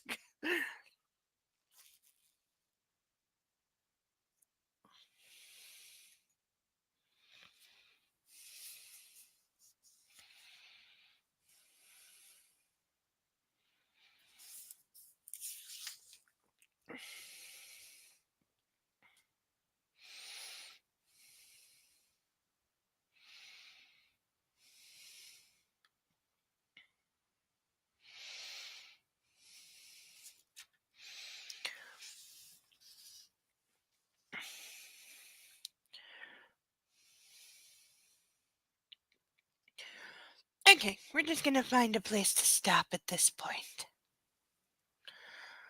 I'm disappointed we didn't get even one new duck tonight. It's been too long since I had to update the thumbnail with new ducks. We only have 6 left, and I feel like they're lonely. I feel like the ducks are feeling unwanted. Yeah, some of them have been here from the beginning. So, is it weird that I feel bad on behalf of inanimate objects that they haven't been picked for the team? It probably is.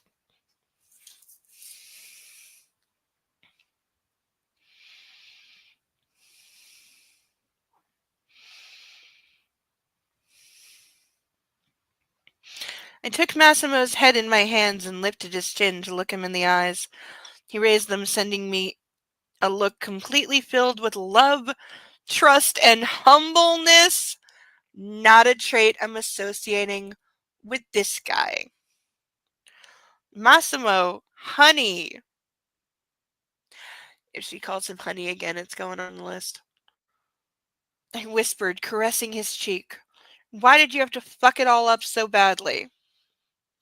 I sighed and collapsed to the rug next to him, feeling my eyes watering. She's gonna cry over some. What are you? What in the actual. What?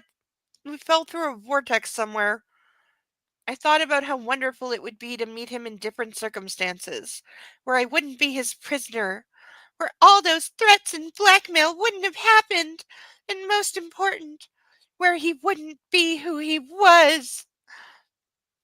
Make love to me, he said gently, laying me down on the soft carpet. My heart skipped a beat, and I didn't expect this and froze, watching him through half-closed eyes. This might be a problem, I said, making myself comfortable in his arms. He hung above me, propped on his elbows, with his body pressing against mine, covering it all, and his eyes searching for answers in mine. Oh, and here we go. Here's the ultimate 50 Shades line. I'm reading the end of this paragraph, and then we're done. I also see the word baby girl on the page, so we're going to start with fire next time. You see, I continued, ashamed. I've never made love to anyone. I only fucked, and I liked it. No man has ever taught me how to make love. So, there you are. You might be disappointed. I finished and turned my head away, embarrassed. What? So this is her. So basically this is 50 Shades if you like partially reverse the roles. Because she's the one saying, I've never made love, I've only fucked. Which is something I can relate to, but I ain't apologizing for it. Have I ever made love? No. Have I fucked and enjoyed it? Yes.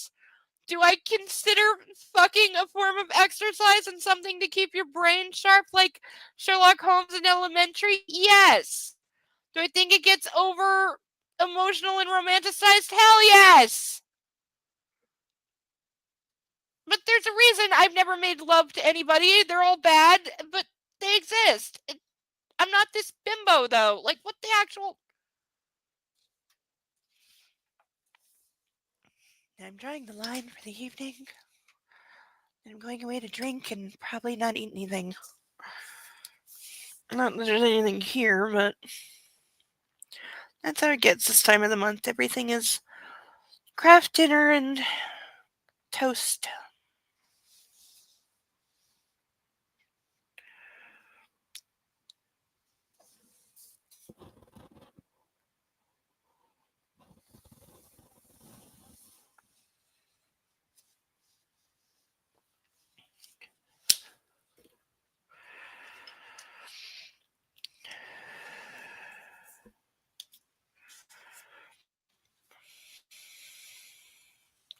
Like, I'm pretty sure that is literally how Christian Grey actually says it.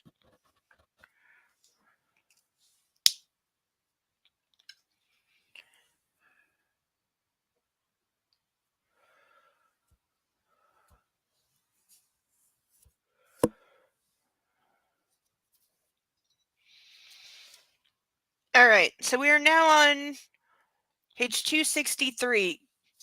I'm just curious, how many actual pages do we get through? Wait, was there a play with fire on the other page? Did I miss one? I don't think I did. No, but there's like 2 on the next page, so we're definitely starting with fire next week. So be on time if you want to know the fire.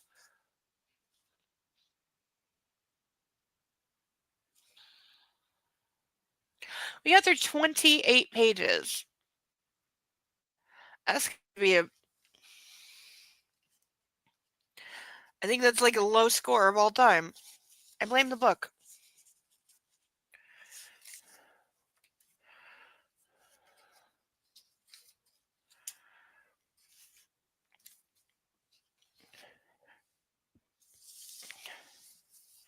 Six, 7, 8. Okay.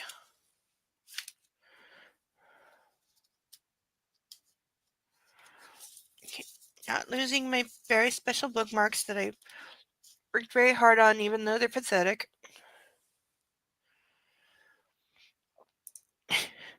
Puppy, find the book and chew on it. We won't tell. No. Tell what? I don't know what you're talking about. Gotta be more quiet. Do you have a better plan? Gotta eat while drinking? Yeah, no. Don't have to go through this. Well, we don't have to go through any more of this tonight, but there is more of it. There is still 100 and we are literally stopping at pretty much the exact halfway point. Wow. It made you canine superior. Pray to the doggy gods. What is it? Is it it's Anubis has the head of a dog? Pray to Anubis. But puppy is obeying mommy and having the nap that he was ordered to have. So when he wakes up, I will relay all of your messages to him.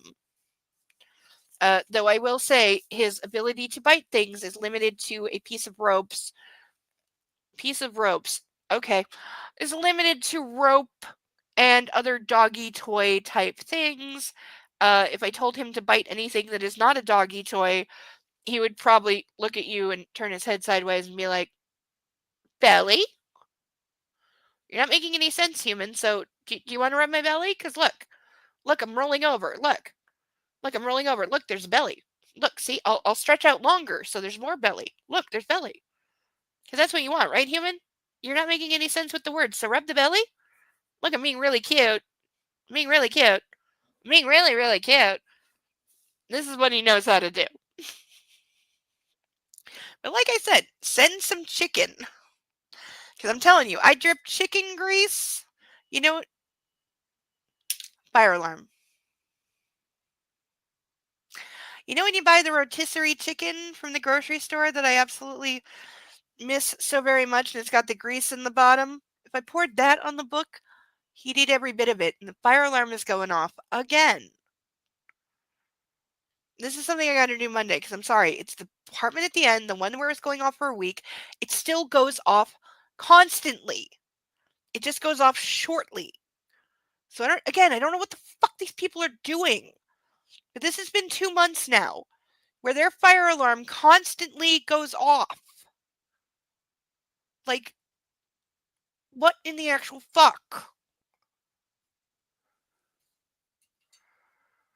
And no, the fire that happened on the fire that happened like Wednesday this week wasn't there. It was an accident. It was somebody had a new stove installed and they didn't know. And by the way, manufacturers don't do this. They didn't know that apparently the instructions for the stove were in a plastic envelope that was stuck to the roof of the oven.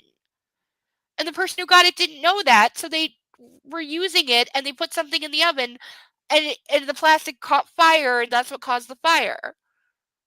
And believe me, even though apparently I was told it was on 15 and I'm on 20, I could smell the burnt plastic for a couple of days. Like, burnt plastic is one of those smells that it just, wow, it lingers. It lingers. But I felt, when I heard how it happened, I was like, oh my God. Like, that is so the manufacturer's fault. Like, don't do that. That's just, you're asking for a fire by doing that. What are you thinking? I felt bad for the person who did it because they probably felt really bad. Like, You know, and I've caused like 2 kitchen fires, one of which was my fault, one wasn't, but you know, I still felt bad both times. One of them burned half the kitchen down.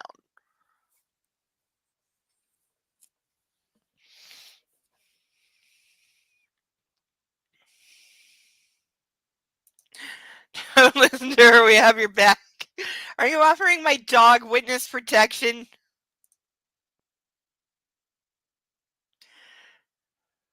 Not a lot of folks remember how to install basic things. Oh, girl, you're so right. Yeah. Oh, 100%. 100%. 100%. No, like, do you know how many people are shocked that I own, like, freaking screwdrivers and that I'm a female who knows how to do such, like, minor, like, repair things? Or that I built my own furniture, or that I can assemble IKEA furniture without the instructions?